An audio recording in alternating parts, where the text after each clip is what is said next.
coming to you live from the Georgia International Convention Center here in beautiful Atlanta, Georgia. Welcome to Day 4 of USA Powerlifting's Raw National Championships. This is your prime time session, and this is our last session of powerlifting for the entire weekend. My name is Nick Stevens, and I'm joined by my phenomenal co-host, Kevin Serrano. Kevin, you've been on the mic a lot longer than I have this weekend. You have been marathoning this whole thing. Tell us a little bit about some of the action that you saw today.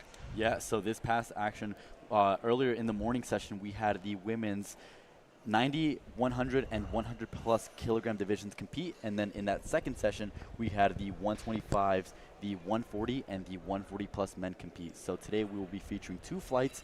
First flight will be the women's aforementioned weight classes, and then following up, we will have that second flight of our men. And I'm going to be honest here, we had some pretty strong contenders on the men's side. Yeah, I can see that. Yeah. 125. We had Steven Swain, who put up a whopping 907.5 kilogram total, followed by Stefan Roundtree with a 885, and Travis Napier rounding out that podium with a 857.5 kilo total. And as we're looking at the forecasted placings, our primetime lifters are pretty under those totals hit, so they're going to have to climb a mountain. And moving over to the 140 kilogram weight class, we have Alejandro Whitman, which really it really is Alejandro's to lose tonight. Yeah, I mean, he is coming in very strong with a 875 kilogram forecasted total off of just his openers, and he's already slotted in first, beating out everybody who competed in that earlier session. We have a few others like Justin Odom, who will be contending in that spot. He has a forecasted 830 total, so he has a mountain to climb. So bit of a room to grow be a there. toss-up if Alejandro begins missing, but who's to know, right? We're going to find out later on. And over on the men's Raw Open in the 140 plus kilo division, it is Nathan Redwing versus Tevin Brown and Antonio Mu, James Hoffman, and Justin Robinson. Nathan Redwing is currently forecasted in first with a 932.5 kilo total, and it is honestly his. Right, there's nobody else coming close to Nathan Redwing, and we are going to be looking to some insane numbers. These are our big boys, our heavy hitters, the heaviest weight we're going to see lifted in the primetime session. Absolutely. And then before we get into our action today, let's talk a little bit about some of the storylines that we are going to be watching out for the rest of the performance here. If you all are watching, like you mentioned, we have our 90 kilo ladies, our 100 kilo ladies, and then our folks in the 100 plus kilo weight class. And if we're looking at the 90 kilo weight class, if we're talking in terms of American records, world records, any of those major lifts, those are going to be a little bit tougher to beat. Those were set a few years ago from, Amanda Lawrence, Danny Mello, some lifters that have moved on to other federations at this point, but they left some pretty big shoes to fill. And so for all of our lifters that are especially in the 90 kilo class, they've got a bit of a mountain to go, but conversely, a lot of our lifters that are in that 90 kilo weight class, they're super young in terms of their training age, right? We've got McKenna Henderson, we've got Cipriana Castellano. I mean, these lifters started at 15, 16, 17 years old. And for this to be their first opportunity to a primetime stage, for this to be their first opportunity to showcase their strength on the highest possible stage in powerlifting, at such a young training age is super huge. And so we'll be interested to see how they not only showcase their strength tonight, but how they grow throughout their powerlifting careers. Absolutely. And one of the things I would like to highlight is for the women's raw 90 kilogram division, we see all of our 6 women who are competing in that division, all only separated by 17.5 kilos. Their openers are slotted to be 17.5 kilos, just different from each other on the total. And that is a very short gap to fill. That is absolutely 1 to 2 attempts. So it is really going to come down to the final deadlift. We had 2 lifters, Danny Myers-Glynn and Bryn Nevins, who competed in the prior session and put up a 515 and 512.5 kilo total respectively. So they're currently your 1 and 2, and these primetime lifters will be kind of gunning for those lifters. Absolutely right. And then moving on to our action on the men's side, like you were talking about here in our 125 kilo weight class, we have, it's really going to be Caleb Slaughter and it's going to be Eleuterio Montalvo, and it's going to be Aaron Terry. Those are going to be our 3 top runners here for the 125 kilo weight class. All 3 of these men were on the podium last year. Terry finishing in first, Slaughter in second, Montalvo in third. However, this is a whole different nationals. We're in Atlanta now. We get to run it back a little bit, and so we're going to see if that order changes up a little bit, if the guard is able to change. I'm kind of pulling for Caleb Slaughter here. I've been following his training for quite some time now, and I'm very excited to see how he's going to be able to perform today. But, I mean, ultimately, we're just going to have to wait and see, folks. And then, not to mention, we've got some 140-kilo lifters as well. All of our lifters, 3 of our lifters in the 140-plus class have the same qualifying total at 942.5 kilos. And so from there, it's going to be a game. It's really going to come down to how many of our lifters are able to hit their lifts, be consistent, and be able to execute on the platform.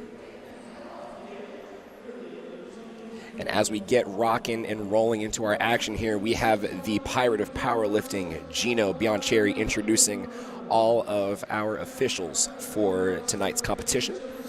All of the referees on our platform are either Category 1 or Category 2 national level referees, so some of them have had some world experience as well. Kevin, yourself, newly minted Category 2 referee, am I correct? Yes, sir. Yes. And so we're going to be coming to you a little bit with some of that kind of referee aspect, what you'll be looking for with some of these lifts here. But it looks like the bar is loaded, and it looks like we are getting ready to go. Ladies and gentlemen, welcome to Atlanta. Welcome to the Georgia International Convention Center. It is prime time. And if you want to follow along in the action, be sure to visit liftingcast.com/meets. Go ahead and click on 2025 USA Powerlifting Raw Nationals Day 4, and you will see all the numbers, attempts, the forecasted placings, everything that we are seeing here in the back. That way you can follow along with the live stream. And coming up first for our action in the ladies 100 kilo weight class, who better to start off tonight's competition than one of the longest performing powerlifters in all of USA Powerlifting, Miss Alicia Webb, coached in the corner there by Josh Rohr. A legend in the game. She is a Masters 2 division lifter. She is a 5-time IPF World Gold medalist in the Masters 1 division, and she is competing now in the Masters 2 aged 50 to 59. Oh. A little bit of a bobble there for Miss Alicia Webb. She looks like she's okay. She's getting the help up there from the spotters. We are hoping that is just a balance issue, and she will return to... Absolutely. It looked like she came down just a little bit. Yep, so you can kind of see the heels come up just a little bit. It's possible that there was maybe a little bit too much weight placed forward on the toes there. And what an amazing save from our spotters. Really kept Alicia Webb safe. And again, these spotters have been working tirelessly to keep our lifters protected. 100%. Up next, we have Rachel Sierra opening us up with 185 kilos on the bar. Rachel Bassior, this is her first time back on the Raw National stage since 2023. Unfortunately, having bombed out of the 2023 Raw National Championships, looking to find her way back onto the podium in the 90 kilo class.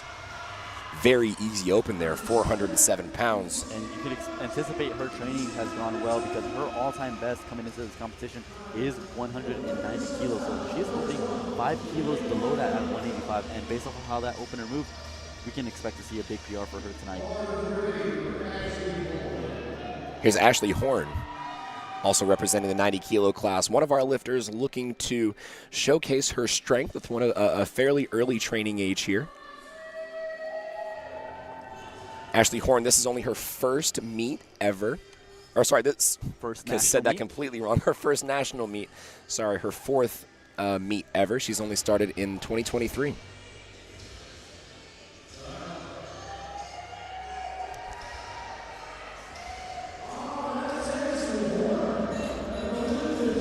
And from the looks of it, the lift is good. I mean, that lift was plenty deep, so there is no doubt about depth.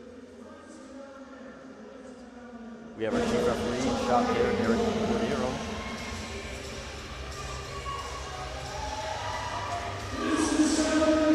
Here's Shelby Morse, 100 kilo class.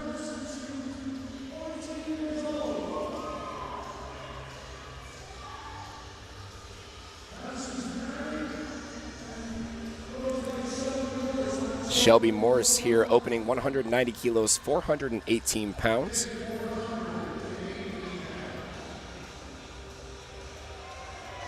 Very easy squat there. She's currently our American record holder in the bench press, so as long as she's able to stay consistent through squat, we should be able to see a pretty strong bench press there from Shelby. Up next, we got Cipriana Castellano taking the bar up to 190 kilograms, 419 pounds.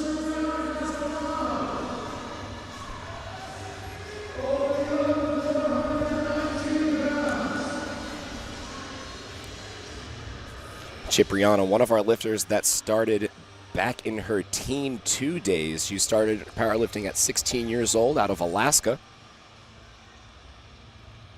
And this is her first competition in about a calendar year. And you could not convince me otherwise. You could have told me she competed a month ago, I would have believed you. She does get one red from the left side referee for depth. And I know it's for depth because once that red card is issued, there is a red square right below it, which indicates the color card infraction for which that infraction was called. And so what depth means in the standards of powerlifting, it is the hip crease of the lifter has to go below the top surface of the knee. And all three referees can judge depth, and they will hold lifters accountable, right? If you are squatting high in training, you will get called for it. Here's Elizabeth Yard.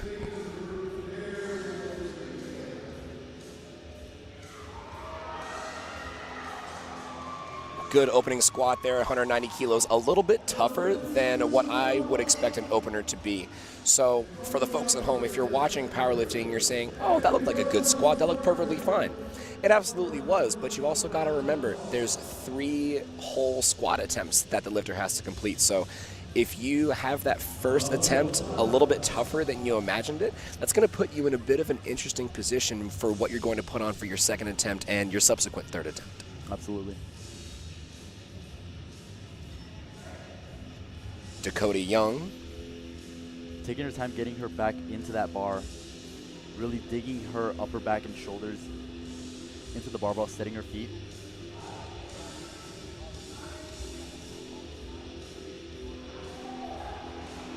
And one of the great things you see Dakota Young do is she takes a big, nice breath and braces herself before she goes down into the squat. That's going to be one of the most important things about powerlifting, and just one of the most fundamental elements of this sport is breathing and bracing. That is what's going to allow you to push air up against that belt. That is kind of the main reason why we wear a belt in powerlifting, to create intra-abdominal pressure. That once that pressure is created, you can then come down into the hole, and like Dakota Young just demonstrated here, I mean, she moved that opener with ease. Bars getting loaded up for Margaret, junior in the 100+ kilo weight class.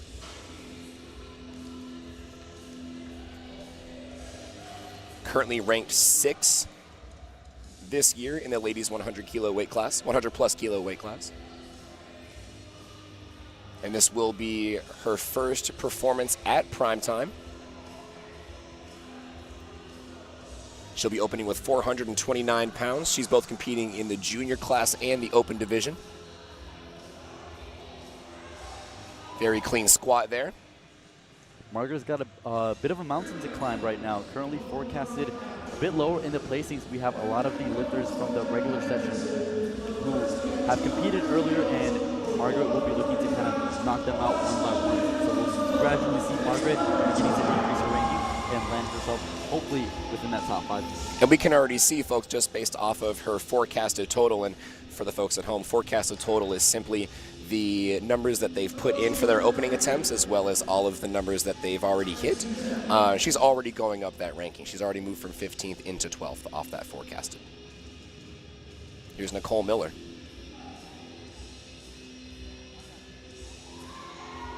$440 pounds down in flames, and that's going to be a good lift for Nicole Miller. And again, we're not too worried about the lifters who competed in the prior session. Once our primetime lifters begin putting in more attempts, they will gradually begin ascending up in the rankings. So even if a lifter is ranked towards the bottom of the portion, I mean, that is only going to last for a few attempts. I mean, like you see here with Correct. He's already rising up in the rankings. McKenna Henderson, reigning national champion, collegiate national champion, in both equipped and raw.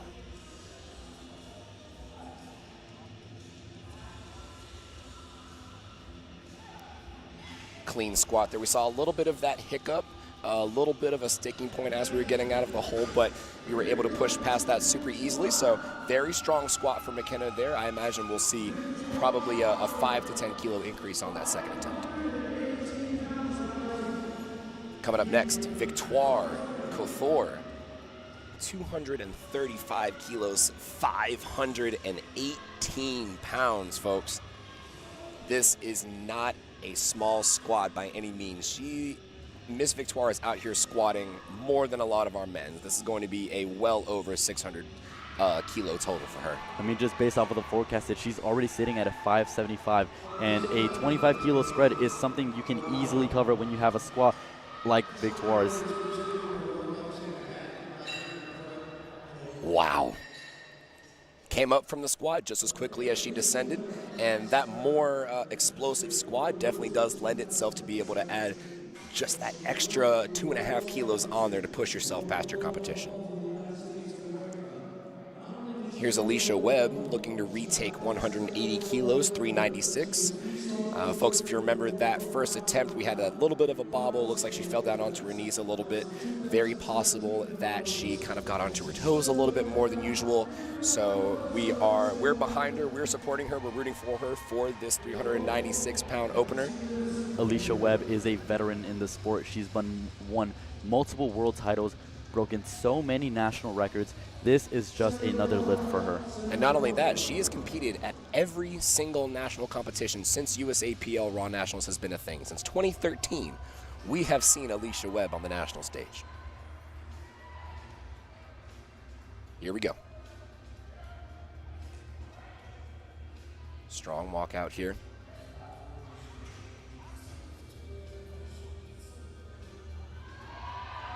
And there you have it, ladies and gents. And like the veteran she is, she makes that adjustment, and she gets 3 white lights. 3 white lights, folks. And you want to talk about execution. You want to talk about being able to adjust that mindset to be able to come back from something like a missed opener. For a lot of folks that aren't at this level, missing your opener can be huge for missing your can be huge for that total there.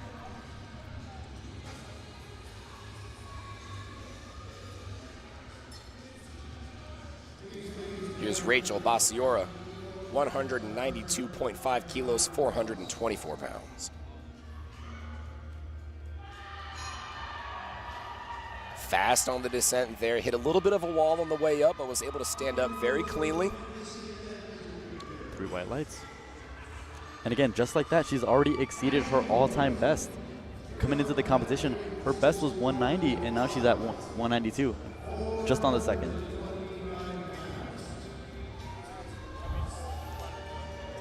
Here's Ashley Horn.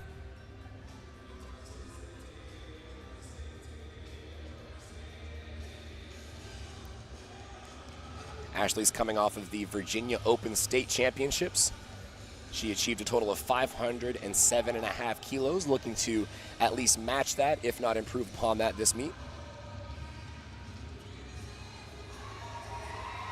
Strong squat there from Ashley Horn. I'm very excited to see where she goes from here. 3 white lights. And as we move into Cipriana Castellana, we are already in PR territory. Just on the second attempt, Cipriana will be looking to PR her squat by 2.5 kilos. Her previous best coming into the competition is 195 kilos.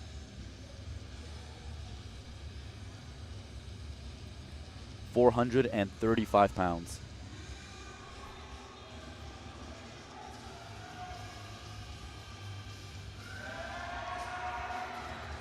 Confident on the way up. Very strong squat there for Cipriano, so we're starting to see kind of similar squats from a lot of our ladies, especially as we move into these second attempts here. They're not going to be as easy as the opener per se. We are starting to push weight a little bit. We're starting to add crucial kilos to the total, so we're going to start to see some possible PR attempts. We're going to see some big numbers, some big jumps here, just to put our lifters that much closer to the top spot. Elizabeth Yard getting set up under 435 pounds.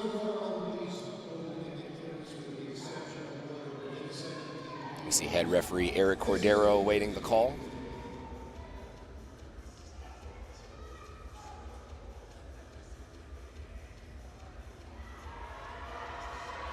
Plenty deep of a squat for Elizabeth Yard, able to stand it up. Didn't seem too confident upon that. We saw the head shake there.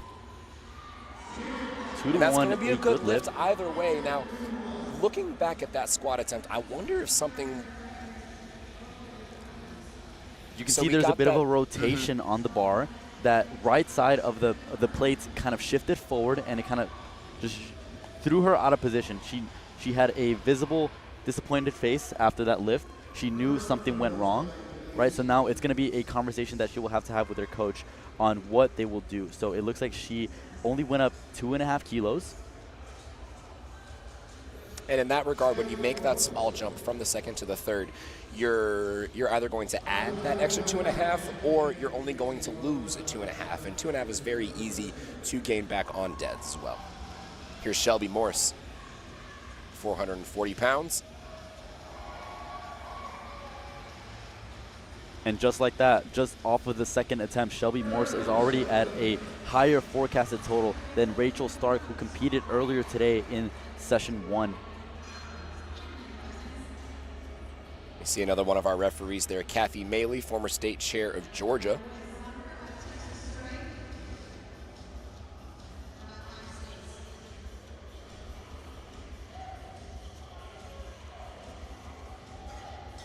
Here's Dakota Young, one of our only lifters with world championship experience. She did compete in Poland in 2016, IPF Worlds, where she achieved a bronze medal nonetheless.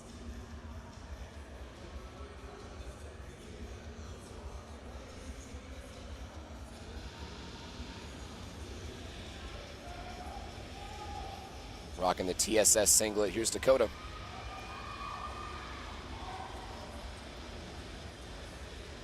Now, in terms of second attempts, that looked a bit easier, eh, Kevin?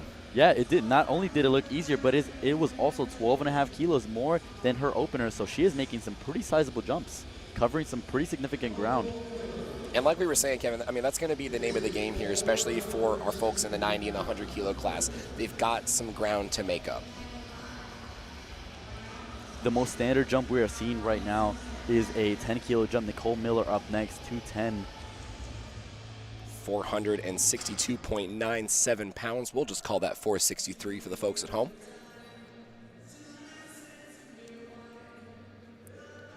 Nicole Miller, another one of our lifters, very short competitive history, having only competed earlier this May, or last May, excuse me.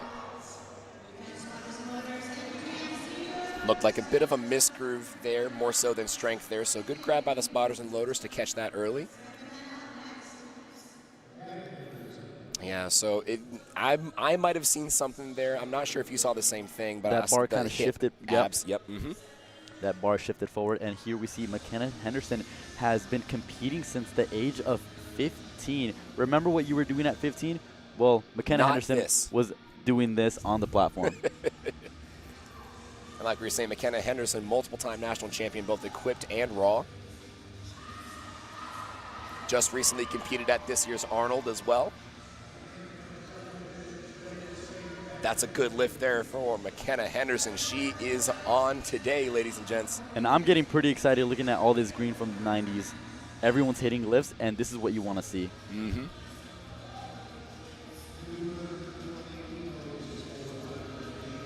Bar is getting loaded for Margaret coming up next. 485 pounds. I apologize for the voice crack, but that is a decent jump in weight there. We got 195 to 220. Would you say that's kind of on the higher side or the lower side there? I mean, I'd say that's on the more higher side of the attempts, but I mean, based off of how her opener moved, I see no doubt in my mind that Margaret will make this move well. And call me a prophet, but 220 moving like that, may we see a 500-pound squat? I think we'll see above a 500-pound squat. I'm going to be watching this lifting cast here like a hawk to see what she puts in for that third attempt. And it looks like she put in 245 there. So 245 definitely well into that 500-pound mark. And that's going to be a big squat. Here's Victoire Couture. 17.5 kilo jump. These are some big jumps we're seeing, folks. You don't see this very often. These ladies are trying to get on the board. Stable walkout.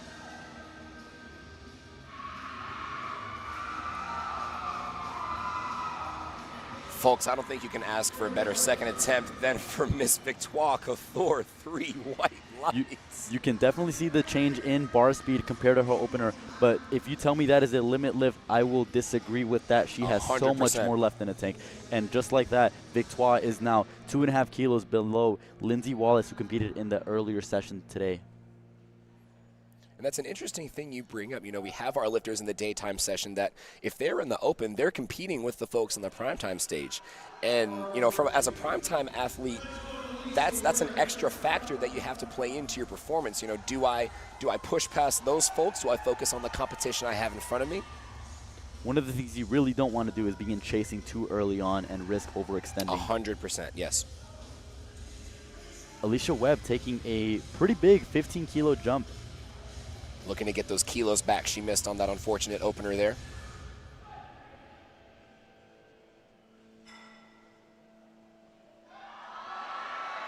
And ladies and gentlemen, that is your multi-time national champion, world champion, Alicia Webb. 3 white lights.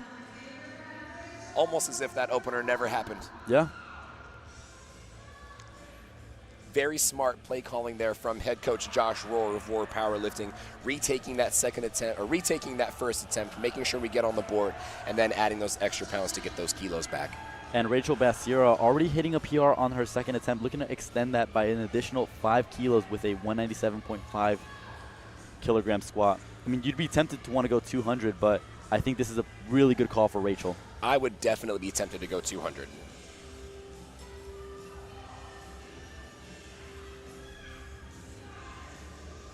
Here's Rachel.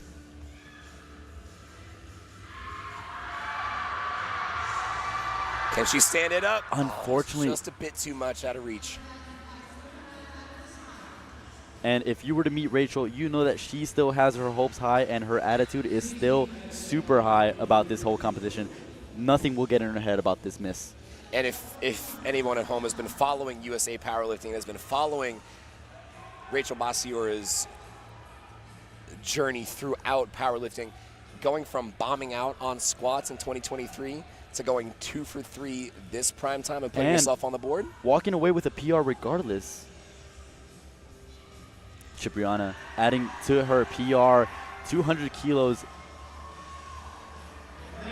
440 pounds for Ms. Castellano. A very safe bet. She probably had a 202.5, but why risk it? Why take the risk when the stakes are this high? Cipriana is now your leader for the women competing in the primetime. She's not well ahead Danny Myers-Glynn and Bryn Nevins, who competed earlier, but she is ahead of the 90-kilo women competing in this session. Elizabeth Yard taking the same weight, 440 pounds. Really representing one of my favorite meat kits coming from A7, that maroon kind of Lumo style. Shout out to A7, our presenting sponsor, Demand Greatness.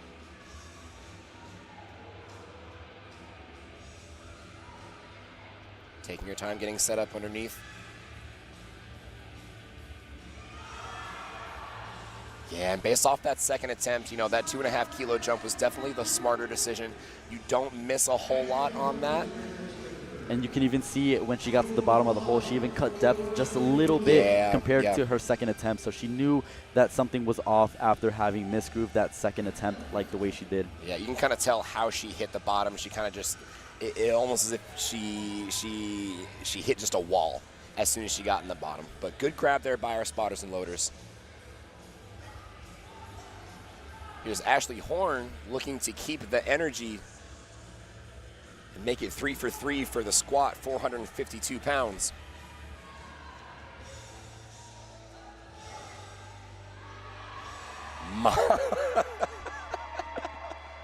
I have to laugh at how easy that was, Ashley. And she's even shocked herself from how fast that moved. Wow, big celebration coming off there. A ton of momentum for Ashley moving into bench. You can't ask for anything better than that. Nicole Miller looking to retake 210 kilos. Hopefully that was a bit more misgroove rather than strength on that second attempt, so we'll see how this one moves.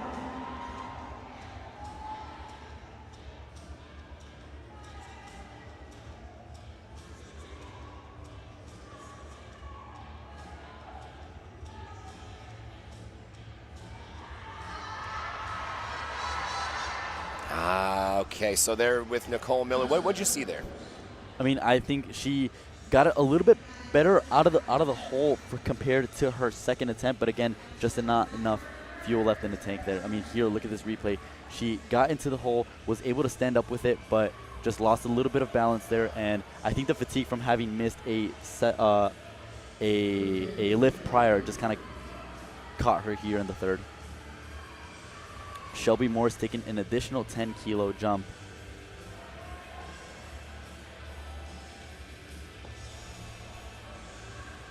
$462 for the ladies 100-kilo class. And Shelby approaching the bar with a little bit more aggression. We see different styles and approaches to the bar. Shelby here is kind of attacking that bar. Dunks that squat and stands up with it. Shelby Morris, 210. That is a good lift. No need for any coding, no need for any formulas or keys. Shelby's Morse code is very easily read to all of us. That's going to be 3 white lights.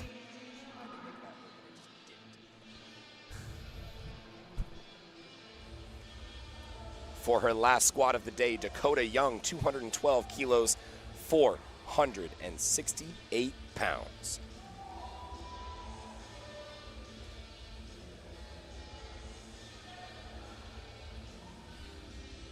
Here we see that she's had a world championship experience. She placed 3rd overall in the sub-juniors in 2016 and has been competing in the high school since 17.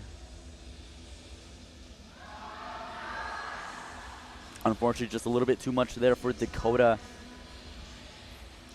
Good grab there by the spotters and loaders.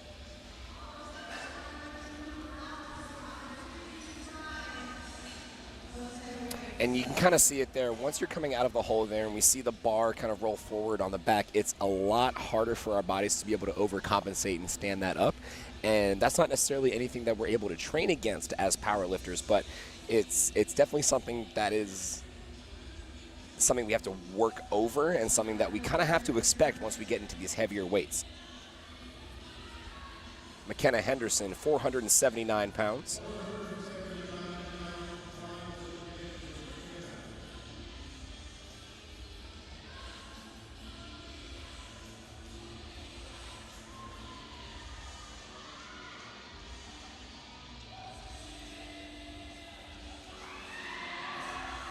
Good grab there by the spotters and loaders. Just a bit too much juice on the day. And when we're looking at these 3rd attempt squats and we see, like we're talking about with our ladies, in them trying to, move past the folks in the earlier session, try to get them closer and closer to that total, we're going to see them start shooting for some big weights, especially on squat, especially on bench.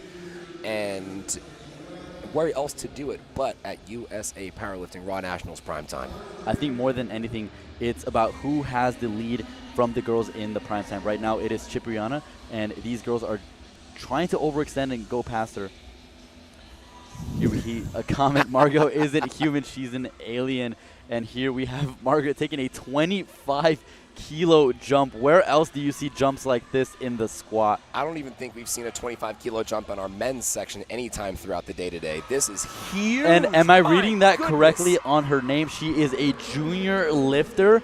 Ladies and gentlemen, she just squatted Oh, and unfortunately, that's going to be a no lift from all of our judges. In that regard, I would definitely go to the jury and see what was wrong with that one. she did get 2 different calls. She got a red card from the right referee for depth and a middle and left referee call for her knees. Yep, you saw the exact same thing there. So, Kevin, talk a little bit about, what they have to look like when they stand up. So when a lifter walks out their squat, they have to be in a fully upright position with their knees locked. At that point, they'll receive that squat command from our chief referee, Eric Cordero. But after they complete the squat, they can't just stand up and kind of just mediocrely stand up with the weight. They have to show full demonstrate. And here, Victoire, 257.5. 567 pounds. And that had to be an emotional lift for her. You can see her, oh my gosh, and her coach, Carly. Up on my end, too. Oh my goodness. That is a prime time grind, everyone. Victoire Couture finishing out 257.5 kilos and is currently slated in the first position on forecasted total. Victoire is just 2.5 kilos behind that coveted 600 kilo total. And just on forecasted. Yeah, so these are just openers for her. And we are moving on to our men's side. Omar Marquez, he's going to be taking 606 pounds for his opening attempt. He's in the men's 125 kilo weight class.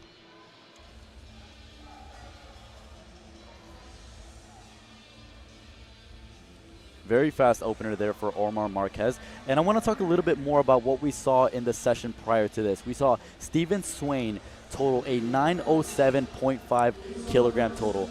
Aaron Terry is our lifter in Primetime who is closest to that total, but he is slotted with a forecasted 845. So he has to make up ground of about 60 kilos in order to catch up to Stephen. So quite now, the gap, not impossible. Is it going to be a case where we had lifters in the morning sessions end up on the podium, right? We've seen it happen plenty of times. Yeah, we had Mr. Sampson from the 100 kilo division end up in second place. And will that be the story here with Stephen Swain putting up a monster 907.5? We'll find out here at Primetime. Caleb Slaughter, 617.29 pounds. Caleb, your prior silver medalist in last year's USA Powerlifting Raw Nationals, looking to shake up the order a little bit like we were talking about before the show. We had Terry in first, Slaughter in second, Montalvo in third. And based off of these squats, I think we have a bit of a battle on our hands. Now, Eleuterio Montalvo, he is in our junior class, hanging with the open boys. 660 pounds on the bar for Montalvo.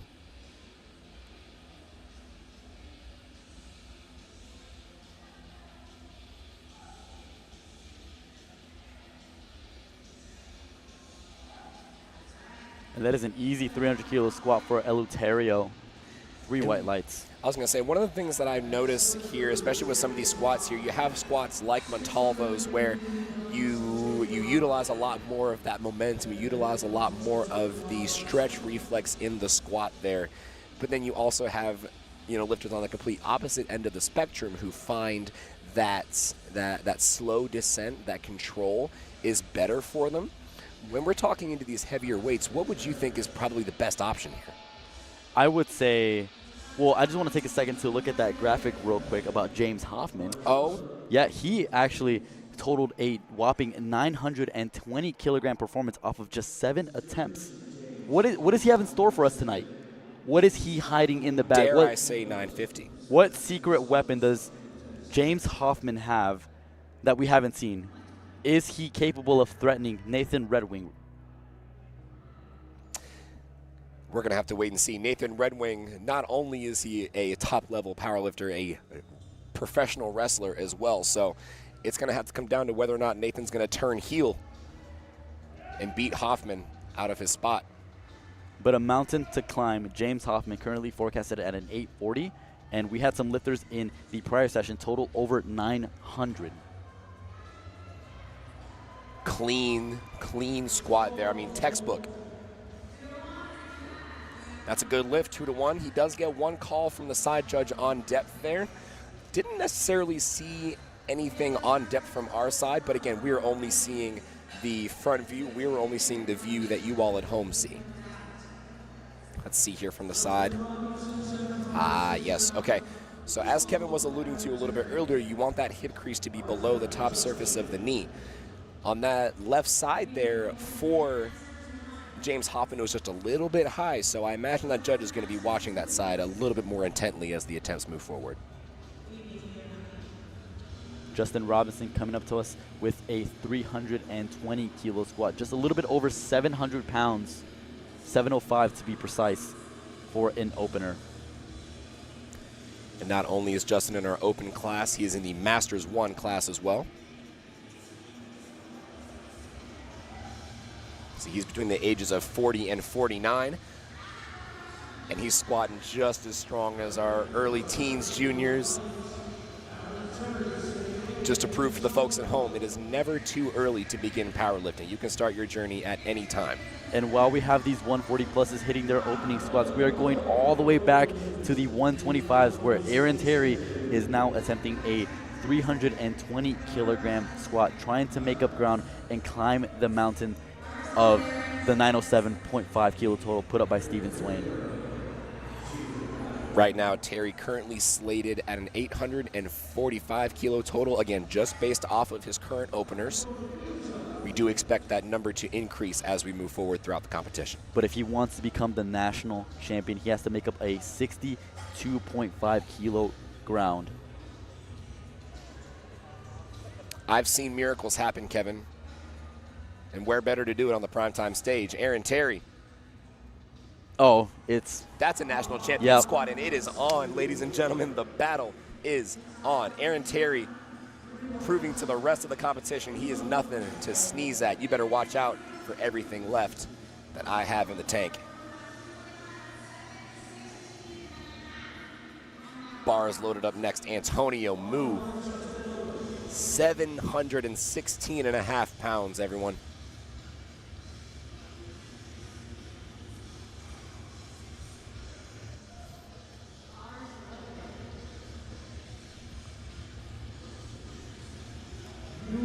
Bars loaded here for Antonio.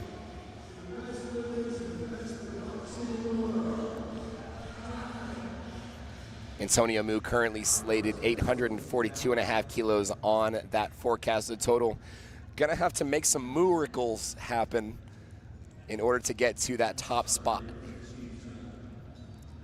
Currently in 6th, again, based off of forecasted total.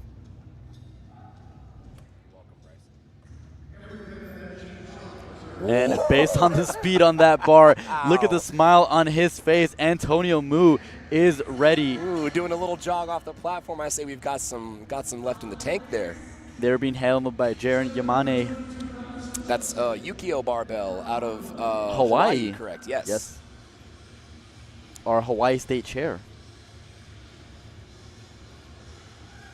Bouncing back over to the 140s, we have Justin Oden, 327.5 for the 140 kilogram male.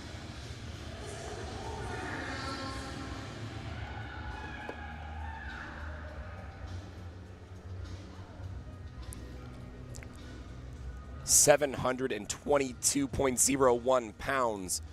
Justin Oden for the men's 140 kilo weight class.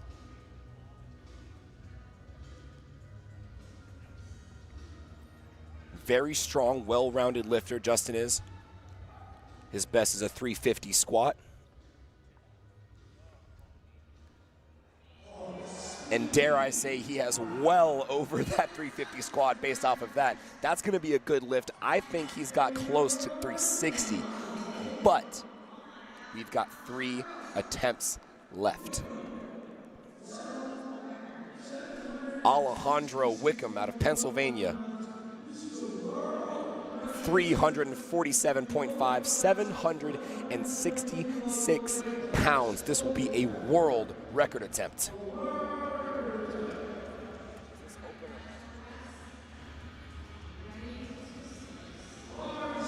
Bar is loaded.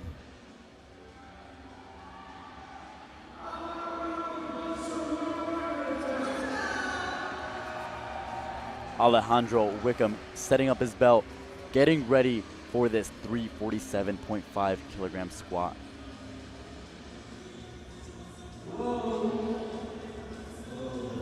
Martian strong, showing us a squat that's out of this world.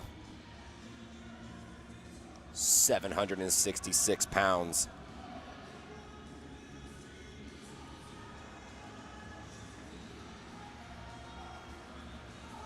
And this will be your Masters 1 world record attempt for an opener.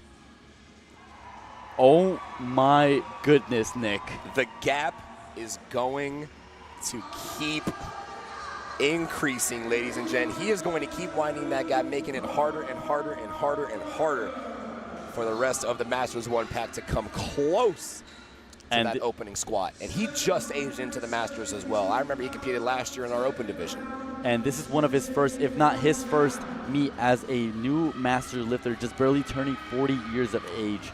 So that is a huge milestone accomplishment for the newly master lifter. Here's Tevin Brown.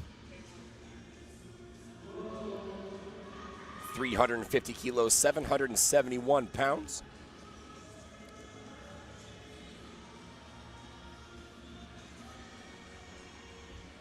This is a big squat for anybody. I don't care what body weight you are.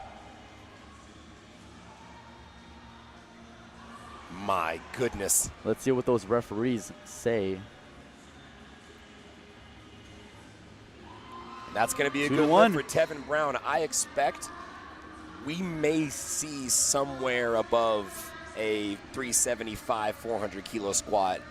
He is a squatter, Tevin is. And for our heaviest opener of the night, Nathan Red Wing is looking to open up 5 kilos below his all-time best. Coming into the competition, he came in with a nominated 357.5 kilogram squat and is now opening up with a 352, ladies and gentlemen.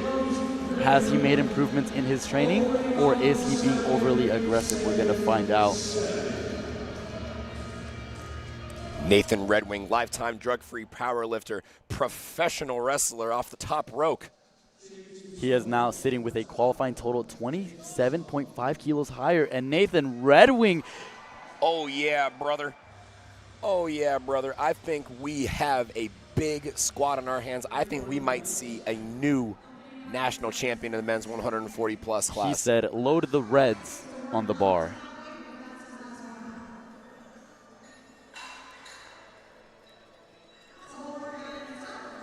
We are back to the top of the order here. 300 kilos locked and loaded for Mr. Caleb Slaughter, 661 pounds.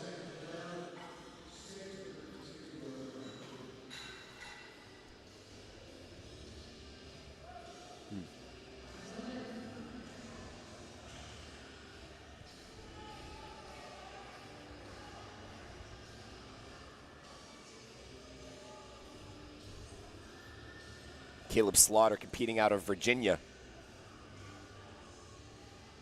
Most recently competed in 2024 in December.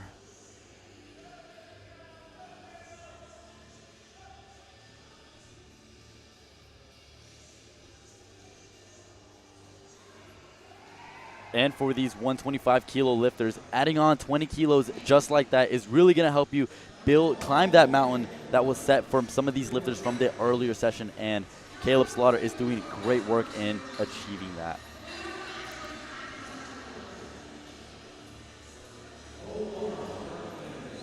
Here's Omar Marquez, 310 kilos, 683 pounds. And am I seeing that correctly? He took a 35 kilo jump. That is officially the biggest jump we have seen across the day, across all classes.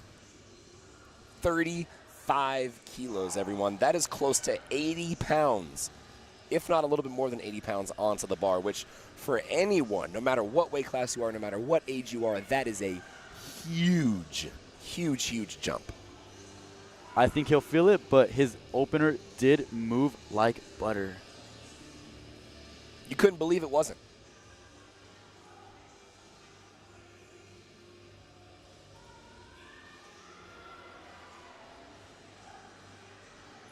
So I wonder if you saw what I saw on the stand-up there, right when he locked out. That's going to be a good lift no matter what for Omar.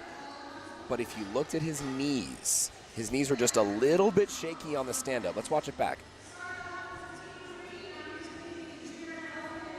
Yep, so we saw the knees looked as if they wanted to unlock there. Omar did a great job of keeping his knees locked, maintaining that comp standard. But moving into that third attempt, it'll be interesting to see if he's able to keep that same energy. Eleuterio Montalvo taking a 25-kilo jump. Again, all of these lifters are still chasing the 2 high totals that were set in Stephen Swain and Saffron Roundtree from the earlier session.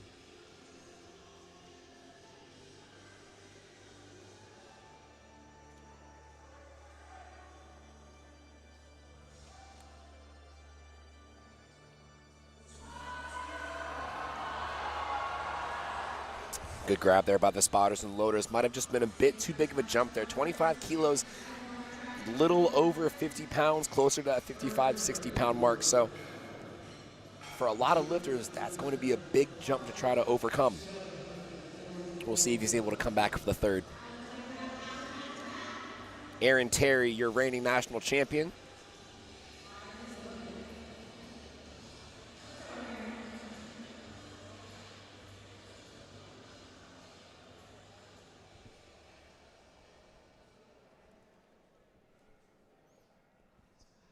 Aaron Terry out of California, currently ranked 2nd this year across the 125-kilo weight class. Last year achieved a 907.5 kilo total.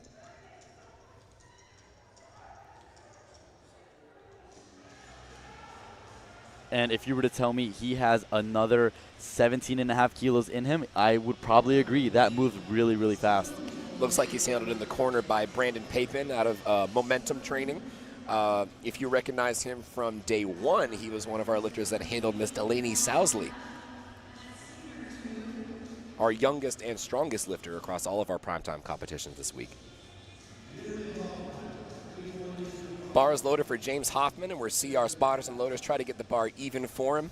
And they're having a little bit of a tough time, but that's that's a lot of reds on the bar. I can't imagine why it'd be difficult. Another big jump here. We have a 32.5 kilo jump for James Hoffman. My goodness. Omar Marquez said, hold my drink. 342.5 kilos, 755.08 pounds.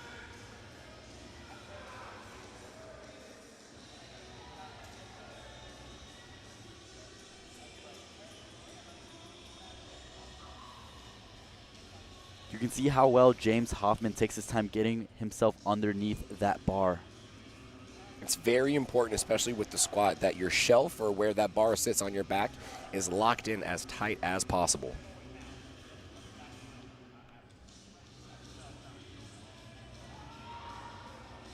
I wonder if there's a little bit of a bobble there.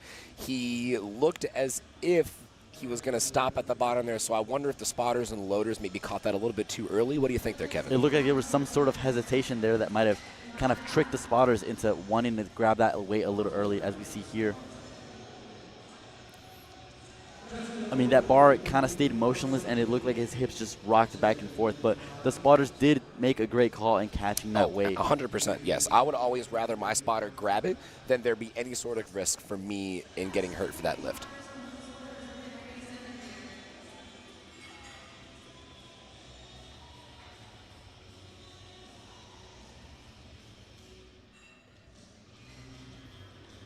Bars loaded for Justin Odom once we get that last collar nice and tight.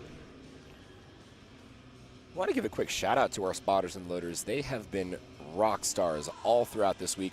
A lot of our lifters coming out of Blue Mountain College down in Alabama. We have the Minnesota Spotting and Loading Department of Lifter Safety also helping us out. Department of Lifter Safety. I like that. We have Kent State University, TSS. We have a lot of the great spotting and loading crews from all across the country.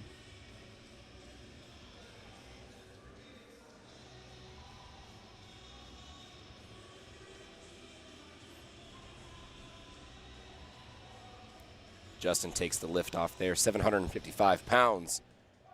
Let's see it.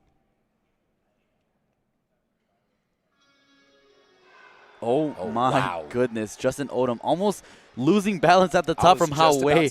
Yeah, I mean, look at the way those plates shake as he locks it out. Just so much momentum, so much force being applied into that bar. It's almost like the plates want to fly out of the bar. Yeah, like you were saying, it looked as if he almost took himself out of rhythm there. It looked like he took himself out of his normal technique once he got to that lockout just because the weight looked that much easier. We see another one of the big jumps here. Justin Robinson taking a 30-kilo jump from 320 to 350. 771 pounds is now being loaded for Justin Robinson. Another one of our lifters with a relatively short training age compared to the rest of the pack. Only having competed 5 times prior to today.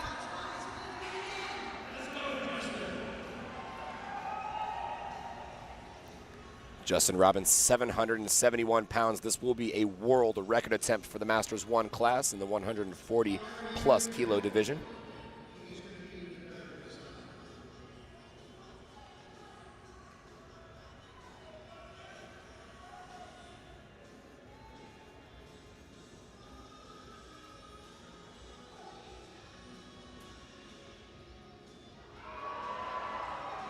That's a big squat from Justin Robinson. That's a 30-kilo increase from first to second, and that's going to be a good lift for Justin. Moving right along here, Mr. Antonio Mu.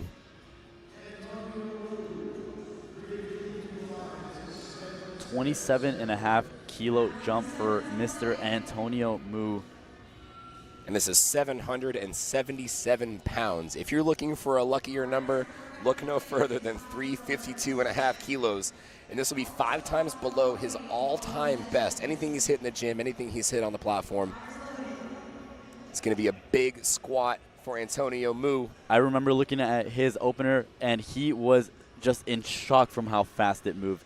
And I don't expect this one to move any slower than his opener.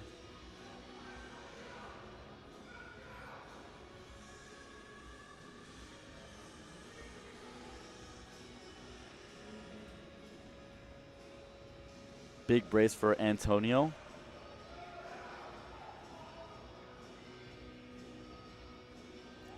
Oh my goodness. Was it as fast as his opener? I would probably say so. Does he have? Oh my goodness, Antonio. It truly is comical with how fast that moved. My goodness. Antonio Mu, we might be seeing somewhere close to a 370 squat from him. We're going to be watching that lifting cast very, very closely. And Nathan Red Wing already going for an all-time PR here. Coming into the competition, his best was 357.5 and is looking to increase that by an additional 7.5 kilos.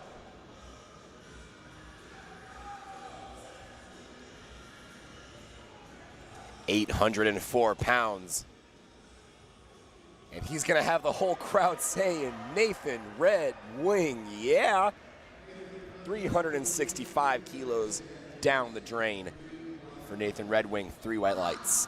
And start thinking about the bar speed for these squats in the 140 plus. Nathan Red Wing had applied a significant amount of effort for that second attempt. However, Antonio Mu just put in 370 for his third attempt squat, and is covering a significant amount of ground, almost pushing into the 900 kilogram range just on forecasted placings. May we see a 140 kilo upset? I say, just a reminder, both Nathan and Antonio are in that 140 plus kilo weight class. Bars loaded for Martian Strong, Alejandro Wickham.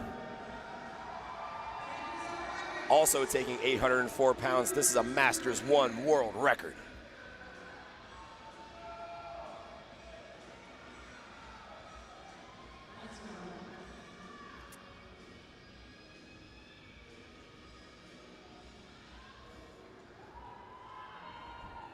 Currently, the American squat record is sitting at 381 kilos. Might be a bit out of reach for Alejandro at this meet, but we took a big jump from 1 to 2. We'll see how this moves, and we'll check the jump from 2 to 3. Big breath for Alejandro.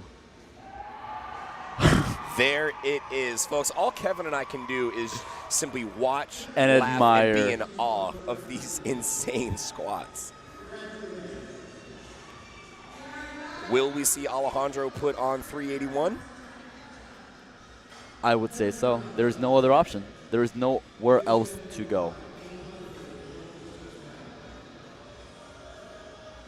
You have the safe play there, which is just going to, maybe 370, 380, but this is prime time. You're going to have to make those decisions. Tevin Brown holds the 8th highest USAPL total of all time, and based off of this, he started at 350, took a 25 kilo jump to 375. Dare we say 400? What is another 25 kilo jump on top of that? May we see a squat with a 4 tonight. Close to 900 pounds, gents. 400 pounds would be 880 pounds, but we got to see how this second attempt moves. Tevin Brown, 826 pounds. Bit of a shaky unrack and walk out there, but able to settle the weight.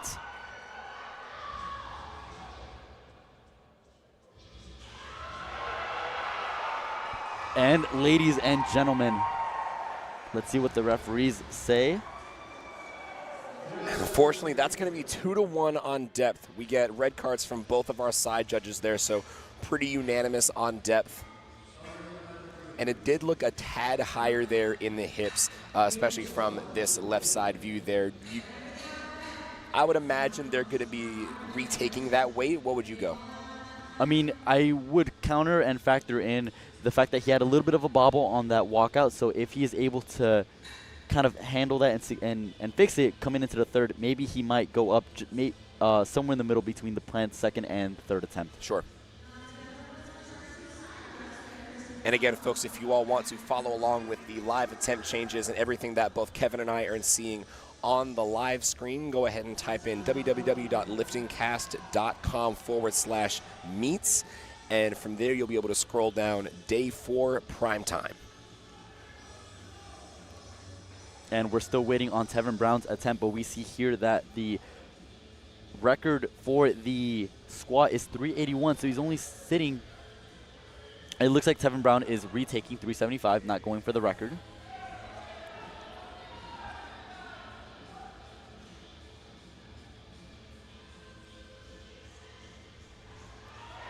Very smooth squat there from Caleb Slaughter. Now, Caleb, he is in our men's 125 class, so a little bit on the lighter side. He has a little bit of a lighter squat than a lot of our pack, but he's a very big bencher. He's a very big deadlifter. And so the name of the game for Caleb Slaughter today is just make all these attempts, and then we'll start to play the game as these numbers start coming in for the rest of these attempts. Eleuterio Montalvo retaking 325.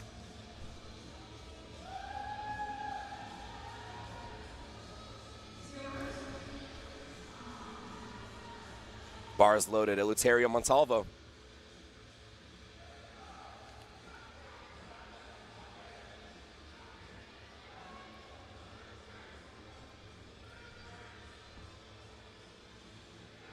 Taking his time getting set up under the bar. Very stable walkout there for Eleuterio.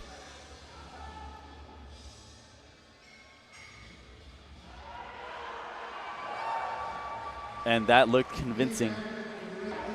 Will that be enough depth for our judges? And it is. 2 white lights.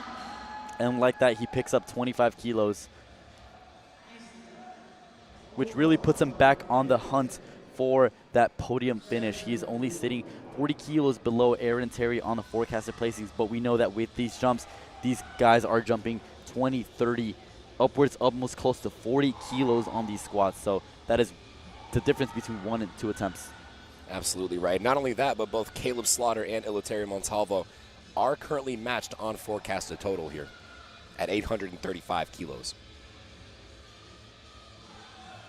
Omar making a 17.5 kilo jump up to 722 pounds.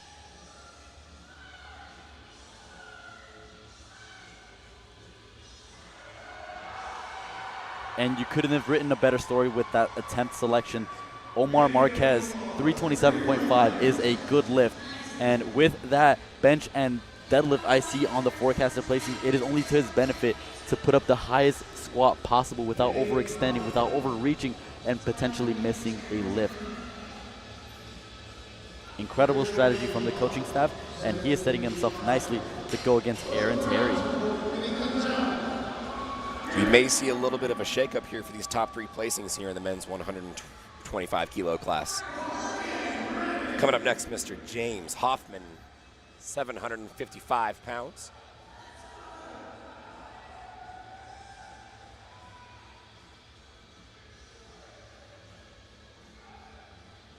Now, James did miss that second attempt on strength, and so we're going to see if hopefully that was a bit of a misgroove and we're able to come back and achieve this third attempt here. 755 pounds will also put him well into the running for a podium position in the men's 140-plus class.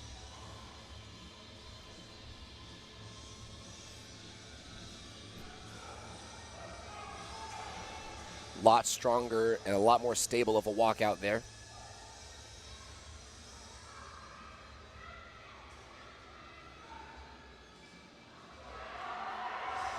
There you have it, ladies and gentlemen.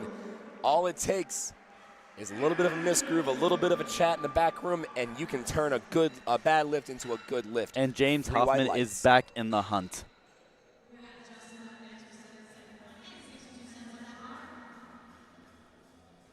Bar is loaded now for Justin Odom, 771 pounds. One of our 2 140-kilogram male lifters in this primetime session.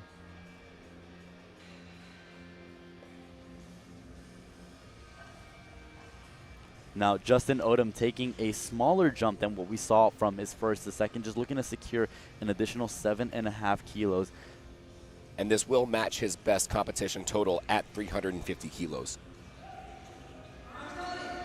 Bar is loaded per head referee Eric Cordero, state chair of Massachusetts, head coach of Boston Latin Powerlifting.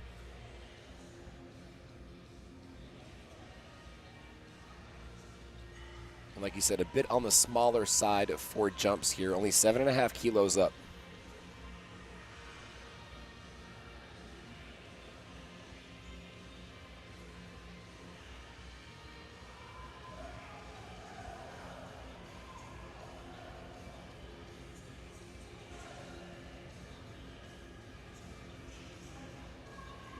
Justin Odom, the men's 140 kilo class.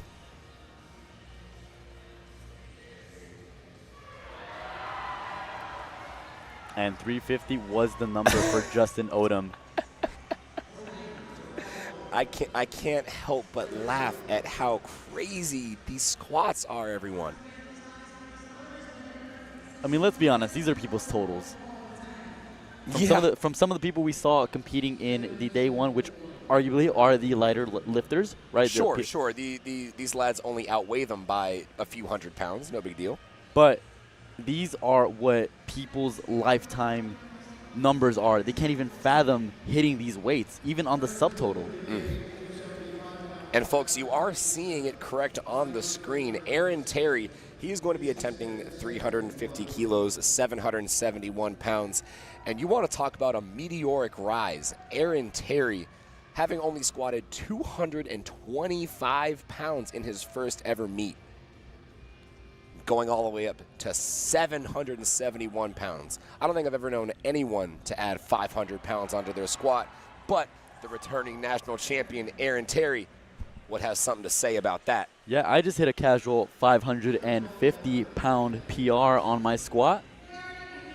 That's Aaron Terry for you. And granted, this is over the course of a few years, of course, but in much shorter of a time than a lot of our other lifters on the platform have been able to see that kind of progress, which is huge for anybody in powerlifting. A huge PR attempt for Justin Robinson coming up next. 12.5 kilos coming into the competition. 352 was his nominated squat, and he's looking to blow past that with 365. 804 pounds. This will be a world record attempt once again for the Masters 1 class.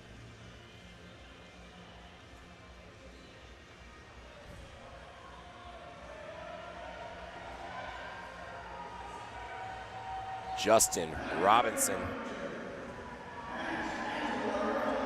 804 pounds. Needs that bar lined up perfectly. Justin here looking to add on very crucial kilos here to the total. We are going to be waiting for his deadlift. That is going to be his bread and butter, but if we can stay consistent throughout deads, Justin Robinson stands it up. And look at the ferocious in his face, that fierce. 3 white lights, oh my goodness. We love to see that, folks. There's nothing better than seeing not only a good lift, but a good heavy lift made after a solid grind there. Congratulations, Justin Robinson, for the Masters 1 world record. Getting the bar nice, clean, and loaded for Mr. Antonio Mu. And we'll be sure to bring, he always brings a smile to the platform. He blew up his opener, his second, and honestly, with the energy he brings on the platform, I have no doubt in my mind that 370 will move.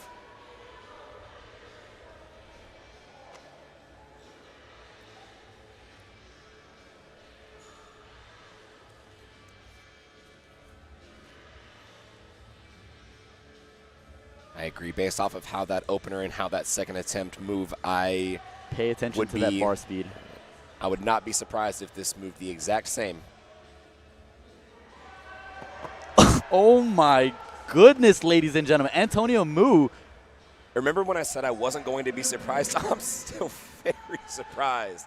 2 white lights, a good lift. Antonio Mu, 370 kilos, 815 pounds down of the drain for the Hawaii product. And you can start arguing that Antonio Mu is starting to build a case to contend against Nathan Red Wing. Should Nathan Red Wing begin missing, Antonio Mu can sneak in there and finish out, not just in the podium, but maybe in the national champion. Well, not only that, we've got Tevin Brown as well, only 2.5 kilos ahead of Antonio. Absolutely. It is a battle, ladies and gentlemen, and we are just finishing out squats. From the right turnbuckle, here's Nathan Red Wing. Ah, goodness, what a grind that was. Albeit, it was only 5 kilos lost on the total, but think about how much energy Nathan just expended grinding that squat out. Is that going to come and haunt him in the deadlifts?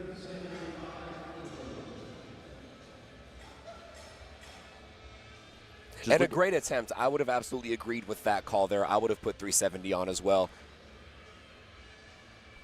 Solid attempt there from Nathan Red Wing. Coming up next, Tevin Brown retaking 375 kilos. He did miss that second attempt on depth. And now, if you recall, during Tevin Brown's unrack, he had a bit of a shaky walkout, taking more steps than he would have liked, getting set and getting that bar settled on his back. Maybe that caused him to misgroove and squat high, but Tevin Brown is looking to squat 375, our heaviest squat in the 140 plus. 826 pounds.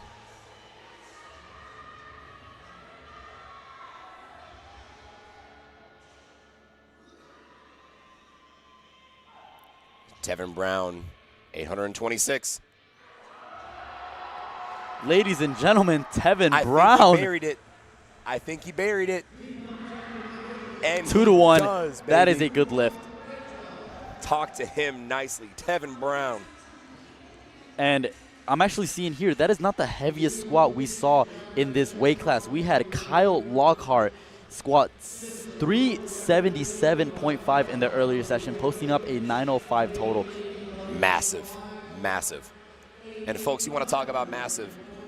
Let's move on to our very last squat of the day, our very last squat of the weekend here in Atlanta. Alejandro Wickham going for the world record, 381.5 kilos. He's going to be chipping the American record at 381 pounds. And this is the open squat world record, previously set by Seth Ruff at 381 kilos back in 2024, last year's Collegiate Nationals. Alejandro Wickham looking to break that by 1 pound, 381.5 kilos, Alejandro Wickham. World record attempt, 841 pounds.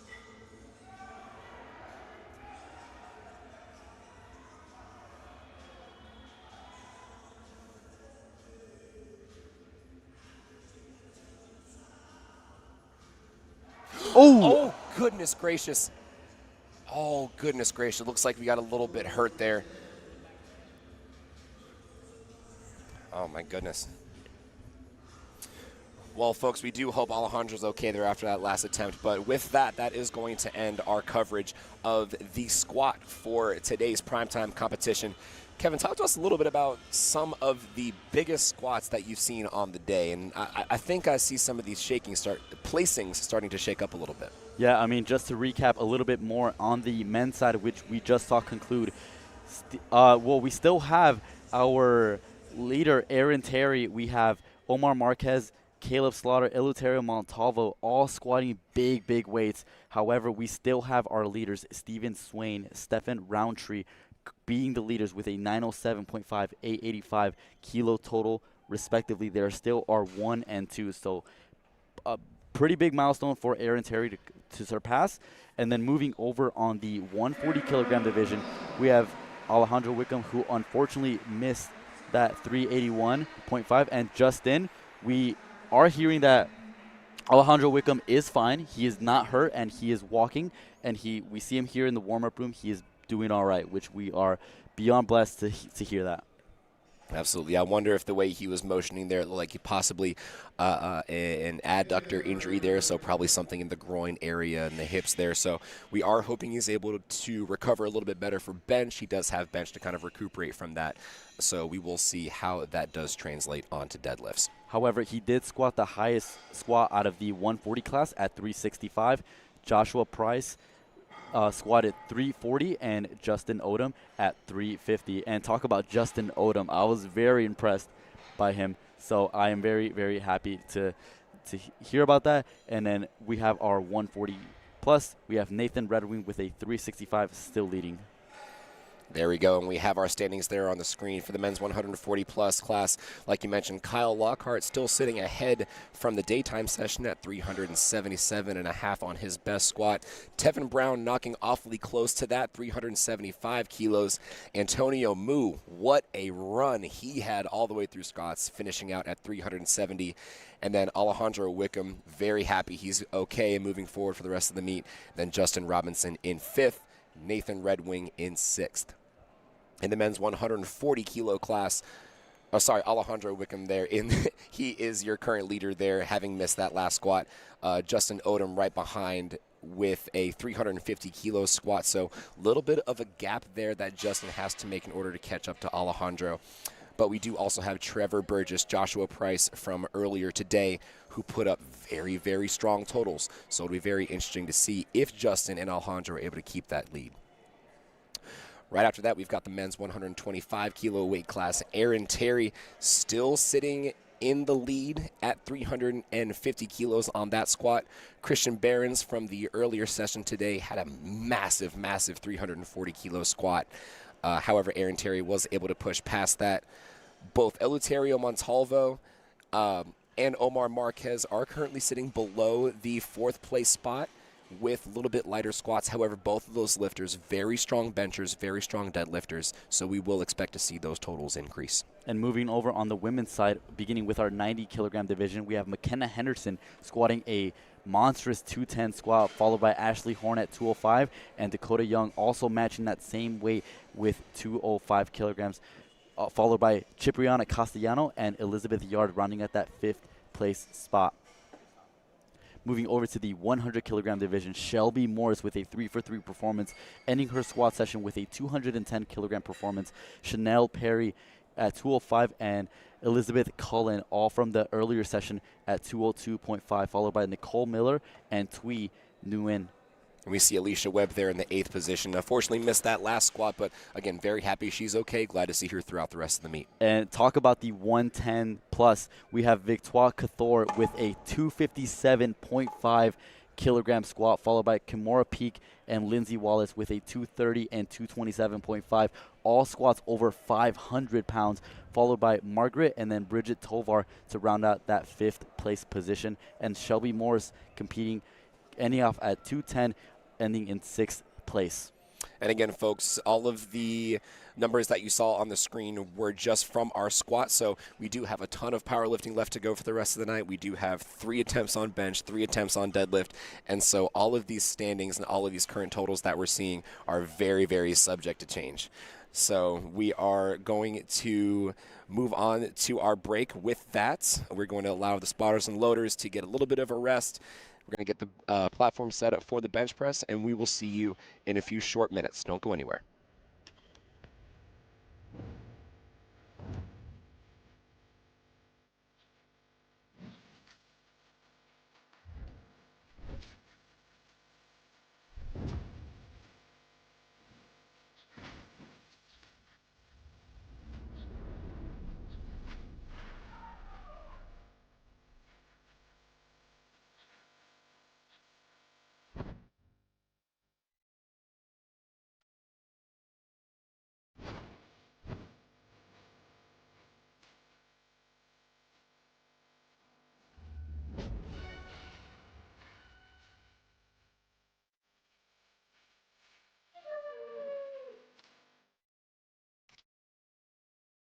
Get access to world-class coaching in real time from anywhere. Whether in a small group setting or one-on-one, our coaches are in your ear during your training sessions, watching every rep and correcting every mistake.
Welcome back, everyone, to your coverage of the 2025 USA Powerlifting Raw National Championships Day 4 Primetime session.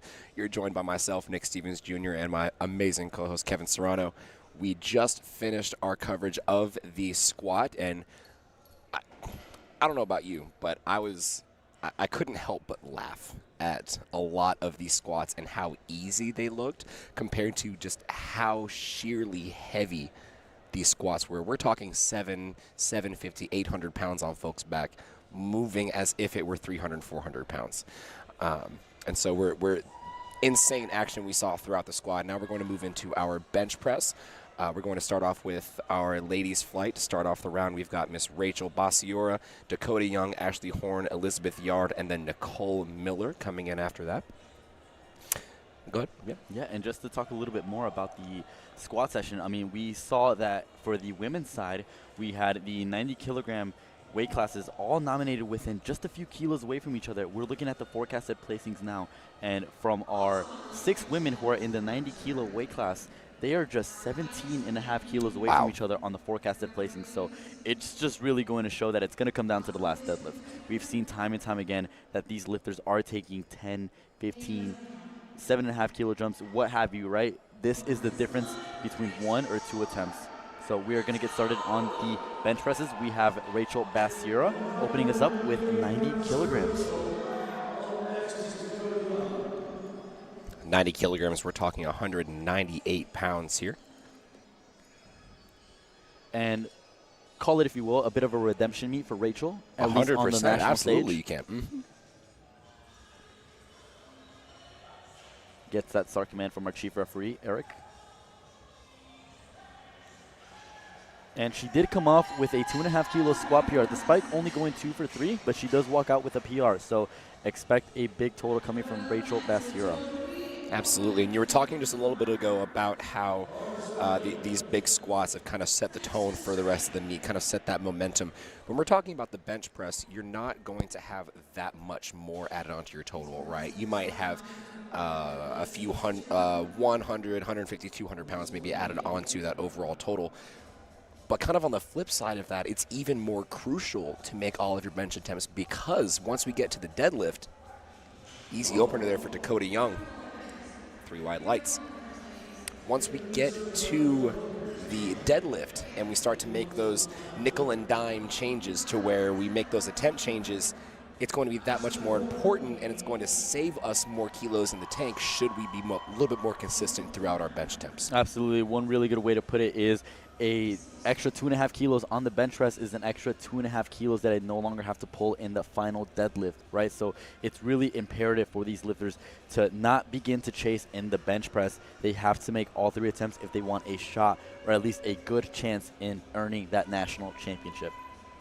Here's Ashley Horn, finished out with 205 kilo squat, 451 pounds, looking to open on bench.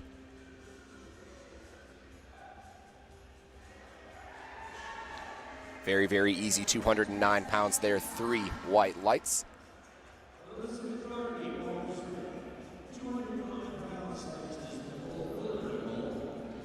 Coming right behind Elizabeth Yard,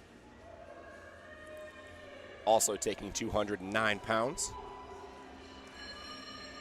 Both Ashley and Elizabeth in the 90 kilo weight class. Elizabeth forecasted 5th, Ashley forecasted 4th in the placings here.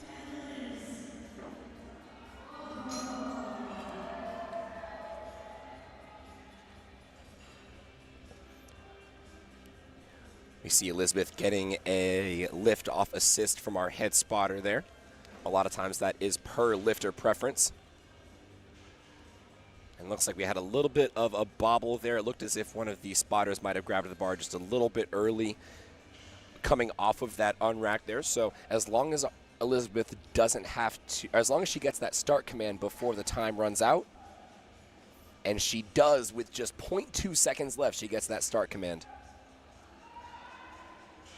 And that's going to be a no lift, unfortunately. Now, that setup there, transitioning into the rep itself, what are some of the things that you're thinking about moving into the second attempt? One of the things I noticed here is a little bit of the hesitation for the lifter to keep that bar motionless on the chest. Like we mentioned, the chief referee is not waiting for that bar to just simply touch the chest, or they're not counting seconds for when to give that press command. The rules say that once the bar comes motionless on the chest, that is when you deliver the press command. And a little bit of hesitation there to bring the bar to a complete stop is really going to be a make or break when it comes to pause length on the chest. Absolutely, and we see a few lifters here. Nicole Miller, 220 pounds. We saw their case in point as well. When that bar does not have true stop motion on the chest, if it's on the chest and it keeps sinking lower, or if we see any sort of bobble with the barbell or the arms or anything like that, head referee Eric Cordero is not going to give you that press command. He needs to see that bar completely motionless on the chest. And we see that happen a few times, with lifters who try to time that press command, and they may be timing that in training and transitioning that into the platform, and it's just not going to fly here. Margaret taking 231 pounds. Very fast with that stop motion, was able to get an equally quick press command.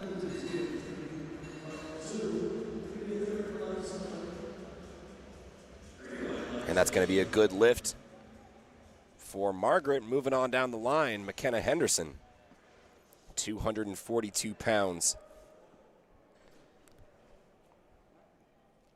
Rocking the all-maroon A7 kit. Shout out to our presenting sponsor, A7.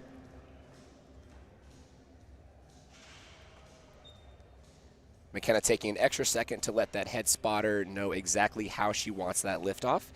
And, very crucial for a lot of powerlifters, especially with the bench press, to have either a self lift off or to have that back spotter help you out. What are your thoughts on either one? It definitely comes down to preference, right? Because one, a lifter doesn't know what the head spotter is going to give them the lift off, right? You can instruct them on how you want the lift off to be delivered, but you don't know how the spotter is used to giving the lift off. So if you are a self-unrack person, you have consistency, predictability, and you know exactly how you move, right? You're giving yourself that lift off. You can practice it with yourself, and it's only you. You're the only factor when it comes to giving that handoff. On the flip side, if you get help from a spotter, yes, you can reduce the amount of energy you expend on getting that unrack, but it introduces another variable, a little bit of unpredictability, Absolutely, if you will. And so it really comes on what are you willing to sacrifice and what are you willing to gain? What is your preference? And lifters are truly going to experience both, and they're going to pick and choose, but ultimately it comes down to what works best for the lifter. Here's Roar Powerlifting product Alicia Webb, stalwart competitor in the 100 kilo class. A Masters 2 lifter, of course.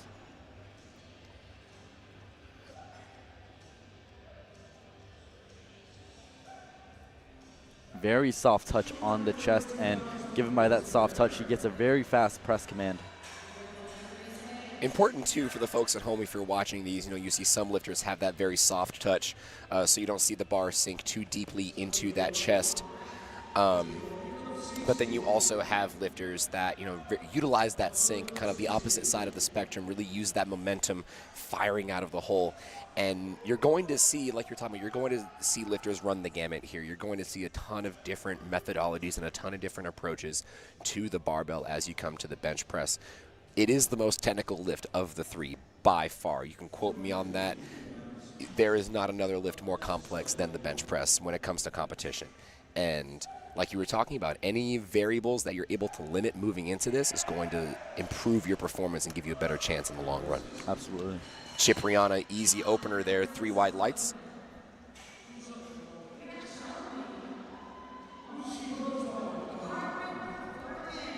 Shelby Morse, give us the code. 259 pounds. Again, letting that head spotter know exactly how she wants that lift off. And she is actually the record holder in the bench press, sitting at 129. So who knows? I mean, she's opening up just a little bit under 10, a little bit over 10 kilos below that. So who knows if that might be attempted tonight. If there are 7.5 kilo jumps, which is very plausible for the bench press, 7.5 kilos to 5 kilos, very manageable jump there. I think if she's able to make those jumps, it'll be very easily attainable. However, it all comes down to what that lifter has planned for the day. I see the pathway 125, 129.5. Yep. We might see that tonight. We will definitely see that tonight. You know, that is a very plausible outcome there. You go 117 to 125, 129. That's going to be a very manageable jump from second to third. We are going to be watching and seeing what the lifting cast does. Either way, whatever she hits is going to be a massive, massive third attempt bench press there. Second attempt, excuse me. Victoire Couture, 264.5 pounds locked and loaded. This is just 12.5 kilos under her meet best. And again, 12.5 kilos is not a massive margin to try and cover once you're going through these bench press attempts here.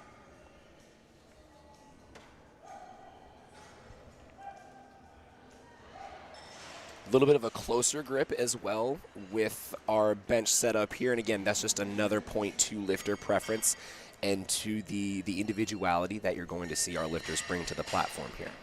And I'm sticking to my call. We saw Shelby Morris put in 125 for her second attempt bench press. Great call. Great call, Kevin. Here's Rachel Basiora making a very manageable 2.5 kilo jump there. Very safe jump.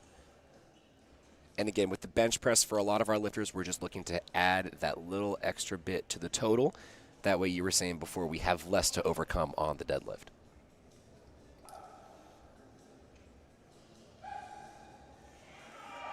Very soft touch. I liked that a lot. Very easy and a very conservative strategy by Rachel. She knows that after that squat miss, she cannot risk missing another lift if she wants to win the national championship. So she will likely go 95 kilos after this. Who knows? But that is likely the plan for Rachel. Here's our reigning collegiate national champion, Elizabeth Yard. And she is the reigning equipped collegiate national champion by way of an 8-for-9 day at 237.5, 145, and 212.5 respectively as her total makeup. So she is adding about 25 kilos to her total.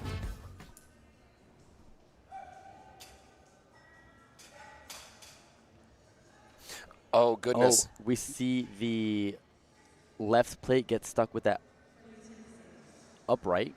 Yeah, we saw the plates hit the upright there, so that's going to be, unfortunately, that's going to be a no lift. She's unfortunately not able to bring that lift down to the chest.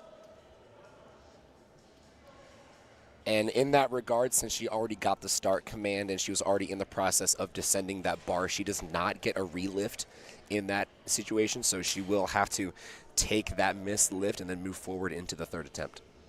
Here's Dakota Young.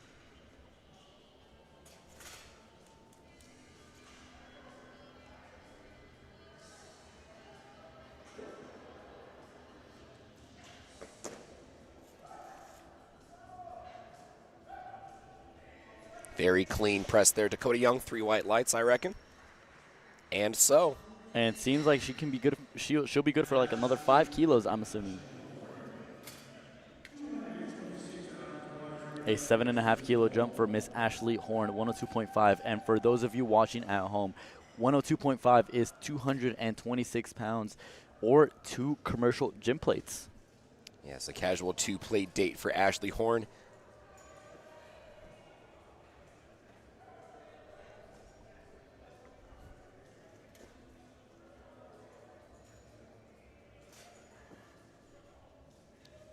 Spotter gives the lift off and she gets the start command.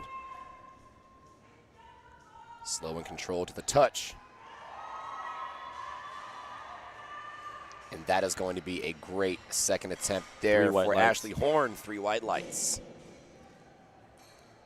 And folks, we are getting information from the warm-up room here. For those of you following along to our men's action, Alejandro Wickham has unfortunately pulled out of the rest of the meet, so he is scrapping the rest of his meet. He unfortunately had a little bit more of an injury than is recoverable with that adductor, so we do wish him a very speedy recovery, and we hope to see him back on the platform very, very soon. Here's Nicole Miller, 231 pounds.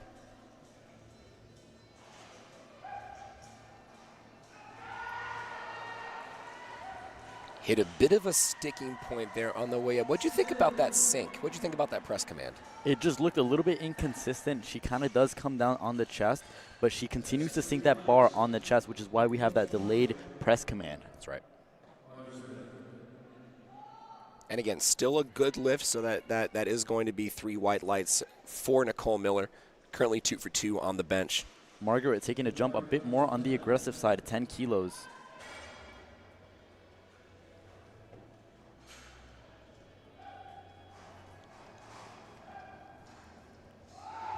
Margaret strong press up there. No wrist wraps, close grip. No problem. 3 white lights. Moving right along to our collegiate national champion, McKenna Henderson. 117.5 kilos, 251 pounds. Just updating that head spotter on how to give the lift off.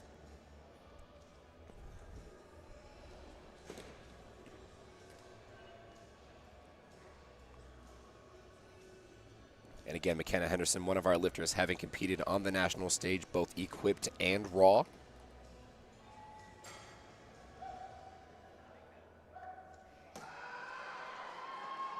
Strong press out off the chest. It was a little bit tougher off the chest.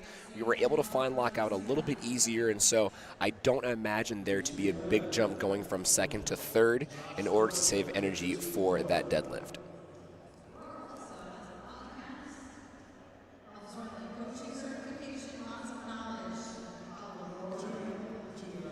Alicia Webb also taking 117.5. Again, that's 251 pounds.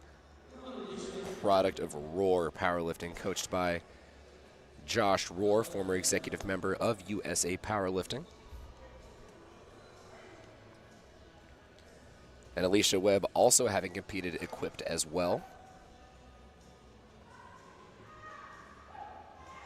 A true veteran of the sport, able to pick up 7.5 kilos with ease. And you can see kind of that transition from the equipped bench press to a raw bench press. For those of you at home, if you have ever seen equipped powerlifting or you have a bench shirt on, you have to really, really focus on your touch point and how well you're able to stop that motion on the chest. Alicia Webb, the veteran that she is, able to make it look nice and easy. Cipriana Castellano here with 120 kilograms, 264 pounds. She's had a really good day so far, not missing any attempts, and I don't expect it to begin now. Let's hope you didn't commentator curse this one. Nope. Disregard the commentator curse. Beautiful second attempt. Cipriana Castellano, 3 white lights. And this is something we don't very often see with the bench presses here, especially as we get to the heavier second attempts going into the thirds. A lot of successful attempts, and that's what we want. We want to make these attempts successful so that that adds more to the competition, and more that we can move. Here we have a stat for Shelby Morris, 9th all-time highest total in the 100 kilogram weight class. And like I mentioned, I see a pathway for the American record bench. I call the 125, and I'm pretty sure she will load 129.5 to break her own record. That's right, and it is a national record, so you are able to chip that. And so when we say chip, you're able to add 0.5 kilograms onto the bar rather than the normal 2.5 kilo increment.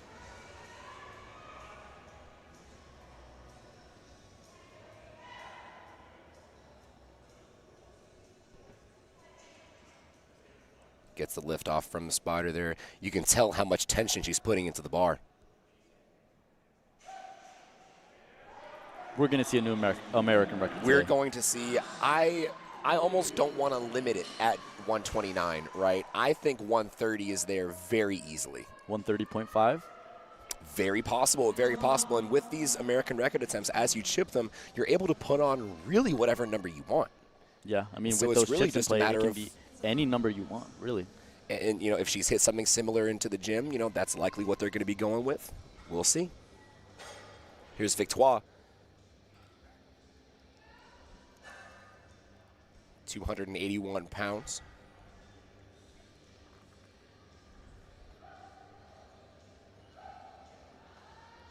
Just as easy. That's going to be a good lift, and she is going to take us to the top of the order. Rachel Bassior is going to set it off. 95 kilos, locked and loaded, 209 pounds.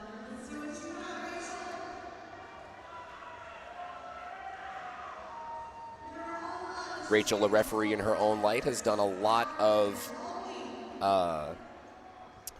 volunteering work throughout this meet. She's worked the technical table. She's gotten to sit in a couple of the chairs on the stage. So another one of our lifters that is multifaceted in terms of her involvement in USA Powerlifting. And she's been handling all weekend. Absolutely. She's handled at least once every day. Ooh, strong. What a phenomenal bench from the phenomenal person that Rachel Bassiera is. 95 kilos on the bag for her.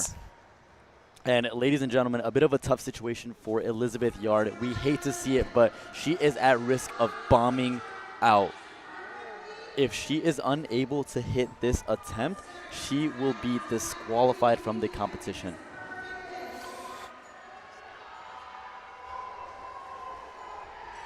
Elizabeth Yard, this is 209 pounds.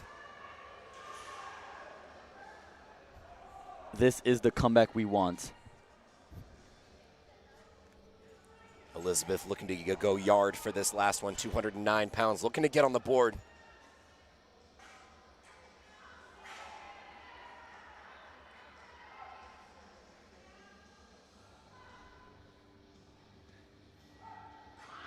Ladies and gentlemen. That's it. Look to the boards.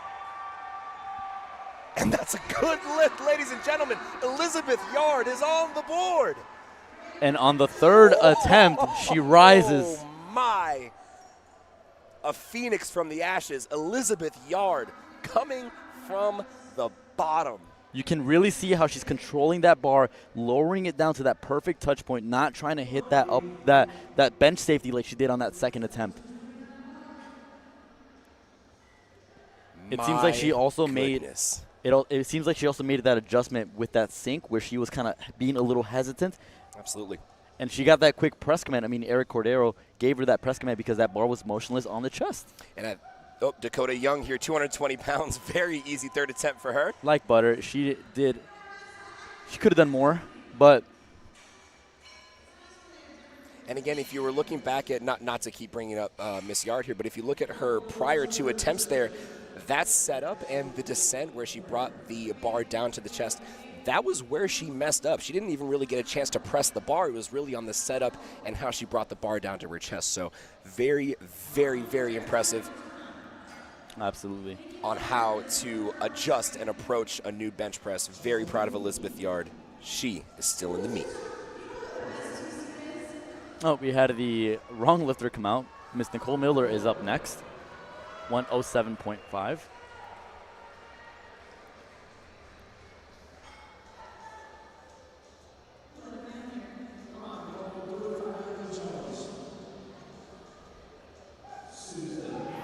There we see a little bit of that sink there, but 2.5 kilo jump moves just about the same as the second. Nicole Miller, 3 white lights. Had a bit of an unfortunate going on the squats, going 1 for 3, but is now building some pretty good momentum as she goes into the deadlift.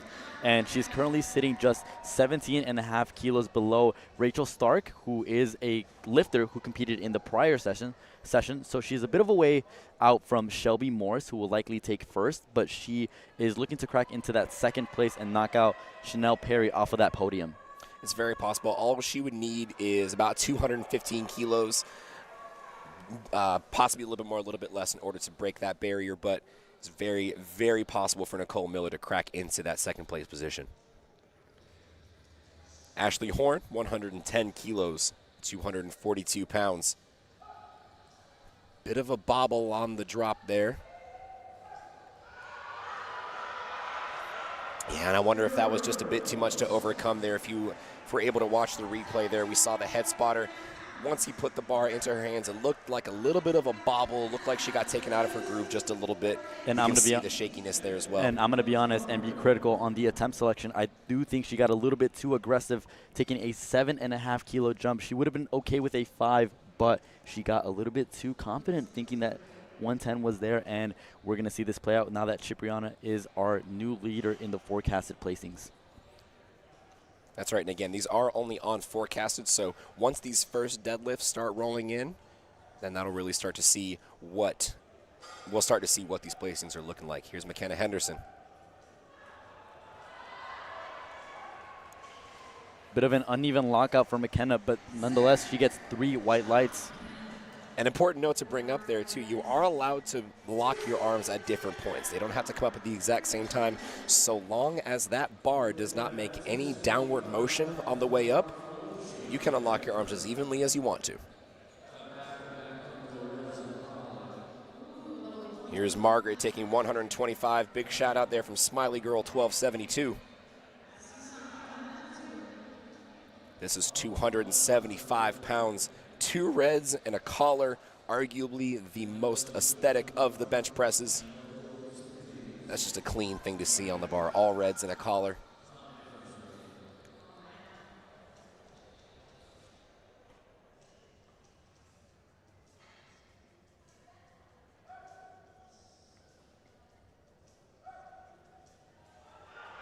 Good job on the touch there. We saw the head shift a little bit. You are allowed to do that. She's able to find lockout. And with 3 white lights. And we see this bench tech differs from ones we've seen before. She has a bit of a closer stance, meaning that she's going to have to utilize her triceps just a little bit more, which we see she's struggling to lock out that left arm at the very end, but she's able to push through, and she has a little bit of that sink, so she's able to generate just that little bit of momentum to pop it off of the chest.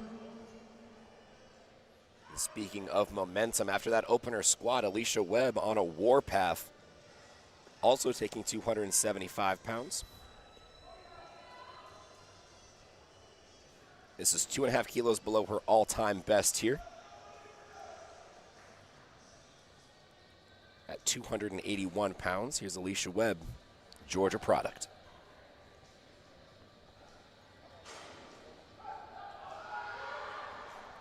And good grab there by the spotters and loaders. If you watch very closely here with that replay, as soon as head judge Cordero gave that press command, we saw the bar sink just a little bit after that press command. And that's normally a pretty telltale sign of what that kind of top-end strength is going to look like for the bench press. And Cipriana Castellano is currently forecasted in first place if successful with this bench attempt, which will finally put her past Danny Myers-Glynn, who competed in the second session just earlier this morning. And like that, Cipriana is your new leader in the 90-kilogram weight class. If successful with her deadlift opener, that'll put her 2.5 kilos ahead of Danny Myers-Glynn. And that's only if she hits her opener. And if you know anything about opening deadlifts, they're going to be easy. Ideally, they're going to be hit. And so very, very possible and very likely that we'll see Cipriana move into that top spot. And we saw Gino hand over the spotters and loaders, the chips, as they are going on the bar. Miss Shelby Morse is going for a world record. And this is a world record for the ladies open 100 kilo class, 129.5 pounds, 285. A record she already owns, set at 129, looking to surpass that by a 0.5 kilogram, just adding a chip to that bar.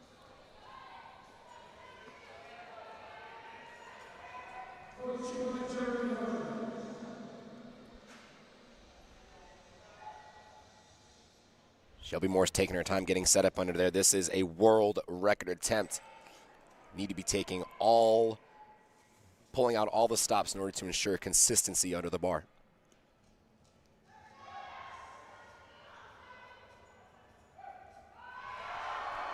And ladies and gentlemen, have you seen a world record move that fast? Shelby Morse going 6 for 6. I mean, truly, it's a battle against herself, right? There's nobody coming close to her right now. She's leading against Nicole Miller by over 40 kilos. Now, Shelby. You're supposed to take your warm-ups in the warm-up room, Shelby.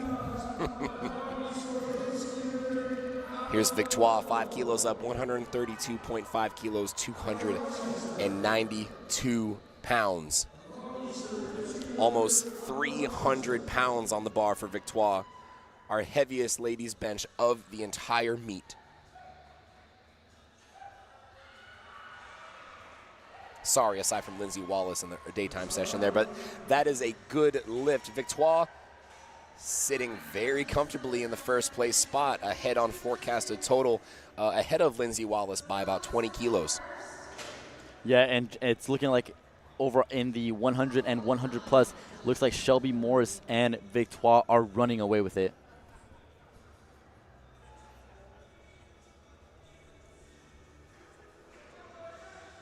Here's Justin Robinson. Had a massive 365 kilo squat. Looking to open the door here with 363 pounds.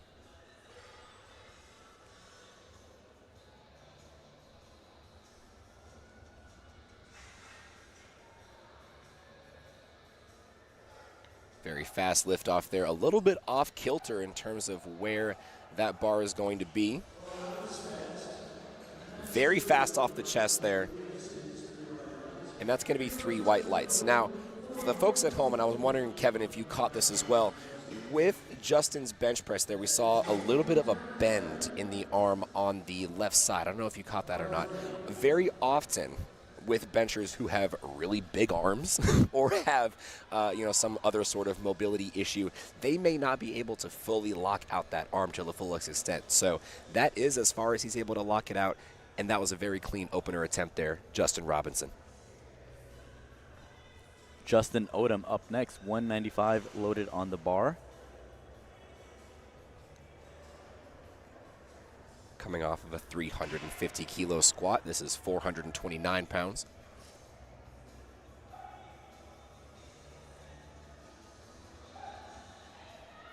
Wow. 3, 2, 1, boing. And Justin Odom not quite yet being your leader in the 140 kilogram weight class, still led by Joshua Price, from the earlier session. But I'd imagine with this just being behind by 7.5 kilos, this next attempt, he'll put him past that.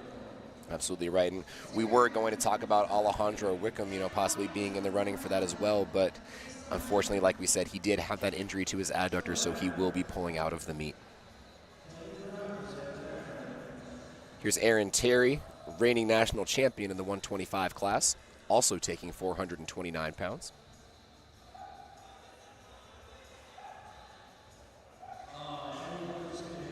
Clean as a whistle. And Aaron Terry still about 32.5 kilos behind Stephen Swain from the earlier session this afternoon. So, I mean, it can really be a thing where Stephen Swain can take it away if Aaron Terry begins missing. That's right. And Stephen Swain with not a small total by any means, 907.5. A 9 for 9 day. A perfect day. So that means Aaron Terry's going to have to at least put up a perfect day in order to match that. Here's Tevin Brown getting the lift off from the head spotter, 440 pounds. I don't know about you, Kevin, but I would want to lift off for 440 pounds if I'm putting that in my hands. Tevin Brown's also significantly stronger than I could ever imagine to be. So,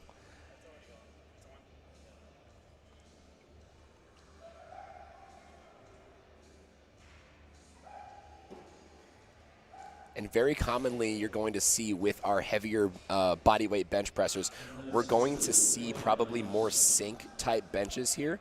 A lot of our heavier bodyweight lifters have a lot more oomph being able to use that sink coming off of the chest, and so we may not be seeing as many soft touches there either.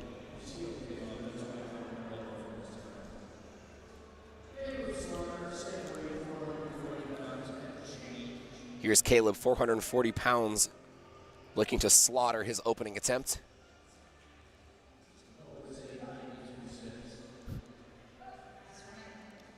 And does. Like a lamb to the Caleb slaughter, 440 pounds down, nice and easy. Omar Marquez taking the same exact weight. And Omar Marquez also having a perfect squat session, kind of hawking down Aaron Terry. If Aaron Terry begins making mistakes, best believe Omar Marquez is going to capitalize on that. Absolutely. And the name of the game here for Omar is consistency, is making as many of these bench attempts as possible, because we're going to be watching him during deadlifts. Deadlifts is his specialty. And so, and if anybody's been watching powerlifting,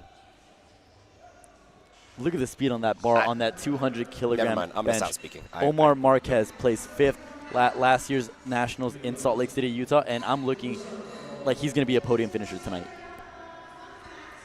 Why limit him at simply podium? I think he's got a shot for the gold. I believe so. I mean, with a 325 deadlift opener, I mean, anything is possible. Eleuterio Montalvo, returning bronze medalist in the 125 class. Currently slated just outside of the top 10 here with an 835 forecasted total. I imagine after this opening attempt and his subsequent second attempt, that'll move him a little bit higher in the rankings. Competing both for the junior and the open class. Very quick descent there. 463 pounds, that's a good lift.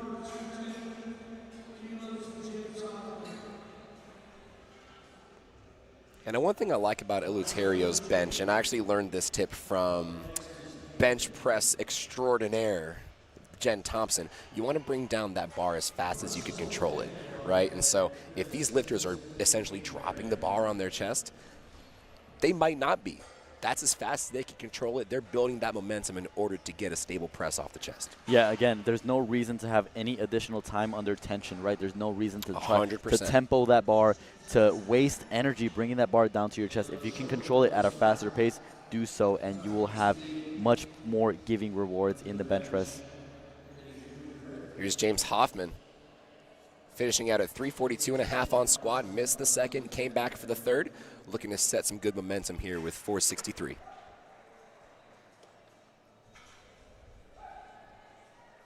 Very fast. Very technical bench press there by James Hoffman. Looks textbook.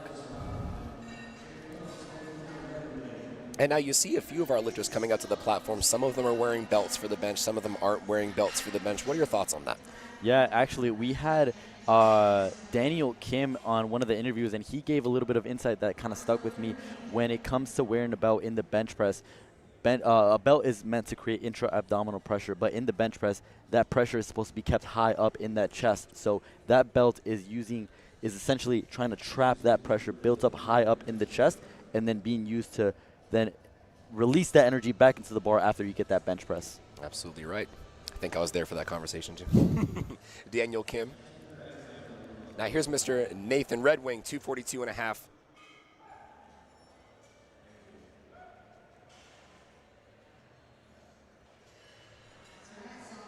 Easy press out there, 540. And 537 pounds. Yeah, and Nathan Red Wing, not our heaviest bench presser. We have Antonio Mu, who ended his squat session with a 370 kilogram performance, also looking to close out the bench press session with a 247.5 kilo bench press, 545 pounds. And I was talking a little bit to Antonio Mu in the warm-up room here before getting back for this session. Would you believe it? This is only his second year powerlifting ever. I don't believe it, but I believe you.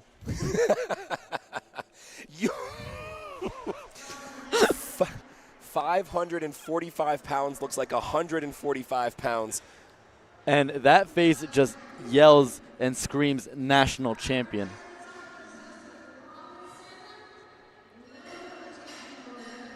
Wow, Antonio Mu. I've seen miracles happen. And where better for it to happen than at prime time? Oh my goodness, Antonio Mu's on a warpath today.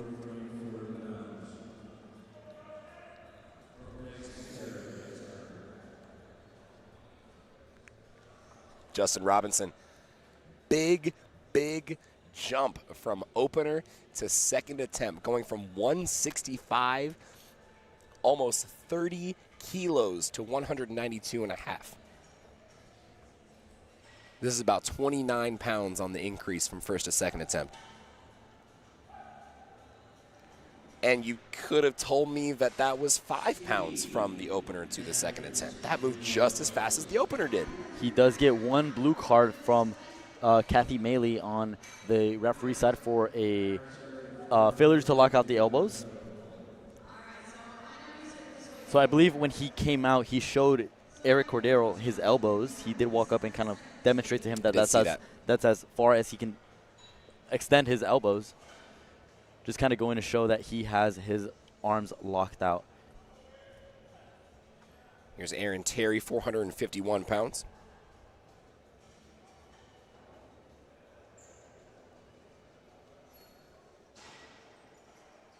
Returning national champion.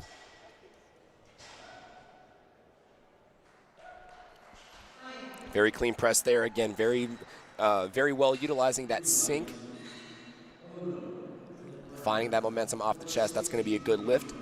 And Aaron Terry, not making any mistakes thus far, is putting himself in a really good spot. Right now, he's tied with Stefan Roundtree, just losing on body weight, both totaling 885. So he's putting up a really good pace in order to out-total Steven Swain, who is at 907.5. I think it'll be very, very possible for both Aaron and Omar. Should they continue solid progress, should they continue making these attempts, I think they'll be very well sat in the top 3 spots there.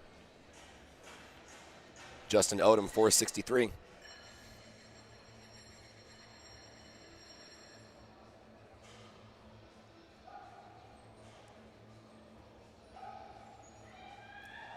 Fast. Blink and you miss it, everyone. That is a good lift. Signals to his handler to load it up. And I just want to build a little bit of anticipation here, but we might, on our third attempts, see a 600-pound bench press.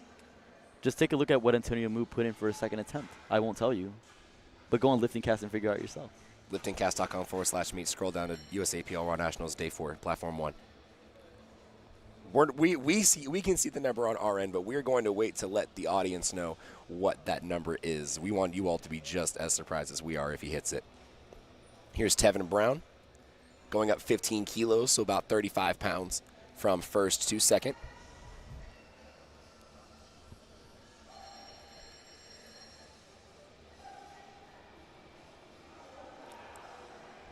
Hit a little bit of that sticking point there. I wonder if he might have touched just a little bit too low on the chest there.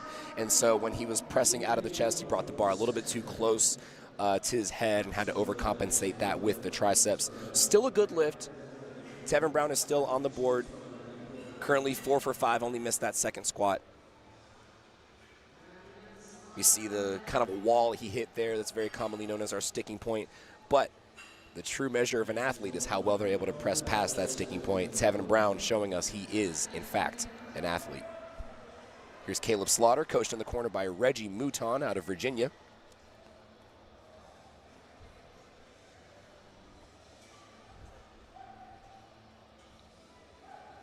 And welcome to the Slaughterhouse, because we are seeing Caleb Slaughter having a perfect day thus far, moving himself closer and closer to that top 5 and podium level position.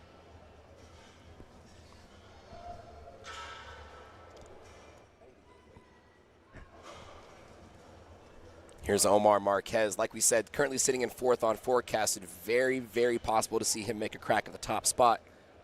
Taking much bigger jumps than Aaron Terry and really hogging him down, closing that distance. That's right. Aaron Terry only taking 5 kilo jumps there. He did take a 20 kilo jump, 10 kilo jump into his third. So Omar Marquez, likely a 15 kilo jump here. Very clean press out.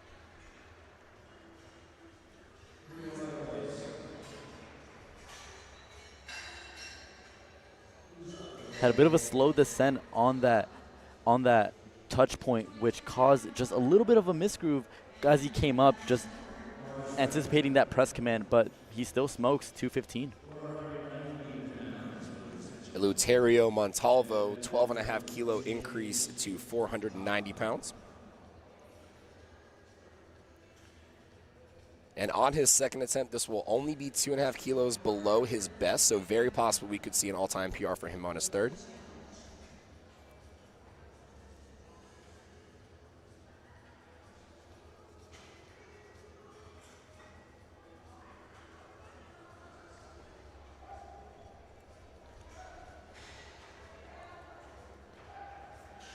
Very strong off the chest there. We saw a little bit of a wobble there in the arms and in the wrists, but he was able to lock it out very cleanly.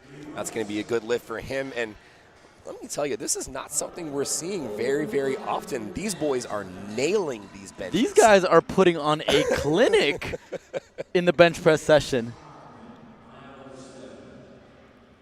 Almost as if these are primetime lifters, almost as if they're some of the best in the country. James Hoffman up next, pushing us past the 500-pound bench press mark, 507 to be precise.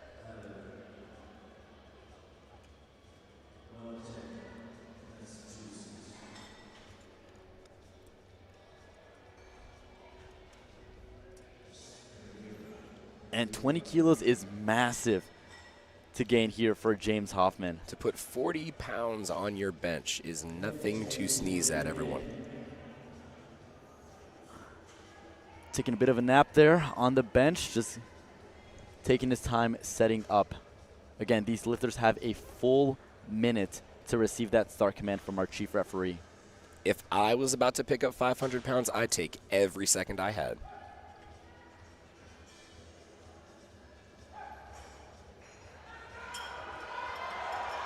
Let's see it, James. Lock it out and just unfortunately get stuck at that sticking point.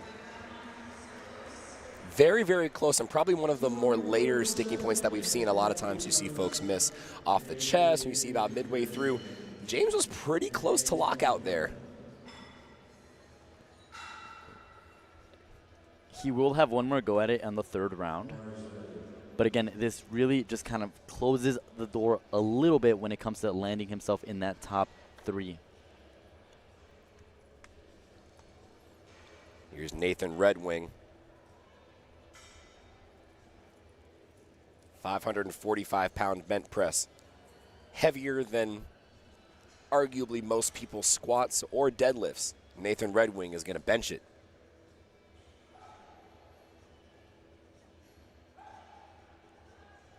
And there you have it, folks. Off the top rope, Nathan Red Wing, 3 white lights. And y'all want the number? That is the number. Antonio Mu is loading 270 kilos for his bench press. Ladies and gentlemen, the world record on the bench press is 281 kilos. Depending on how this moves, I think Antonio Mu might make a crack at that American record previously set by Mr. Athletic over everything, Jason Mike. Over 7 years ago. Over 7 years ago. That was back in IPF World Classics. Back in 2018. Antonio Mu looking to break a very long-standing bench press. Making our last step there, 270 kilos, 595 pounds.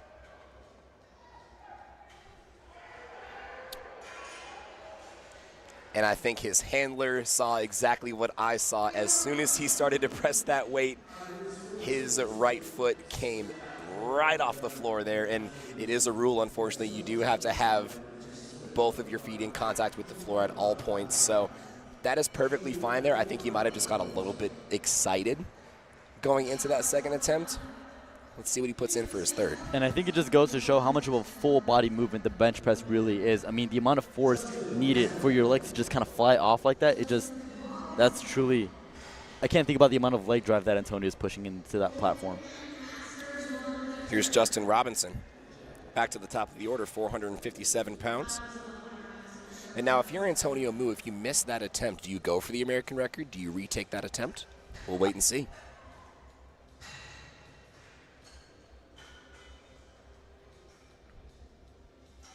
Justin taking his time getting set up, making sure his shoulders are well in contact with the bench here.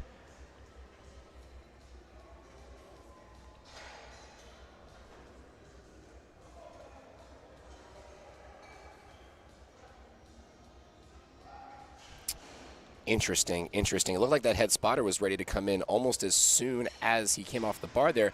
I wonder if there might have been a misload, or I wonder if he might have just gotten the timing wrong on that.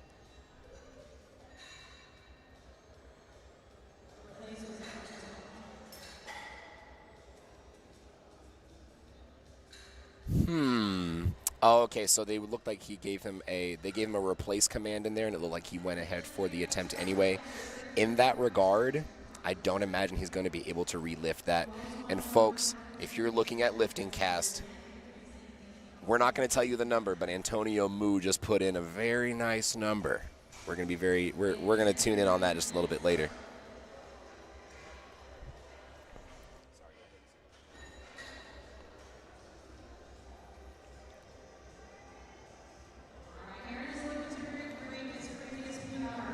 Five kilos up from 205, going to 210 kilos. This is going to be just past his prior all-time best.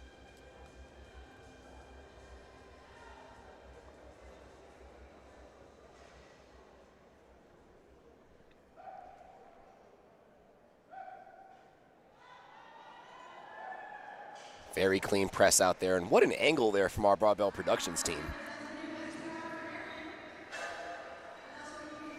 And that's a good lift. Aaron Terry, 2-1. All we need, everyone.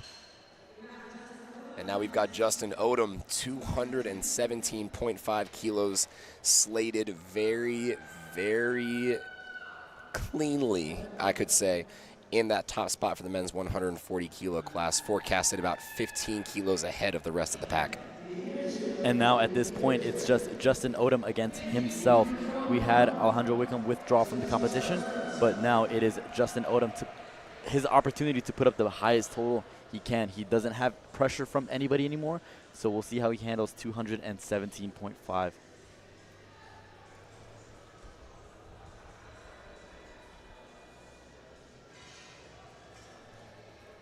Here he goes.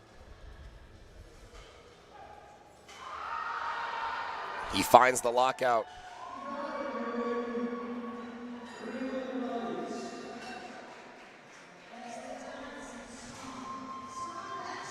Very, very strong bench there. Justin Odom, 3 white lights, currently 6 for 6. And like you were saying, this is Justin's meat to lose at this point. However, he's pretty much already won. All he has to do is make that opener dead, and the gold medal is his. Here's Tevin Brown going up 5 kilos as well, 485 pounds, 220 kilos.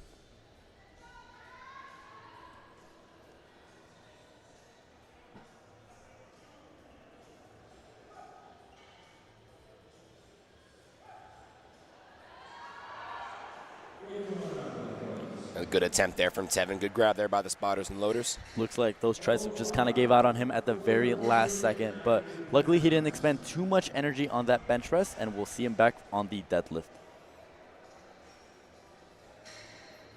Yeah, it's very possible he touched just a little bit lower on the chest there. You can kind of see his butt come off the bench just a little bit there. Very commonly seen with these heavier bench press attempts. So as we're getting further and further into this lineup, we might see more of these misses here, making these deadlifts even closer.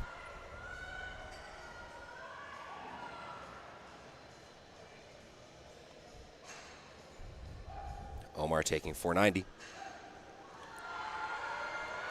One of our only heavier lifters with a soft touch bench, and he's able to lock it out. That's a good lift for Omar Marquez, inching his way further and further and further up that totem pole, and looking for the gold medal spot. And that's really what you want to see when the lifter is kind of looking from the outside in. He's making attempts, and that's the game changer. That is what it's going to make him a national champion if he really wants it down. And it'll really come down to the last deadlifts. We don't know what's about to happen. It really will. I mean, the gap is only within about 20 kilos across the top 5 or 6 spots, which is it's not the smallest margin by any means, but it's definitely not impossible. Very surmountable from our lifters. Eleuterio is going to be taking 225 kilos. He has hit this weight in competition before. This is 496 pounds.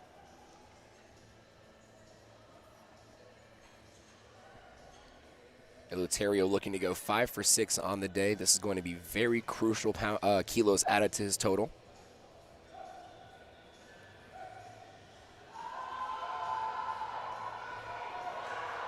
Can he find lockout?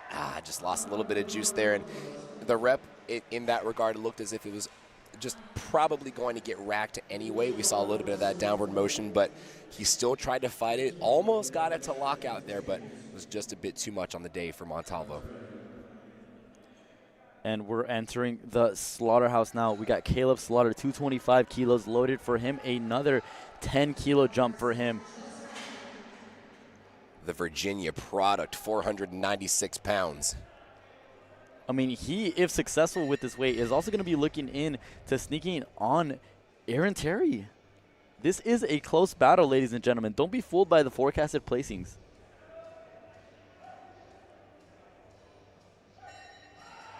And that's Caleb what we love Slaughter. to see. That's a good lift. And just like that, we've got a battle on our hands moving into deadlifts for the 125s. Caleb Slaughter making his presence known. He said, third is not enough for me. I'm coming for the gold this year. We have 3 more bench presses remaining, all in the 140-plus kilo category. We have James Hoffman, who will be retaking 230 kilos. If you remember, on that bench press for his second attempt, he kind of had a bit of a sticking point at that lockout. Just couldn't get those triceps to do. Let's see if he can make that adjustment for this third.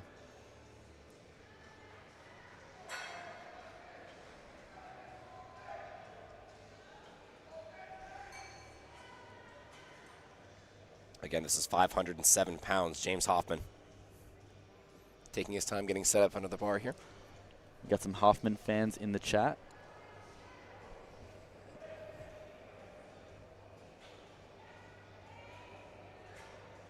Like you said, if he's able, he has the strength off the chest, but as long as he's able to find that lockout with the triceps, it's his.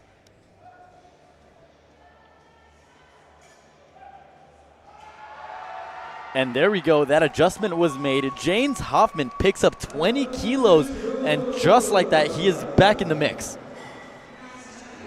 Wow. I've been surprised many, many times on powerlifting streams and casts, but I've not been surprised as much as I have by James Hoffman coming back from missing. I mean, I thought he gave a little bit more than he could have come back from. I mean, from looking like it's a miss on strength from taking an overly aggressive 20-kilo jump, he moves 230 like if it was his second attempt with more room left in the tank.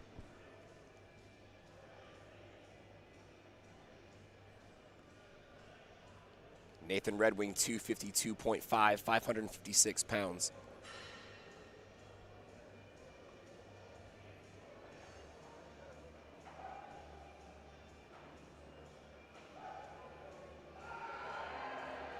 Strong lockout from Nathan Red Wing. This is going to keep his total high, 955 kilos. And ladies and gentlemen, 283 kilos is being loaded on the bar.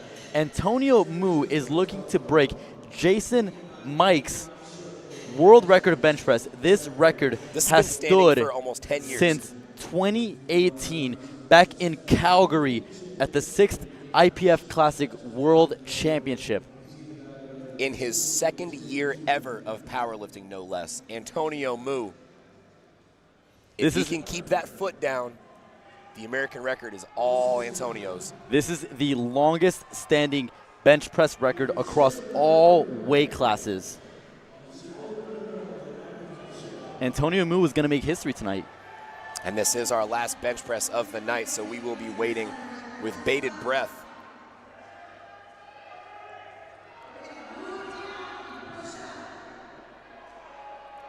To break a taking his time. 7-year standing record. 2 years in. I think that's the major key here, folks. The training age is the youngest on the platform, but he's hitting the biggest weights. Antonio Mu. For history, Antonio Mu. For the win. 3 white lights. And you can't write a story better than this one. Antonio Mu is surprising everyone with 2 years of experience under his belt, is breaking records longer than he has been powerlifting. Antonio Mu, I am in shock, my brother. What a bench press that was. And just like that, folks, we've got to go ahead and rein it back in a little bit. We've still got deadlifts here. The party is going to start here in just a little bit. But my God, what a run of bench press that was. We haven't seen anything because, like the famous saying goes, the party doesn't start, the meat doesn't start until the bar hits the floor. We have deadlifts coming up. Take a look at our standings here in the men's 125 kilo class, like you were talking. Stephen Swain and Stephen Swain at the very top at 575 kilos, just on subtotal. Again, we do have deadlifts, so we imagine Aaron Terry, Omar Marquez, Eleuterio. We do imagine all three of those subtotals to increase. We've also got Stefan Roundtree, Brennan Harrigan from the earlier session.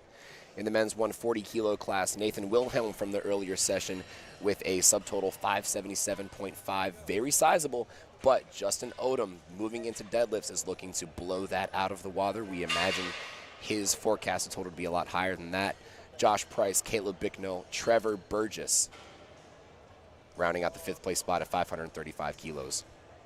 In the 140 kilo class, our boy, our man, Antonio Mu, obliterating the heaviest subtotal of the whole day, 653 kilos, massive American record bench, followed by Mr. Nathan Red Wing, professional wrestler, professional powerlifter, 617.5 on his subtotal. Kyle Lockhart, Tevin Brown, and Tyler Wilhelm in 5th. And to move over on the women's side, beginning with our 90 kilogram class, McKenna Henderson with a surprising 120 kilogram bench press, Bran Nevins, and from our earlier session, and then Cipriana Castellano with a 325 kilogram subtotal.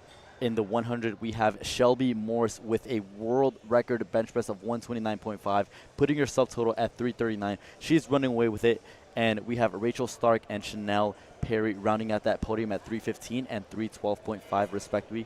Very possible for Alicia Webb to break into that 3rd place spot. Right, we have Alicia Webb also tied for that 3rd spot with 312.5, and moving over to the 110s. This is the Victoire show. I mean, she is at a 390 kilogram subtotal with a huge deadlift in her arsenal. We have Lindsay Wallace at 367.5 and Kimura Peak at 352.5, followed by Margaret, who's also lifting in this session at 345, and then Shelby Morris with that 339 kilogram subtotal. That's absolutely right. And that, like you were saying just a little bit earlier, Kevin, this is not the end of our action. We still have a whole round of deadlifts to go for both our ladies and our men. So we're going to be looking to see these totals increase quite a bit once we move into these opener attempts. But before we get into our break, we're going to take it over to USAPL presidential candidate Daniel Kim talking with one of our lifters in the warm-up room.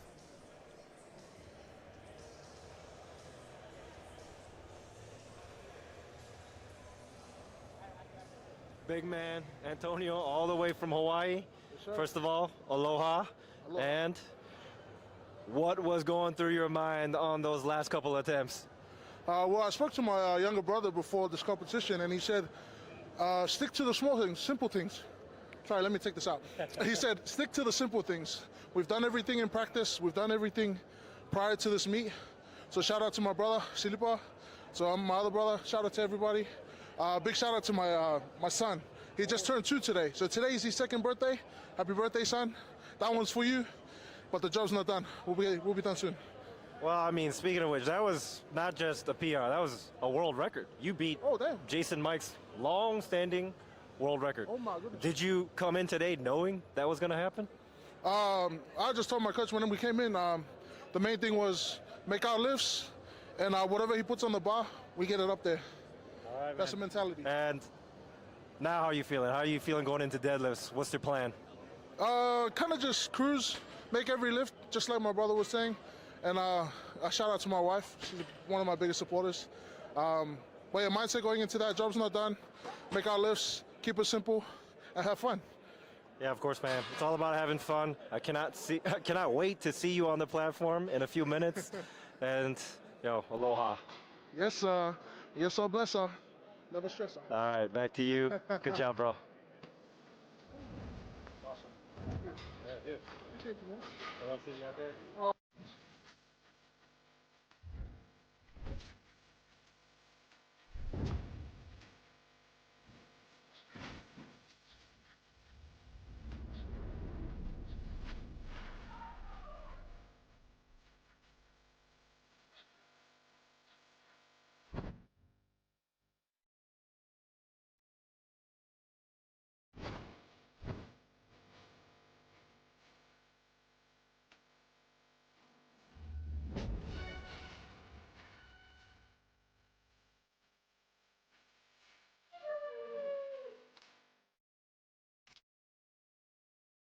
Get access to world-class coaching in real time from anywhere. Whether in a small group setting or one-on-one, our coaches are in your ear during your training sessions, watching every rep and correcting every mistake.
Welcome back, everyone, to our coverage of Primetime, Day 4 for USA Powerlifting's Raw National Championships from the Georgia International Convention Center here in Atlanta, Georgia. The party has started. The weight has hit the floor. It's time for some deadlifts, starting off with Miss Alicia Webb, 363 pounds.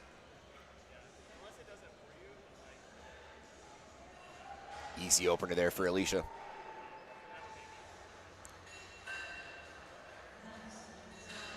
That's a good lift there. Coming right behind McKenna Henderson, 374 pounds. And once all of these lifters are through their first round of deadlifts, if their first attempt was successful, they would have solidified their total.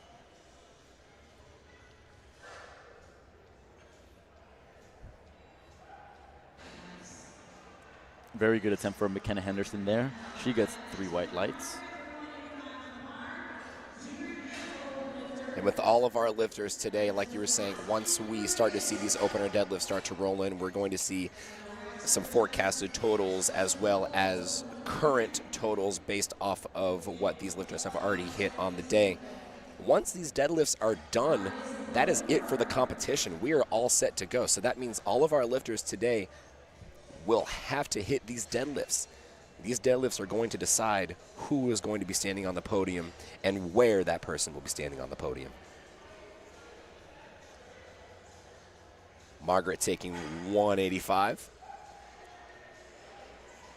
407 down in flames. So if you see Margaret in your commercial gym and you see her doing a deadlift with about 445s on each side, just know that that's probably going to be a warm-up for her.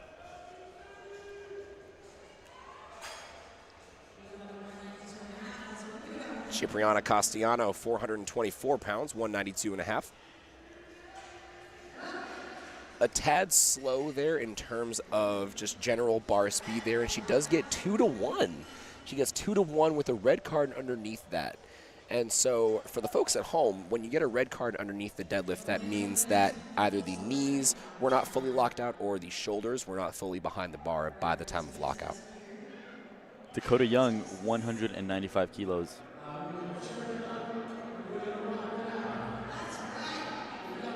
Rocking the TSS singlet. Shout out to Wes Zunker. Very easy opener there. And I want to circle back a little bit to Cipriana Castellano. Sure. She is our current leader in the women's 90-kilogram weight class. However, she is the first lifter to go up. Now, when we talk about deadlift advantage, she is in the lead, but will finish her deadlifts well before all the other ladies in the 90-kilogram weight class. Correct. Yep. So she will then now be sitting and waiting for all these ladies if they're pulling for the win and trying to essentially out-total her towards the end. So that might be a storyline that we might see develop as these ladies start hitting their deadlifts. Absolutely right. We see Nicole Miller, great attempt there, 195 kilos. And if anyone's following along to the ladies 90-kilo class, only at the very most 10 kilos separates first to seventh. 10 kilos separates first to seventh, so that is an extremely close race for all of our lifters. It will really come down to these deadlifts. And Shelby Morris coming away with a bench press world record just a few minutes ago. She is now opening us up with 205 kilos, really running away with the 100-kilogram division. Nobody in contention for that top spot.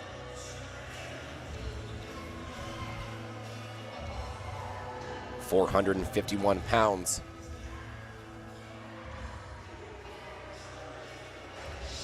And it is none other than Shelby Morris. With that, she has solidified her total, and as long as nothing crazy happens, she will be your winner in the 100-kilogram class. Barring, like you said, barring any misses for Shelby Morris, she is your champion. However, you also want to say, if Nicole Miller makes some big old jumps, granted, that is a very, very wide gap, but nothing is impossible in powerlifting.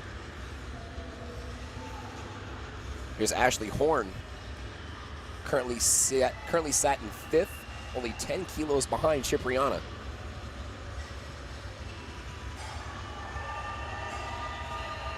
Good opener there for Ashley. And tell me if you agree with this here, but it looks like some of these deadlift openers are just a tad slow, no?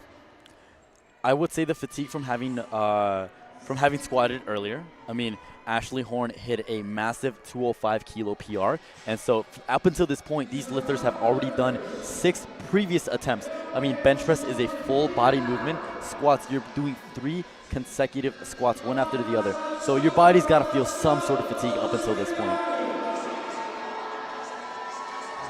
And you kind of mentioned it there, Elizabeth Yarde with a bit of a slower opening attempt at 205. And that's going to really play into how they add pounds onto the deadlift, especially as we get to the third attempt here. Those kilos are going to be crucial. And I might be predicting something a little bit here, but I don't think that will be the case for Rachel Bassiera. I think Rachel Bassiera has shown significant improvements in her deadlift, and I'm thinking this is going to fly. I agree, and right now she's only sat in 8th on forecasted total, but with whatever she puts on for her third, that's going to put her at least into that 5th place spot. Oh, she's gunning for more. Rachel Bassiera, slay queen. There is so much left in the tank there for Rachel. This, folks, if you're following along at home, I highly, highly recommend you all tune into LiftingCast, www.liftingcast/meets, and tune in to these attempts that we are seeing on the platform. This is an extremely, extremely close race, especially in our 90 kilo class. And now here's Victoire taking 485 pounds for her opening deadlift attempt. Well above the entire rest of the pack here. And with that, she has pretty much solidified herself as the 100+ kilogram champion, right? She is currently sitting at a 610 kilo total. Talk about just numbers that you don't think about when you're talking about these ladies lifting such heavy weights. 610 is nothing to be underestimated. I guess it's just something super, super high. Absolutely. I mean, these are incredible, bar none. McKenna Henderson in the 90 kilo class, 177.5, is stood up. McKenna currently in 5th. And we're watching these third attempts roll in, folks. These standings are going to change. Alicia Webb, our Masters 2 lifter, taking a 15 kilo jump. Alicia Gradually Webb, continuing to move herself up those rankings. no stranger to the national stage here, has made plenty of these jumps before. Generally makes between 12.5 to 15 kilo jumps on poles, especially going from that first to second. So this will be part of the game here for Alicia, looking to get onto the podium here.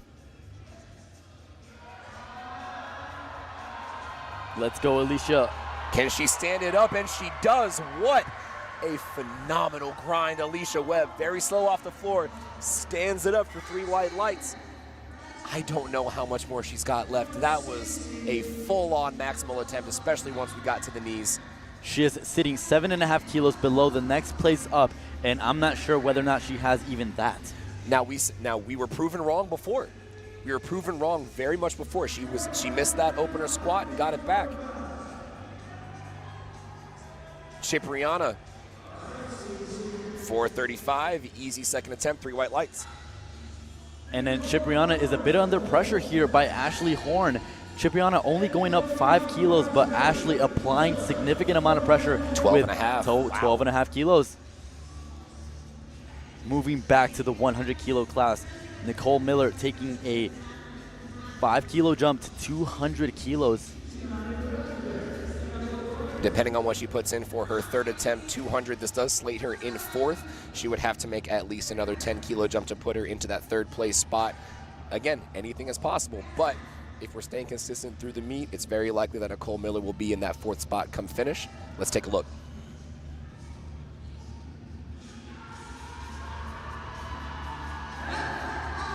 Bit of a fight on the way up.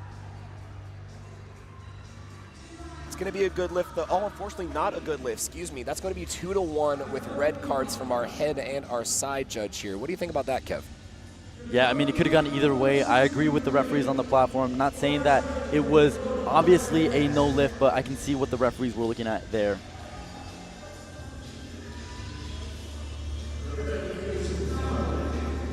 Dakota Young. We see Wes Zunker there, owner and proprietor of Texas Strength Systems. State chair of Texas as well. Dakota Young, easy 210 there. Watch the lockout, though. Watch the lockout. And with this pull, Dakota Young has moved herself provisionally from 6th place all the way up to 2nd with a 515 kilo total with one more pull left to go. And it looks like Dakota Young is putting herself into the mix as well with Ashley Horn, Cipriana Castellano. That's going to be the battle to watch. This is anyone's game here in the 90 kilo weight class. Margaret making a 15 kilo jump. This will pull her. Sorry, 25 kilo jump. Yeah, this will put her into 3rd place. And she's now your bronze medalist. Nobody threatening her in this position, and she will now be gunning for. Looks like Lindsay Wallace is well into that 2nd place with a 590 kilo total. Margaret will be solidified in that bronze medal. Yep. And like we were saying, folks, as these deadlifts start rolling in, we're going to start to see more finalizations of where our lifters are going to be placed on the podium here. Elizabeth Yard, a rough go of the bench press, able to show the most resiliency we've seen across this entire competition. With this pull, she will bump down McKenna Henderson from 6th to 7th, swapping places with her.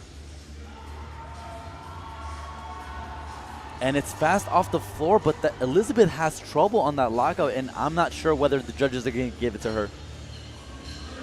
Unfortunately, that's a no lift. Unanimous decision from all of our judges there.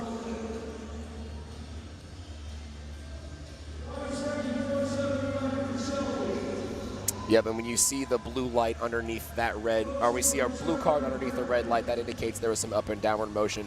And you can kind of see that when Elizabeth got into that lockout portion. Here's Shelby Morris. This is a 2.5 kilo best, meet best for her. Again, Shelby currently sat very comfortably in 1st place for the 100 kilo class.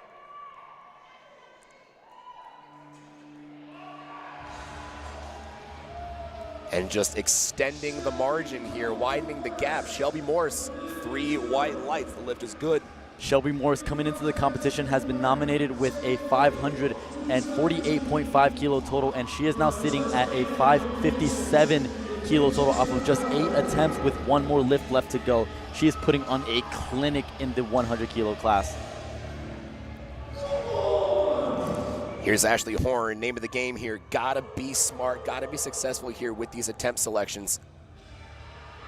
Strong off the floor. Ashley Horn will not be sat down, ladies and gentlemen. She is in this running. And Ashley Horn is your new leader, sitting at a 525 kilo total, 2.5 over Cipriana Castellano. And tell you what, Cipriana is going to have to pull first well before Ashley Horn does. And if we know anything about 3rd attempt pulls, for the folks at home, on your last deadlift, you get 3 attempt changes, and that's where we're going to start to see some of these folks jockeying for placing. Rachel Bassiero with this attempt looking to move herself from 8th to 6th, bumping McKenna Henderson down a placing.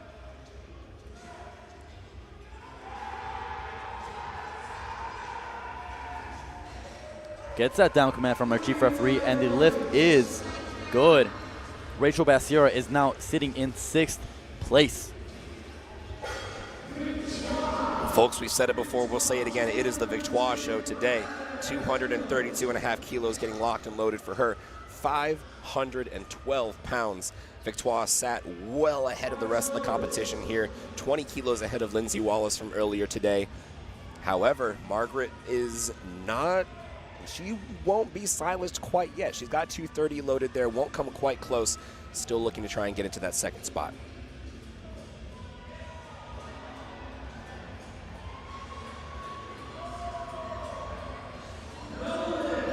And that's going to be a no lift, unfortunately. Red cards from both of our judges there. Let's take a look at the knees.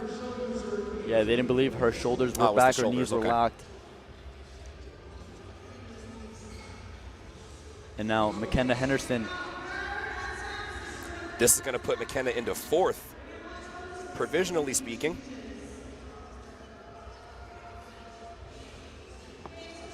This will actually move McKenna Henderson into third place, tying total with Dakota Young, but winning on bodyweight. Can she stand it up? Unfortunately, no. So there, McKenna Henderson's going to stay in the 7th place spot. Perfectly okay. 7 for 9 day for McKenna Henderson. Her first primetime performance. What more can you ask for, ladies and gents? Cycling over to Alicia Webb. She's looking to pull herself from 8th place and come off the primetime stage, walking away with a medal, taking a 10-kilo jump. Can our veteran muster up all the fight she has in her from all the years, decades of experience? It's coming down to this final pull here. This is for the podium spot, Alicia Webb.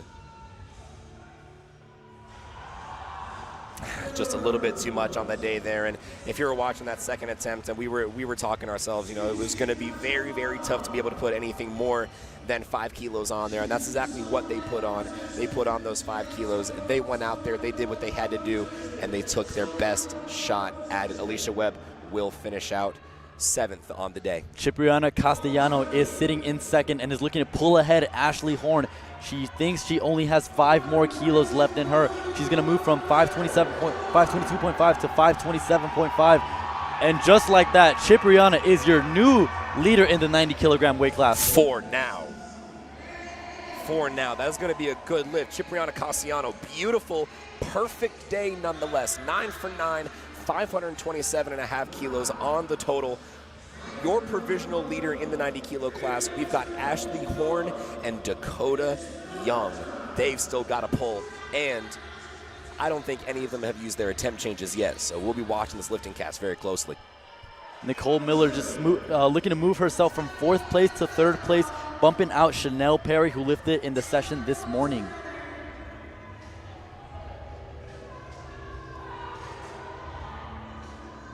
Here's Nicole Miller. Can she find her way to stand up? Yes, she can. And Nicole Miller, your podium and bronze medalist in the 100-kilo weight class. A good lift, ladies and gentlemen. Nicole Miller makes her way to the podium. Your 3rd place finisher, your bronze medalist. Cycling back over to the 90-kilogram weight class, we have Dakota Young looking to pull herself further into that 3rd place position. Won't quite go past Ashley Horn or Cipriana, but she's just looking to further extend her lead. And we are not counting Dakota Young out yet. She won her national championship here 2 years ago at Collegiate Nationals in this very stadium, in this very convention center. Dakota Young looking to put herself on the podium. 3rd place, 217.5 kilos, 479 pounds. Looking to pull herself out of range from Rachel Bassiera.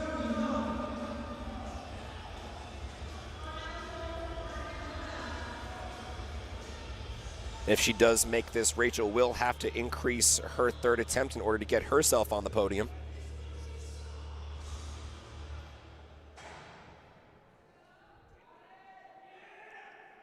Here's Dakota Young.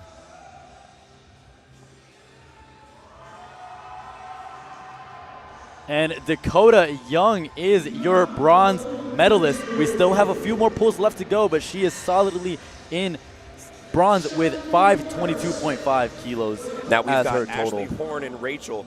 Ashley Horn could very well increase that last attempt to put herself on the podium spot.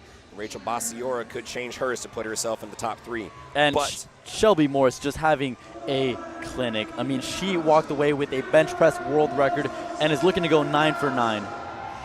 If she hits this, what more can you ask for from your first USA Powerlifting Primetime performance? 9 for 9. Perfect day, the dub. What else can you expect from Shelby Morse?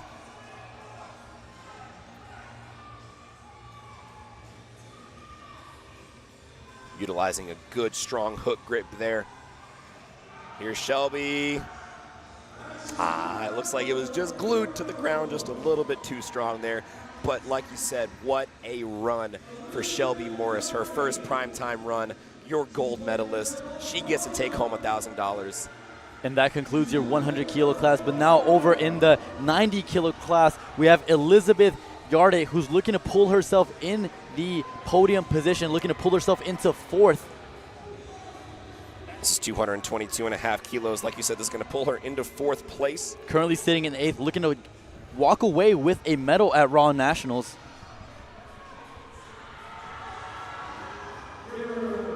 Just a little bit too much for Elizabeth Yarde. She will end up in 8th place, having a 4 for 9 day. Yeah, unfortunately, that run on bench might have just taken a little bit too much off that total than she would have liked. But still, like you said, a lot of these lifters are going to be, it's their first primetime meet. It's their first time at Raw Nationals. Rachel Basira, currently sitting outside of the podium in 6th place, looking to pull herself into 4th. Not only that, but she is looking to cross over the 500-pound deadlift mark, a huge milestone marker for the 90-kilogram weight class. Rachel Bassior representing Sin Powerlifting in Pennsylvania. And you want to talk about a game-changing performance here. Talk about Raw Nationals in 2023.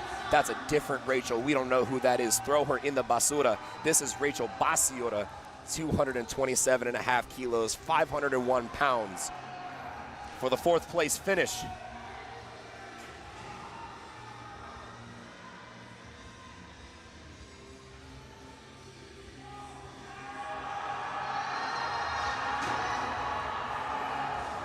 Just a little bit too much for Rachel on the day, but from bombing out in 2023 in Memphis, Tennessee, she is now a top contender in the primetime stage. I mean, what a ways to progress from that. And just narrowly missing with the top 5 spot here by 2.5 kilos. And ladies and gentlemen, we have a pull for the win. Ashley Horn is looking to pull 500 pounds. To pull ahead of Cipriana Castellano. 501, Ashley Horn.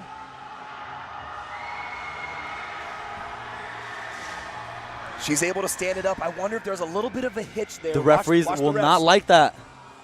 And that's going to be a no lift, unfortunately. And I will say that is a fatal mistake for Ashley Horn. She only needed to pull 222.5 to beat Cipriana Castellano. However, her coaching staff and handlers too decided much of a gamble there. Yeah, they gambled the win. They wanted to go for 500 and loaded 5 additional kilos more than they should have. And you call it a fumble, but I'll let you guys decide. I have a bit of a separate take that. You also want to think about, what if this is primetime, this is nationals, right? If you're already taking your shot to get into that 1st place spot, why not also make it a shot to get to that 501? There's also that play as well. PRs come and go, but a championship is a championship.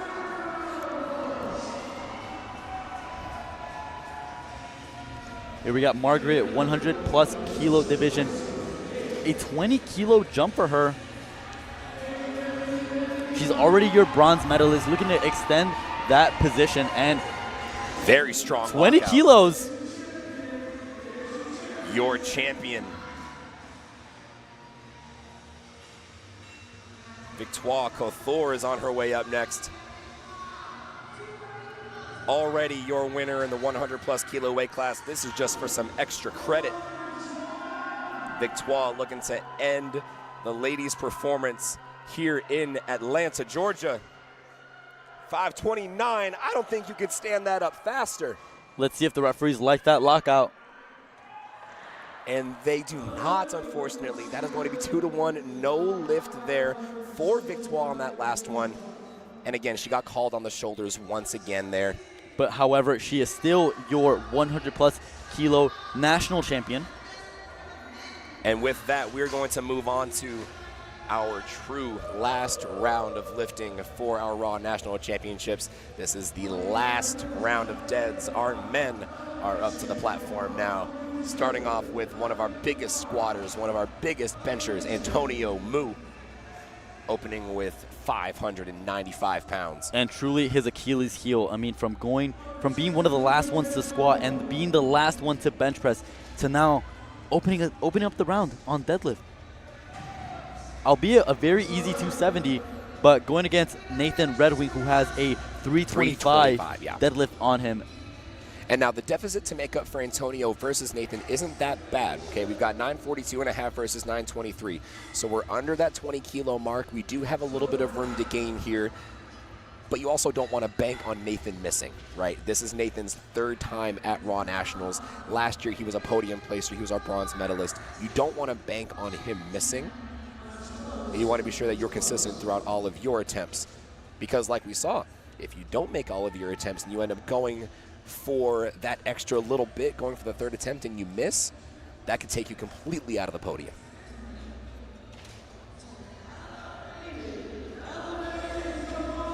Eleuterio Montalvo, 661 pounds.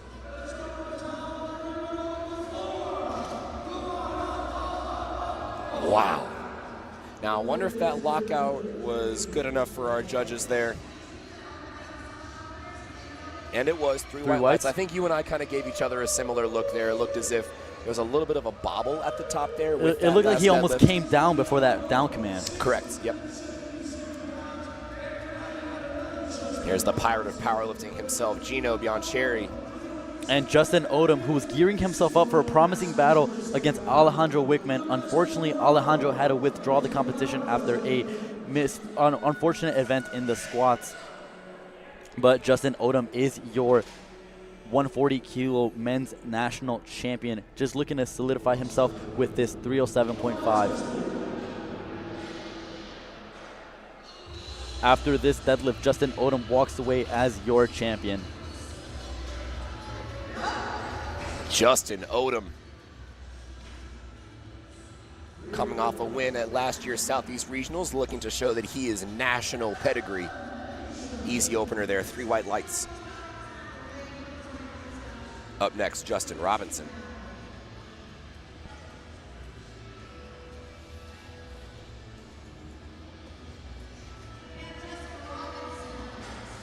Justin Robinson is going to be taking 315 kilos, 694 pounds.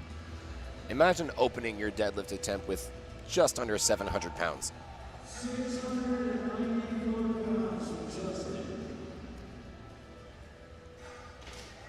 Justin Robinson in the men's 140-plus kilo weight class.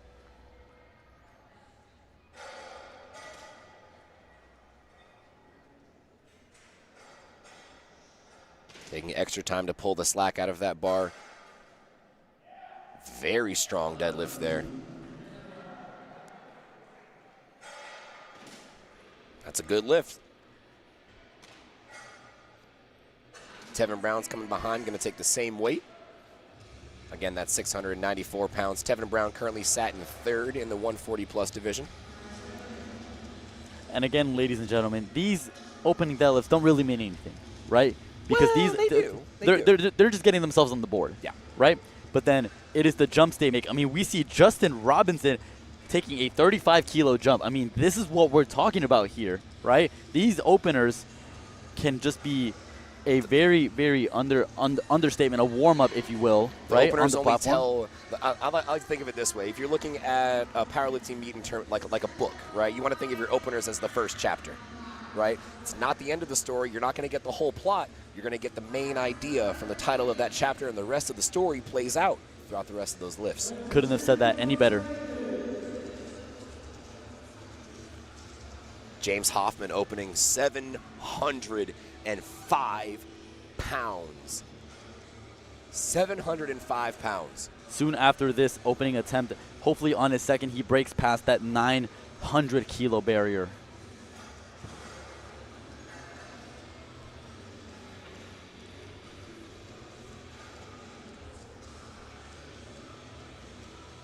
James making full use of his time. He does have, now in contrast from squat and bench, when we look at the deadlift here, I wonder if that was just locked out enough for our judges. Let's see what they say. Those shoulders. 2-1, they did not, unfortunately. So Hoffman's going to have to get a little bit more locked out, going to have to push those shoulders a little bit further back in order to have a good lift. But in converse to what squat and bench look like, once the bar is call loaded, you do not have to get any sort of command before that time ends. As long as you initiate the lift, as long as that bar starts moving at any point before that minute, you are good to go.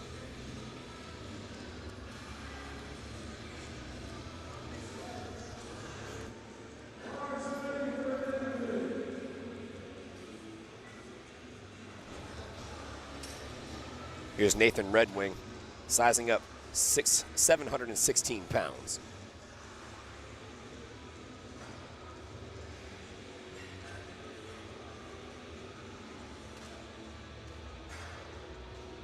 Strong pull there from Nate.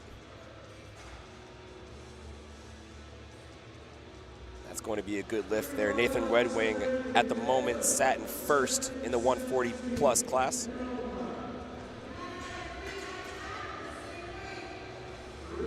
Coming up next, welcome to the slaughterhouse. Caleb has 716 locked and loaded. Caleb has had a perfect day thus far, no misses, and I'm going to be honest, I really don't think it's going to start now.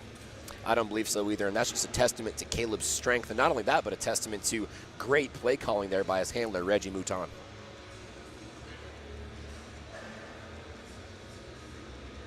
Oh, yeah. Oh, now, yeah. Ideally, you're supposed to have your warm-ups in the warm-up room. You know, you want your opener to be just a little bit more difficult than that.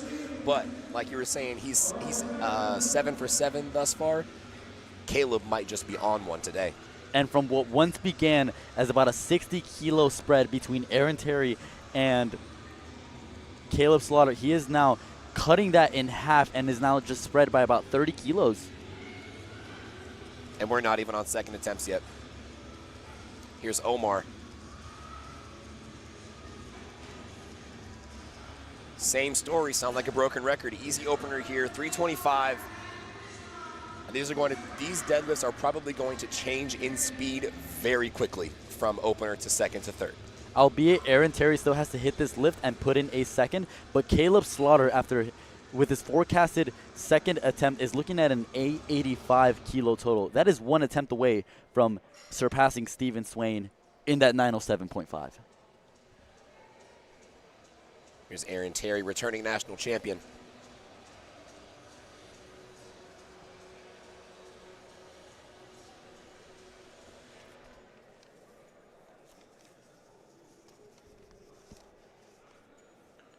One of our only sumo pullers of the flight here, looking to go hands in, feet wide.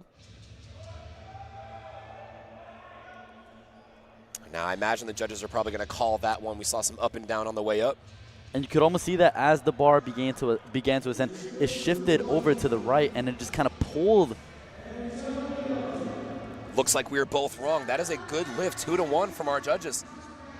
And that's why we're in the commentary chair and not in the seat. Well, Kevin is. Category 2, who?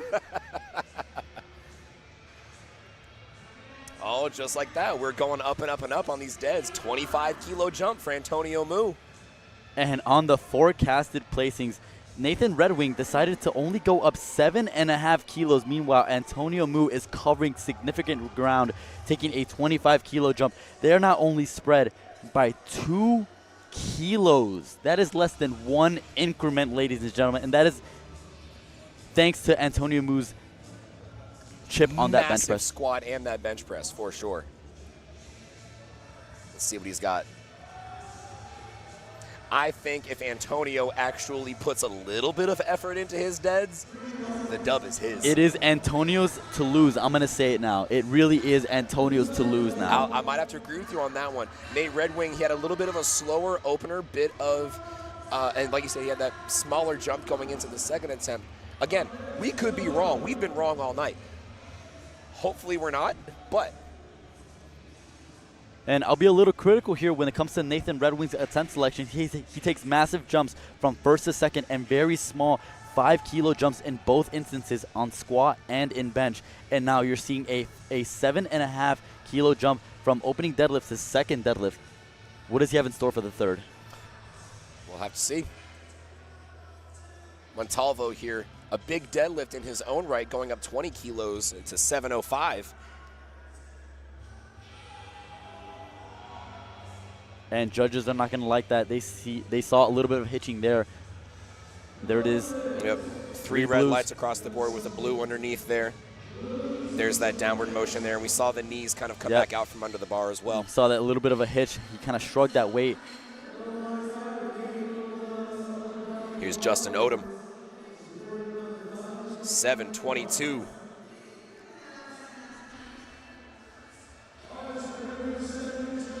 This is a massive second attempt for him. Another 20-kilo jump. Again, a similar story like we saw with Shelby Morrison and Victoire. Here, Justin Odom has no opposition and is just competing against himself, trying to put up the highest total possible.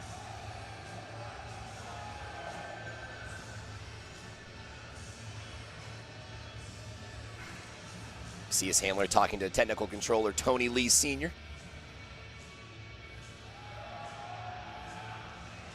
Big pull there. He's able to find the lockout.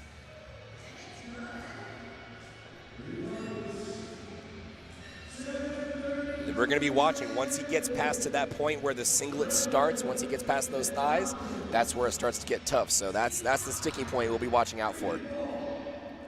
And Nathan Redwing only deciding to go up 7.5 kilos.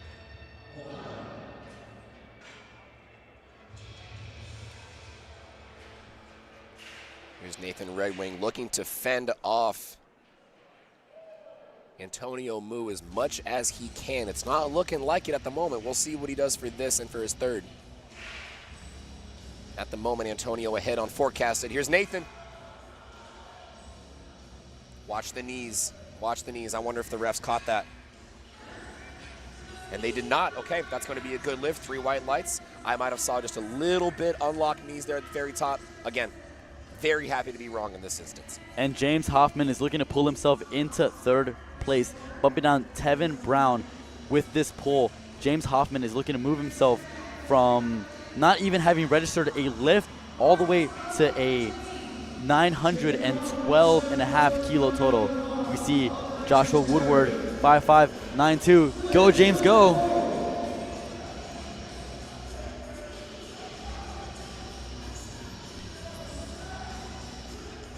.340 kilos, 749.7 pounds, or 57 pounds. We'll just call this 750 for the folks at home.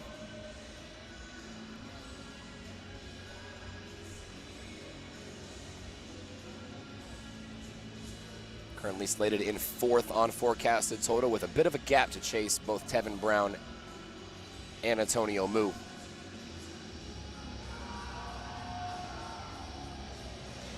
Again, let's see if the referees like that lockout.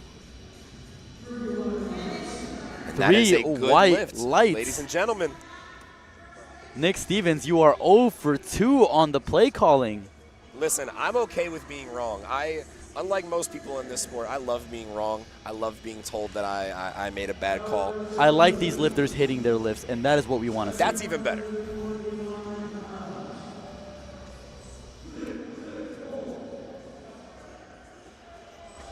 Aaron Terry, 10-kilo jump, very manageable here, 340 kilos. Looking across the 900-kilo marker with this pull. And with that, only 7.5 kilos behind Steven Swain. We've still got Omar Marquez to go. Omar ahead by 5 kilos on the forecasted. This is a battle, ladies and gents. And similarly, like we saw in earlier sessions with James Sampson in the 100-kilo class, he stood in that first place position up until the second deadlift. And this is a similar story we see here with Steven Swain in the 125 class. And again, one of our lifters with a very, very young training age comparative to the rest of the pack here. Only 5 meets, only having started in 2023, and to find himself pulling for a top spot at Raw Nationals Primetime this year. And he is tied for the fifth highest deadlift in fourth highest deadlift in USAPL history.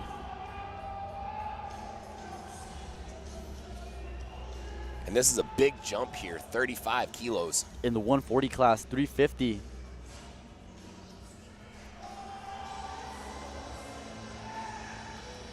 I think Justin Robertson's got a few pounds to lose, but did he keep his hands on the bar? He does. Okay, 2-1, that's going to be a good lift.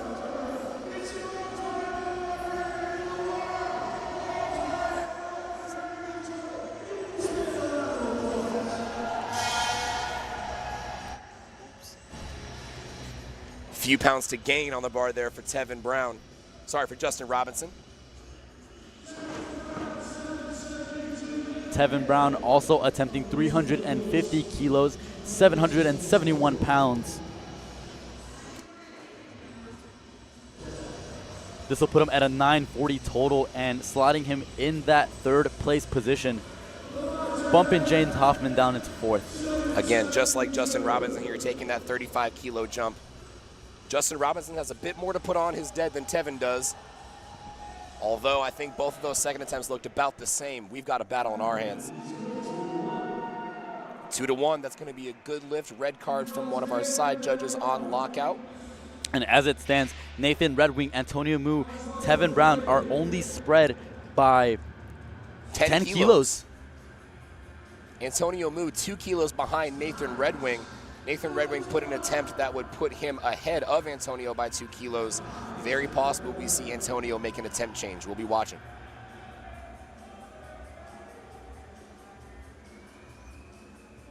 Caleb Slaughter, 25-kilo increase here.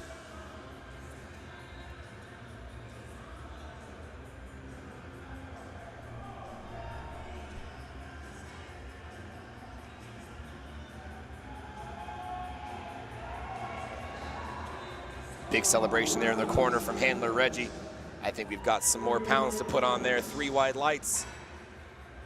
And last but not least for this flight, Omar Marquez.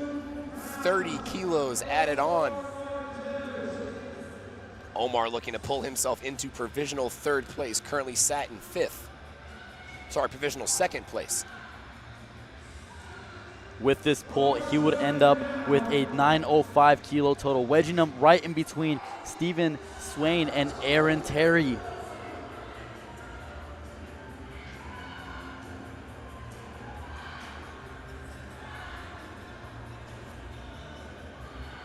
And Omar Marquez with 355 in the bag. He is currently sitting in 2nd as of 2nd deadlifts.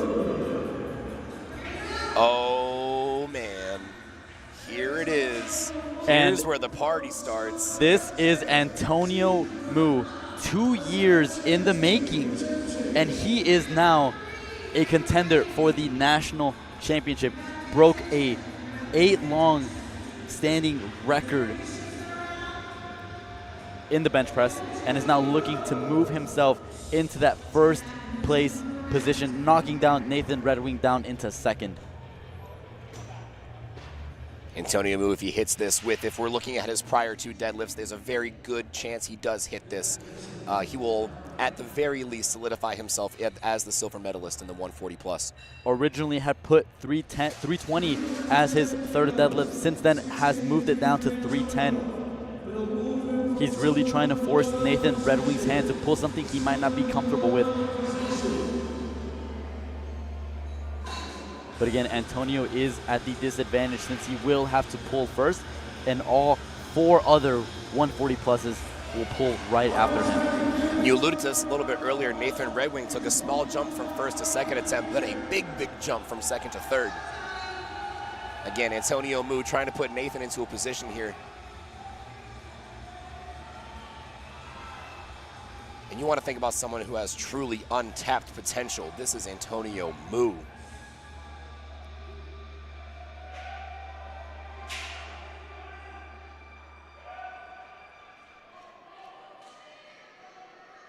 Let's see it, Antonio.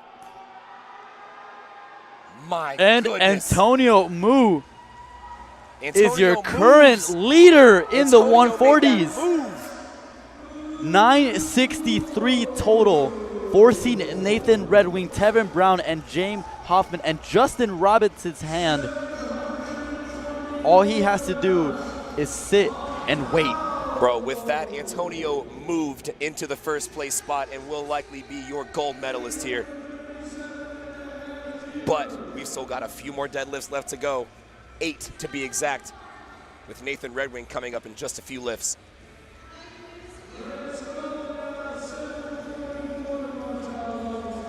Luterio Montalvo, last year's 3rd place finisher. With this forecast, that unfortunately will be a little bit outside of the top 3 spots, but this will put him into provisional 5th place in the 125 class.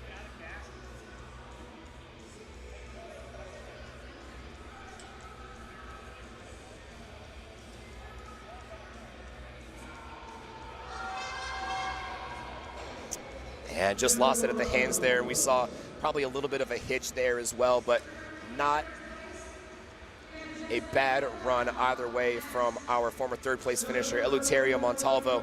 Unfortunately, not having the best day moving into deadlifts here. Has some lockout issues. He will finish 8th, so well within the top 10 here in the 125 class. And a bit of a statement here for Justin Odom. He is loading up 340, trying to total 907.5, letting these 125 lifters know that I will not let a lifter from the regular session out-total me. I'm not going to let that happen. He said, this is prime time. I'm here for a reason. Justin Odom looking to go 9 for 9, taking a 12.5 kilo jump.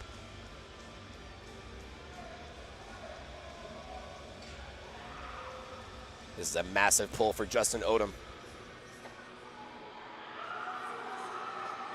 Can he find his way up? Oh, and just got a little bit too slippery on the thighs there. Nonetheless, Justin Odom is still your 140 kilo national champion. Followed by Josh Price in second place, Trevor Burgess in third, Adrian Thomas in fourth, Jean Laguerre in fifth. And again, other than Justin Odom, your podium in the 140s is all from these regular session lifters. Here it is, folks. Here it is. Nathan Red Wing coming up. 2.5 kilo all-time PR. This will put him in the gold medal spot in the 140-plus kilo weight class. Can Nathan turn heel?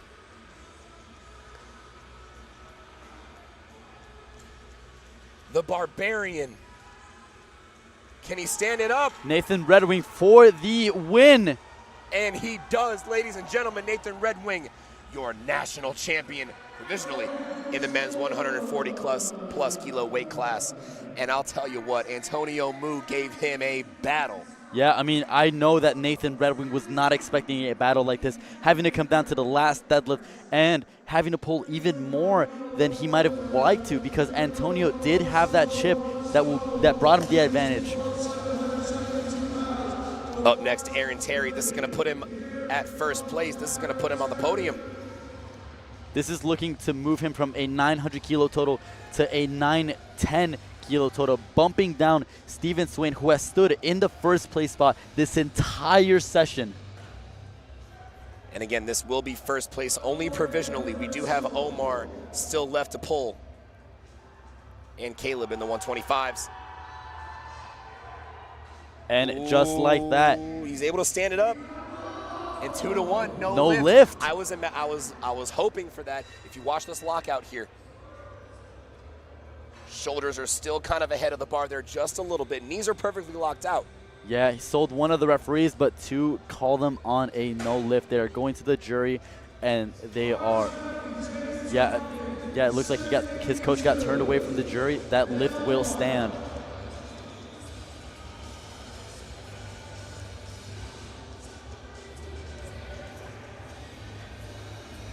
Moving over to the 140 plus division, James Hoffman is looking to move his total from 912.5 to 927.5.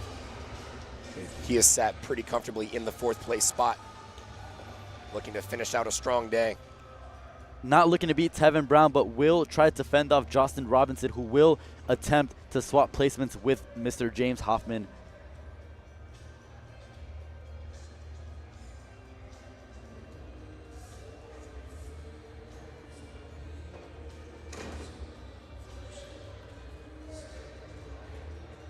Short time here for James Hoffman's got to make sure he initiates that pull before the time runs out. 2, 1. He does initiate the pull. 0.5 seconds left. Can he stand it up all the way? I don't think he does. That might have been a bit of a short lockout there. And that's going to be red lights from all of our judges there. It looks like he wasn't able to get to that lockout fully, unable to complete the lift. James Hoffman will finish out in fourth place here.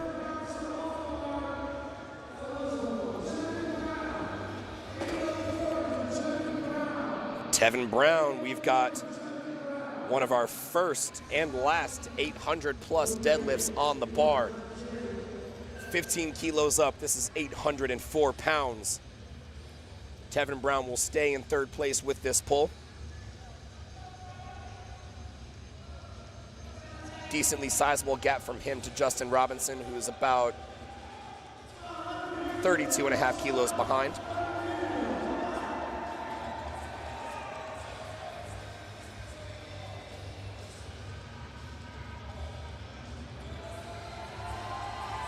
He finds his way to the top. Can he hold on to it?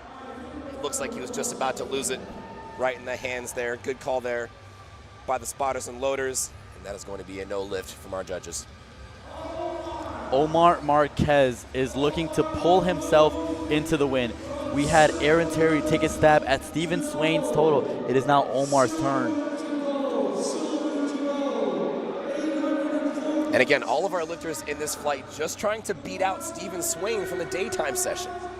Somebody who lifted hours ago is in the stands just watching these lifters hawk and try to climb all the way up to beat his total.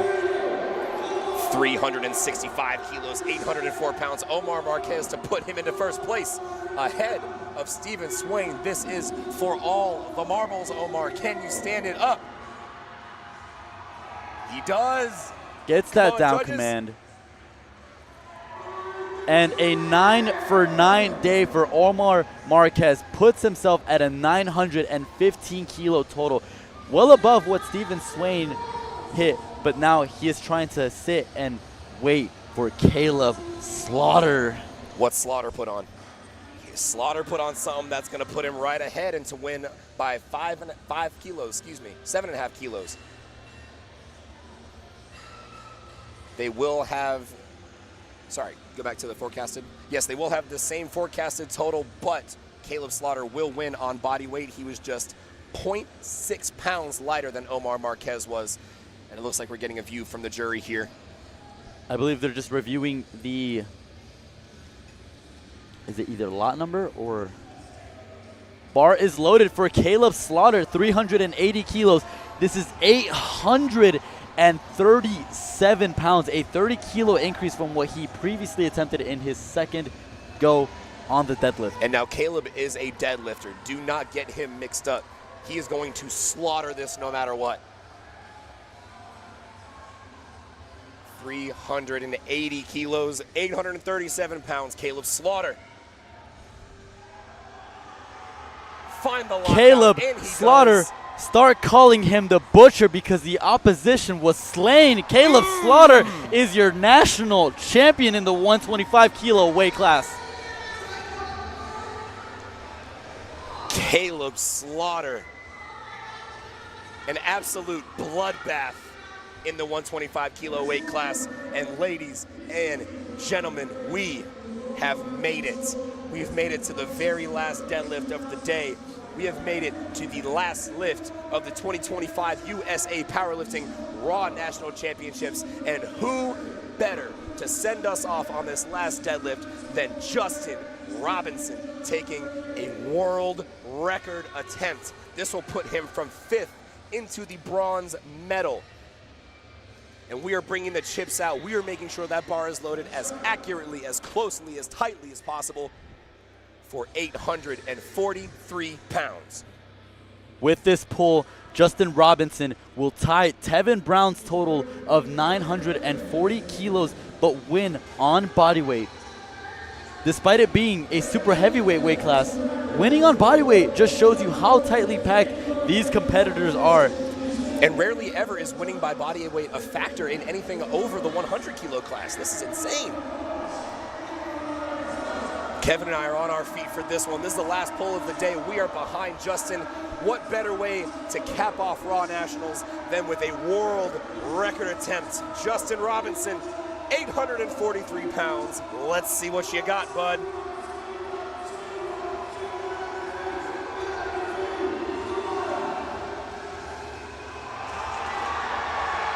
Can he find the lockout? He's close.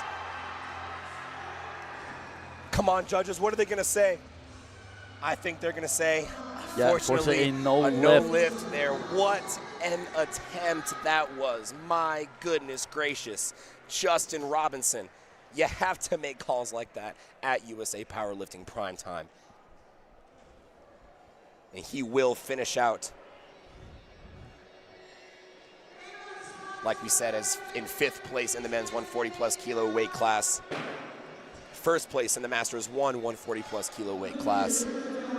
And what a phenomenal finish that was, Kevin. Let's take a look at some of our standings on the screen here for our men's 125 class. Omar Marquez pulling into the win, beating out Caleb Slaughter on lot number. I think that's what the jury was going over. They beat him on lot number. So Omar Marquez, your national champion with 915 kilos. Caleb Slaughter, the same exact weight. Stephen Swain from the earlier session will take the bronze at 907.5. Aaron Terry takes 900 kilos. And Stefan Roundtree with 885 kilos. Moving on to our men's 140 kilo weight class. Nathan Wilhelm from the earlier session today will take home the gold medal. He'll take home the whole kit and caboodle, 912.5 kilos for his total. Justin Odom, I mean, what a run he had. 895 kilos, he'll finish out 2nd. Josh Price in 3rd, Trevor Burgess in 4th. Adrian Thomas is going to round out the top 5. And then for our 140+ kilo weight class, your returning bronze medalist, your new national champion off the top rope, Nathan Red Wing, 965 kilos, narrowly squeaking out Antonio Mu by 2 kilos on the total. And I mean, we can't say enough good things about Antonio Mu. And then we've got Tevin Brown coming in 3rd, 940 kilos, James Hoffman, and Nathan Wilhelm in 5th. Moving over to the women's 90 kilo weight class. What a battle did we have here in this division.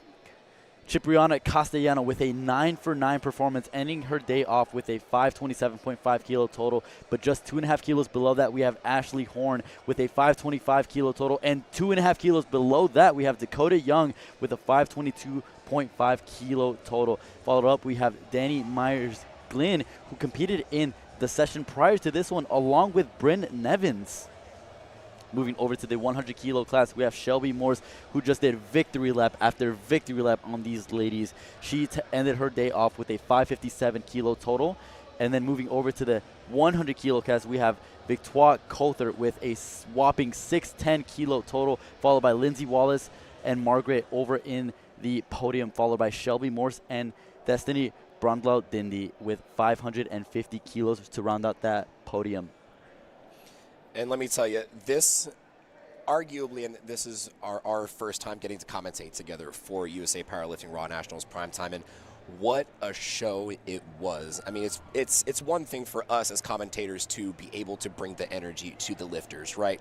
But it's such a rewarding job. It's so much easier of a task when you have lifters like this, when you have lifters like Antonio Mu, like you have lifters like Cipriana Castellano, lifters that bring the hype, not only to the meet, but to the entire energy that all of the viewers are going to be experiencing. And you can only find that here at USA Powerlifting Raw Nationals Primetime. And truly, every element of the production goes into play into providing you all with this experience, from the rolling cameras, the different camera angles, giving you guys a shot of us, the commentators, giving you a preview show, and just being able to fill you guys in with statistics, data, and analysis of what's going on in the lifting. This is really what makes this Primetime special.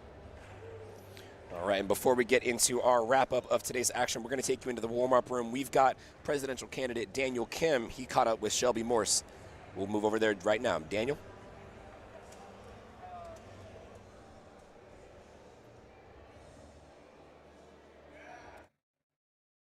Congratulations. That was an amazing performance. I guess my first question to you is, how does it feel to be a champion? Amazing. I'm super thankful, just overwhelmed with just thankfulness and excitement, and it's a culmination of a lot of years, so I'm honored to have the role. Are you happy with your performance today? I am. I would have loved to have gotten the 3rd deadlift, but other than that, total PR, squat PR, bench world record, so I'm happy with it.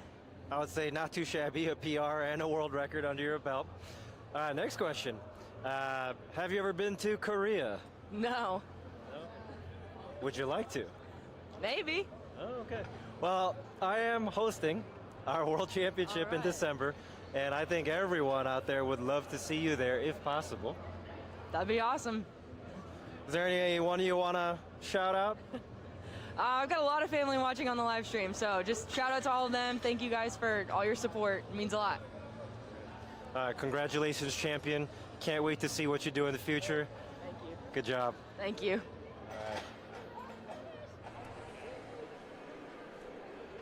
And there you have it, folks. That is it.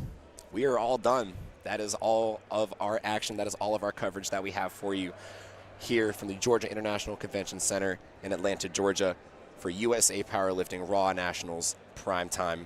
Be sure y'all tune in for awards. They'll be immediately following our sign-off. Before we go, we want to give a quick shout-out to all of our sponsors, all the folks that have helped make this meet possible. Obviously, we want to give a shout-out to A7, our presenting sponsor, Pioneer, TSS, Sour Strips. You got the Sour Strips right there? Yep. Yeah, I got the Sour Strips.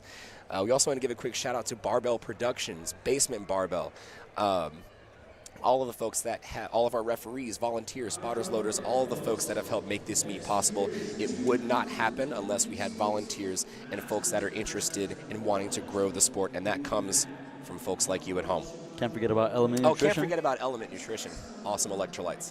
And for Team Roar, Josh Roar, for providing us with the warm-up equipment, TSS for all the platform and warm-up equipment here. And yeah, it was a phenomenal session here at USA Powerlifting Raw Nationals in Atlanta, Georgia. That's it. And with that, both Kevin and I are going to sign off now. We're going to take you to our feed of the awards on the main platform there. Like I said, my name is Nick Stevens. And I am Kevin Serrano. We were so happy to be your commentators for tonight's session, and we'll kick it off to awards. Thank you all for tuning in. Be well. We'll see you soon.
Introduce you and Heather? Is that who he wants?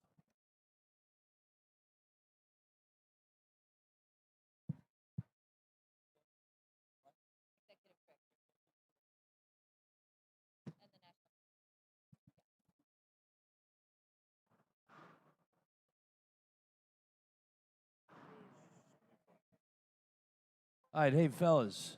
Hello, camera guys. Hello. Hello, camera guys. Get out of the way. Get out of the way. Get out of the way. Sit down. Sit down. All right, folks, if I could have your attention, please.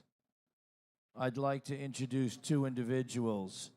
On the left is the lovely Heather Foss out of South Carolina. She is the executive director of USA Powerlifting, and she is also the national meet director. How did she do this weekend with the national meet? Heather is the national champion this week. And on the right, ladies and gentlemen, this really, I'm taking this quite personally because it pains me to say this, but Larry Maley, the president of USA Powerlifting, has been at the helm for the last 26 years. And like I said, it really personally and professionally pains me to say this, but he is retiring from that role this year. So we're going to hear a few words from Larry as he closes out this competition and gives you a farewell speech to the powerlifting presidency and the wish of luck to all the future individuals who will be voted in tomorrow evening. So without further ado, can you please give your attention to these two fine individuals front and center. Gentlemen and lady, the floor is yours. I didn't think it was a farewell speech, but it is my last official act as the president. And every meet at this time of the meet, I take a minute to thank all the people who make it possible for this kind of show to occur. We are truly the greatest production in powerlifting.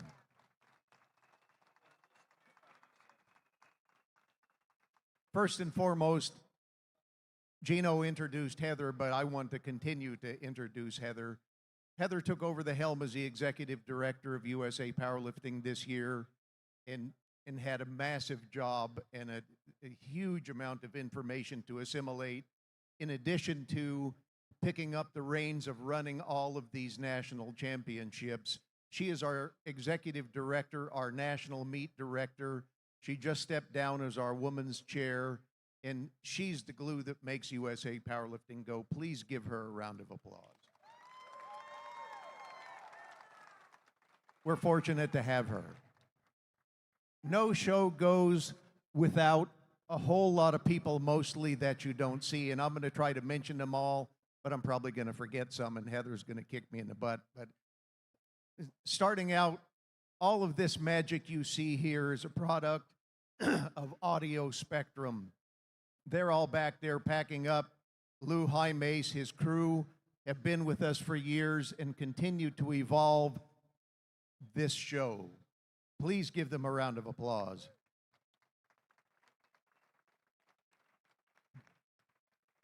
We have more than 100 referees here who worked all week long, 3 sessions a day, and they were herded, it's a little bit like herding cats, I think, by Shannon Murphy and Angela Simons. Please put your hands together for them.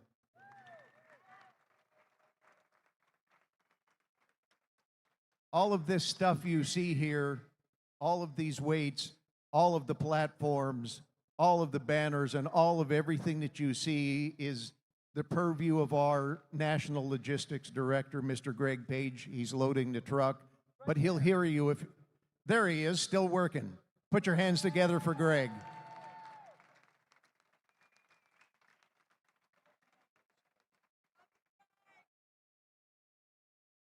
Our scoring managers.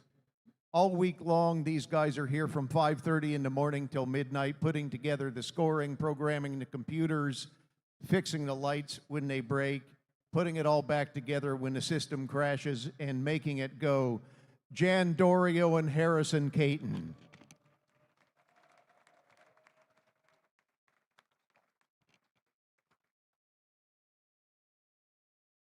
We recruit volunteers mostly from colleges, some other people, but mostly from colleges. We have 5 spotting crews. They travel with us across the country to every national meet, and they work tirelessly. Unfortunately, they have to unload the truck and set up everything and then spot and load, and they're now back over there loading the truck. All 5 teams, please give them a round of applause. They did a fantastic job.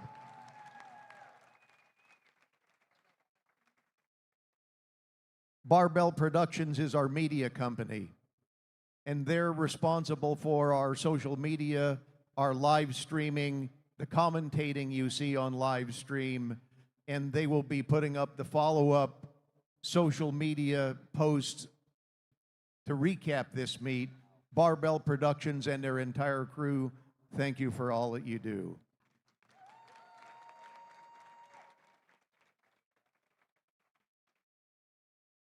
We had 4 announcers plus us scrubs that they recruit at the last minute. The voice of powerlifting, Gino. Stand up, Gino.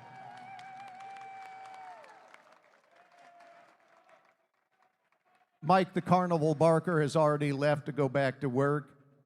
Additionally, we had Nicole Thompson, Ariel Brinker, and they voluntold me as well. That's what makes the show keep going. Please give a round of applause for our announcing crew. And finally, as I sign off, I want to thank all of you.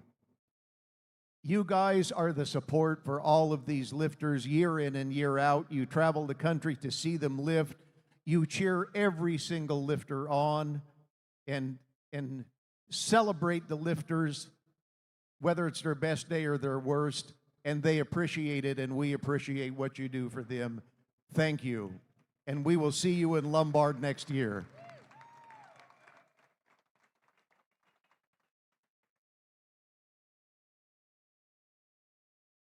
In just a minute, we'll do the awards.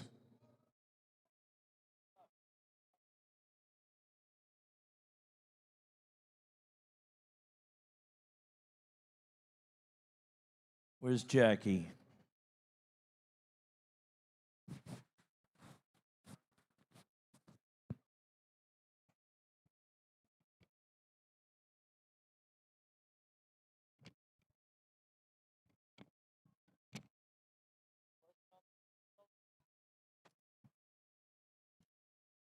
All right, let's start with our first category. Women's Raw Junior. 90-kilo weight class. In 5th place, Morgan Rulifson.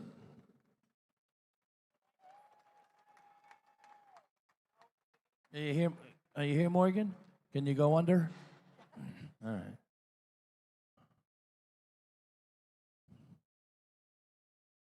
In 4th place, Jenny Hernandez.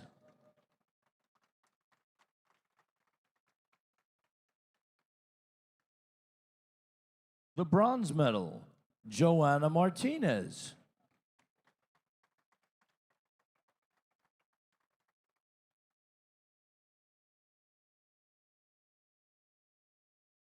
Silver medal, Lucy Platt.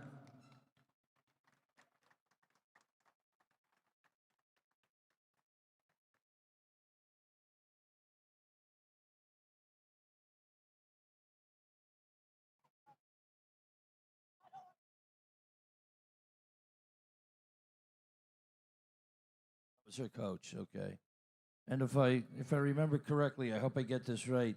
The young lady who went from almost bombing out of the competition, yeah, that's right, girl, almost bombing out of the competition, to the gold medal, Elizabeth Yardy.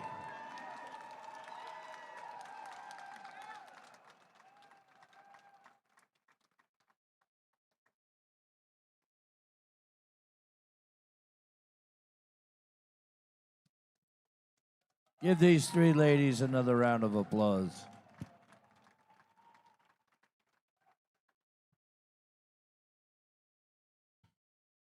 Thank you, ladies. All right, the next category is women's raw junior 100 plus kilo weight class. The silver medal, Narda Sigala.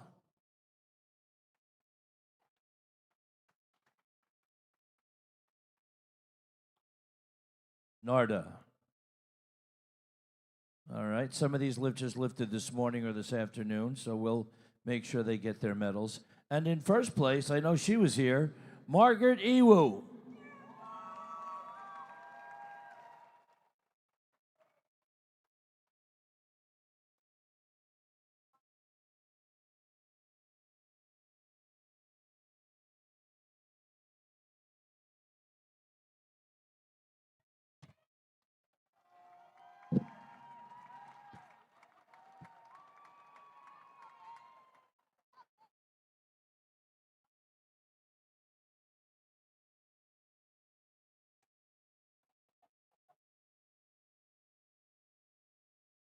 Women's Raw Masters 2 100 kilo weight class.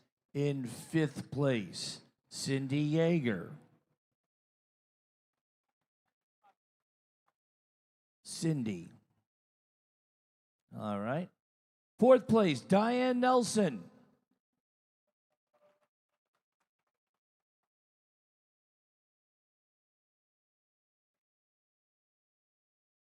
The bronze medal, Sandra Uhala.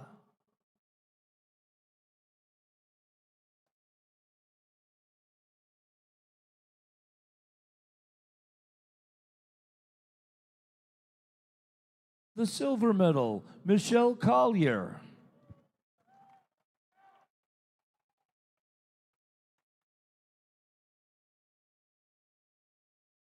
And in first place, one of Josh Rohr's lifters, Alicia Webb.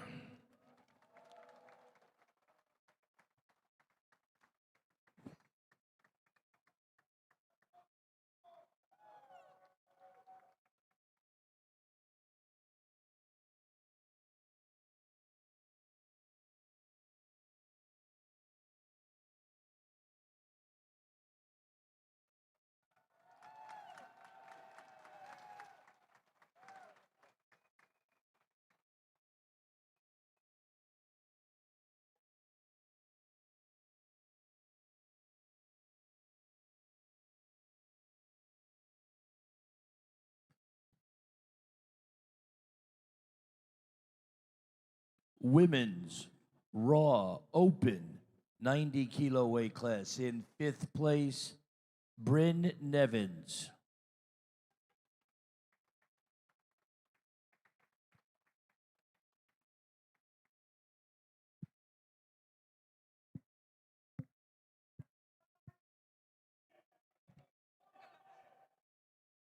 In fourth place, Danny Myers Glynn.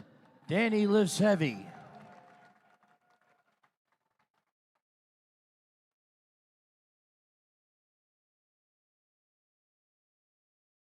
Bronze medal, Dakota Young.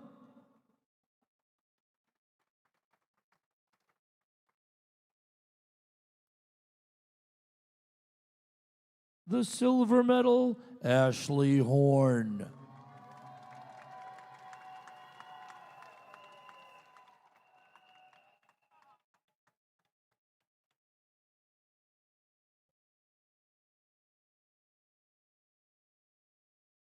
And in first place, receiving her pro card and a check from USA Powerlifting for $1,000, CC Cipriana Castellano.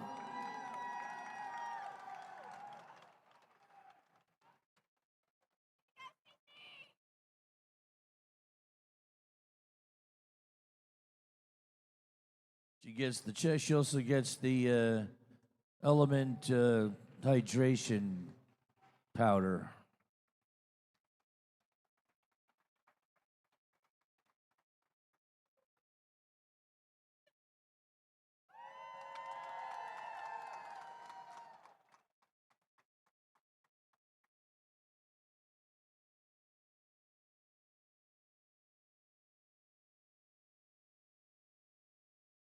Women's Raw Open 100 kilo weight class. In 5th place, Alexandra Koulariotis.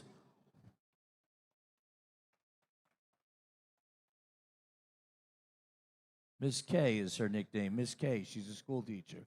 She's not here? In 4th place, Chantel Perry. Chanel Perry. Chanel, not Chantel. Chanel Perry. Chanel Perry.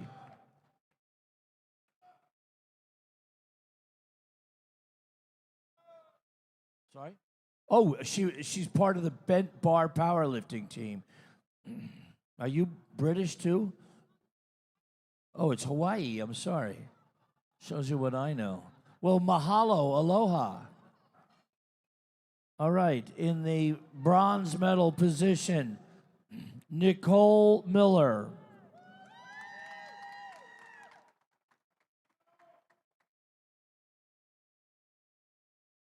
Nicole's from Wyoming, am I right, Nicole? She's friends with Kristen Atkinson. The silver medal, Rachel Stark.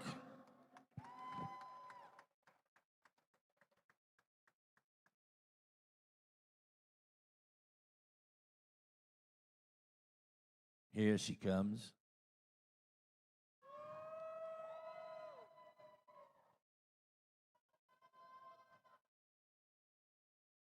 Now, indulge me for a moment here. In 1st place, I had first announced her 12 years ago when she was in high school, and she won the high school national championship. Then I announced her, and she won the collegiate national championships. Then I announced her, she won the junior national championships. Then I announced her in Sweden, where she got the silver medal at the world championships. Now I've announced her here at Open Nationals, and she got the championship. She gets her pro card, a check for $1,000. Ladies and gentlemen, a big round of applause for Shelby Morse.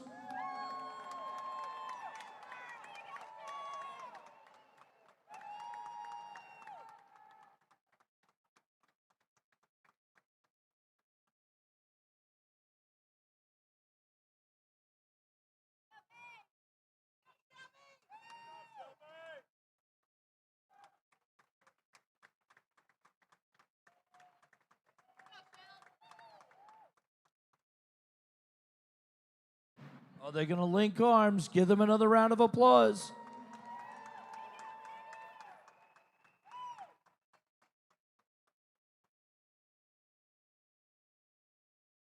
All right, let's move on to the Women's Raw Open 100-plus kilo weight class.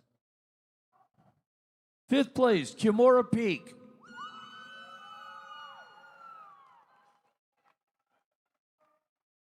Those are cool shades, Kimura.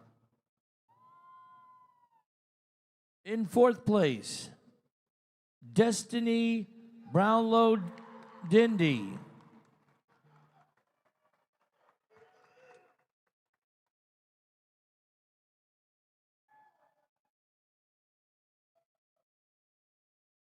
Bronze medal position, Margaret Ewu.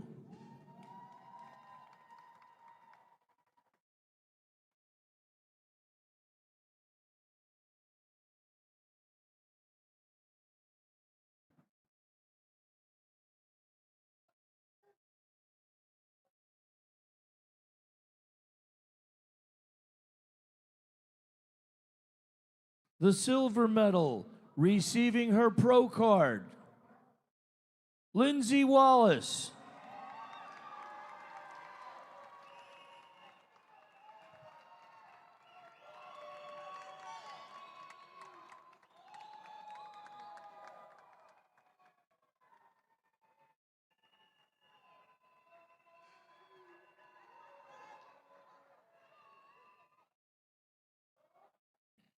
And in 1st place, receiving a check from USA Powerlifting for $1,000. You ready? Well, there's no pro card. Can you put the pro card back? There's no pro card. Sorry, Jackie. No pro card. Minimum dots. And receiving the check for $1,000 and the gold medal from Rochester, New York, Victoire Cawthor.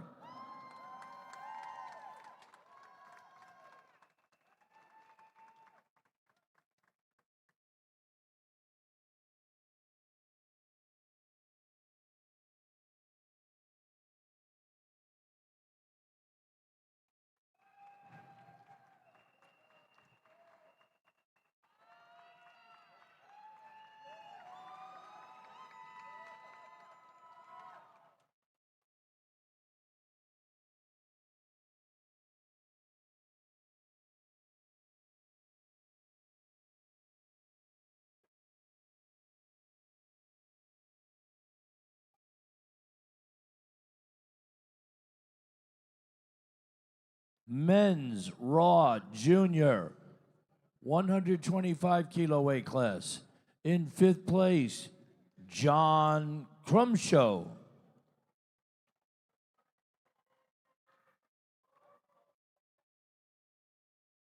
In 4th place, Cameron Upchurch.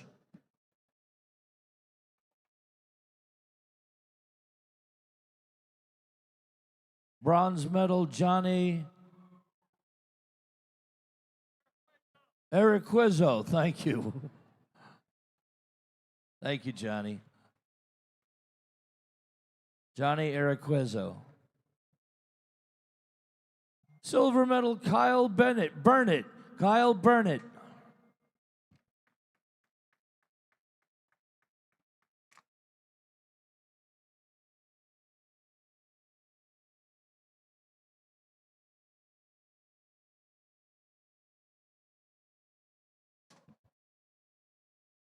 And in 1st place, Eleuterio Montalvo.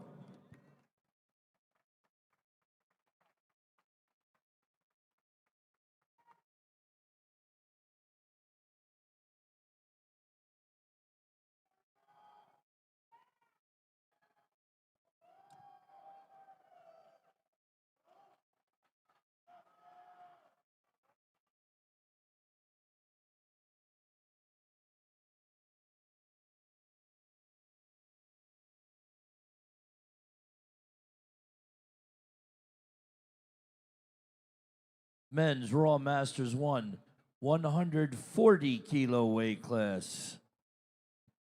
4th place, Robert Tyson.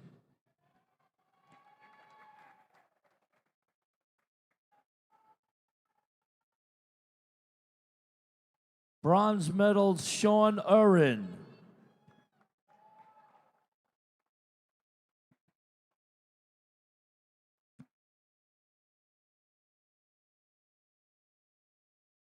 Silver medal, John Owen.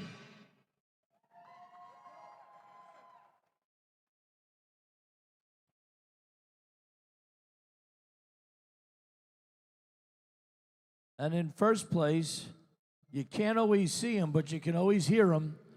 The gold medal, my pal Samuel Thermidor.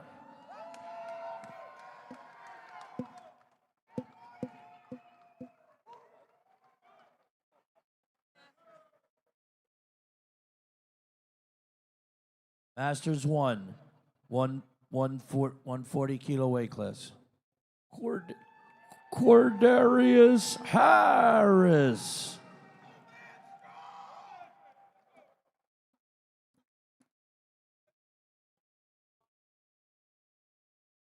Men's Raw Masters 140 plus kilo weight class. In 5th place, Troy Williams.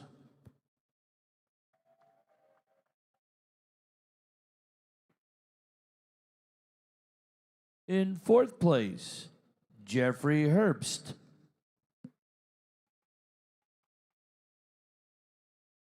Troy's got the coolest hair in the venue. Jeffrey Herbst, 4th place. Is he here? Bronze medal, my friend all the way from Wyoming, Big Jim James Russell. Come on, cowboy.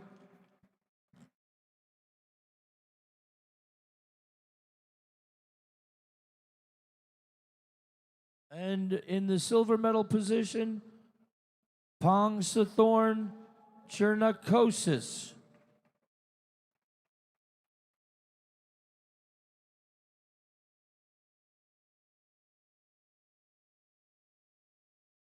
And in first place, Justin Robinson.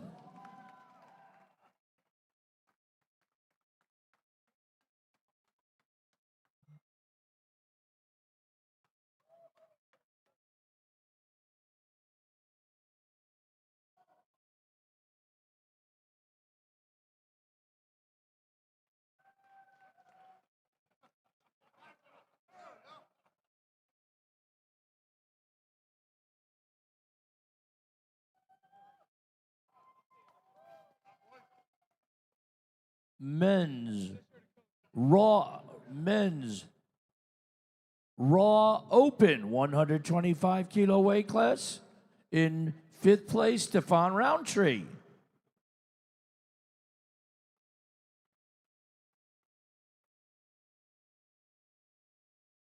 Roundtree.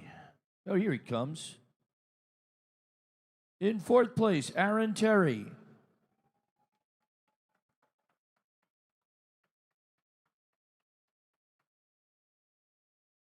The bronze medal, Trevor Burgess.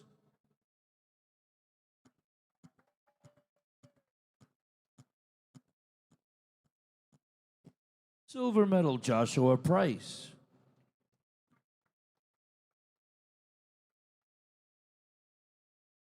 Joshua Price. And in first place, Justin Odom. He gets a check for $1,000.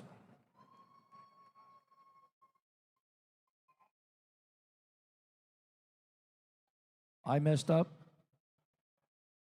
Holy shit. I'm sorry. I really screwed up. I totally screwed up. I'm sorry. Stefan, you're up there, right? Aaron, you're up there, right? Steve Swain. Sorry, dude, you're next. I'm so sorry. I'm sorry to make you do that. I'm getting tired. I'm sorry. Steve Swain, bronze medal. Steve Swain. The silver medal, Omar Marquez.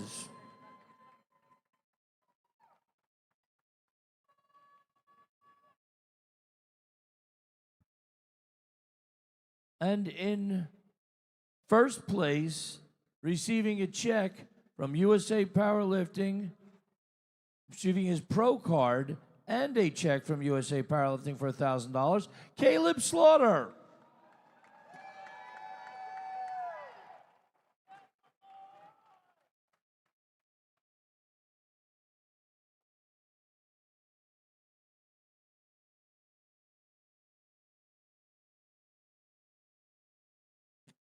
Give these boys another round of applause.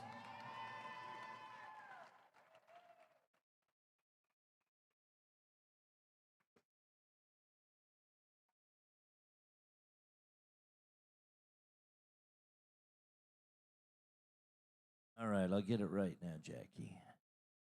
Men's Raw Open 140 kilo weight class. In fifth place, Jean Laguerre. Jean. Here he comes. In fourth place, Adrian Thomas.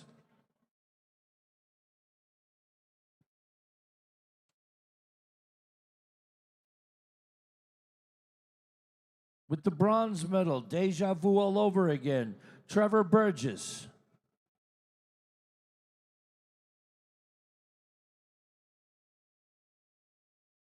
Silver medal, Joshua Price.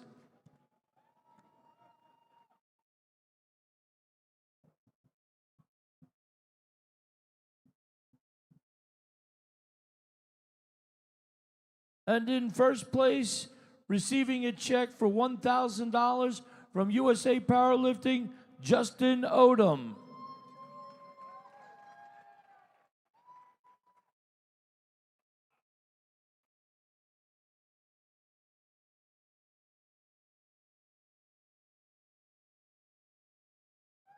Nobody gets pro cards. Nobody hit the minimum dots.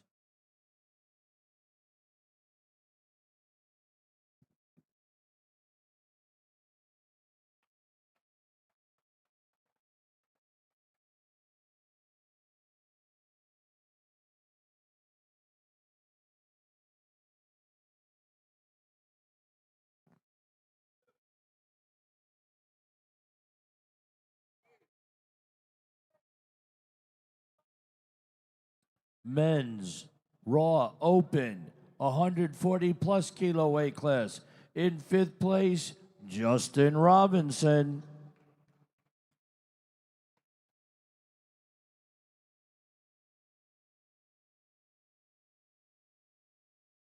Fourth place, James Hoffman.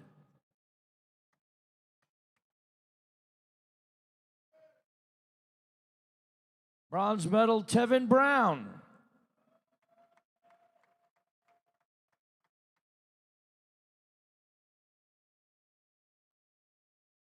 Tevin Brown. There he is.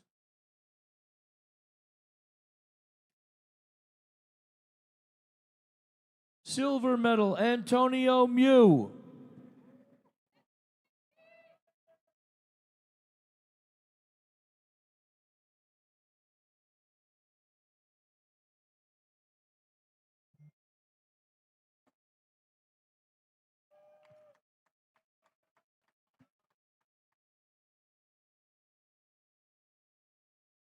And in first place, receiving his pro card and a check for $1,000 from USA Powerlifting, Nathan Red Wing.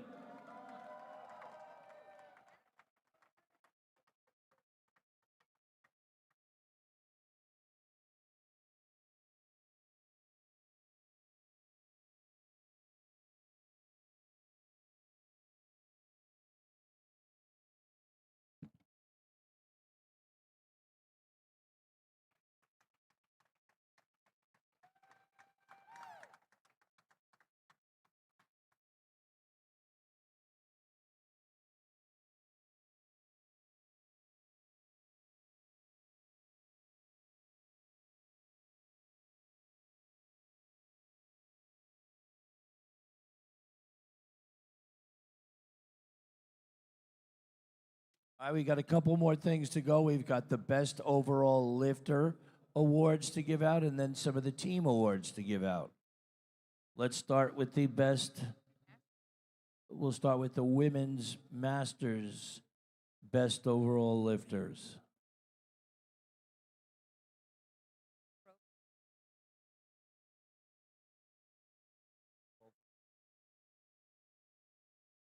Oh, all right, the top 15 women by formula, if you've reached the minimum dots for the female master pro card, the top 15 receive a pro card. So if any of you are here, you can come up and get your pro card. 15, Beverly Sterling Affinati.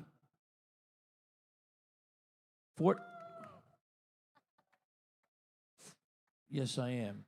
14, Jennifer 13, Francesca Frankie Bill. 12, Mia Kane. 11, Judy Drent. 10, well, she's definitely here, Heather Foss. She's sitting next to me. Gets her pro card. 9, Robin Ray. 9, Robin Ray. 8, Adrian Lockhart. 7, Janice Francis. 6, Charissa Eichel. And the top 5 all receive money as well as their pro cards. In 5th place, receiving her pro card and a check for $250, Rachel Prados. In 4th place, receiving her pro card and a check for $250, Deborah Mazzullo. Third place, receiving a check for $500, And her pro card, $500, Alicia Webb.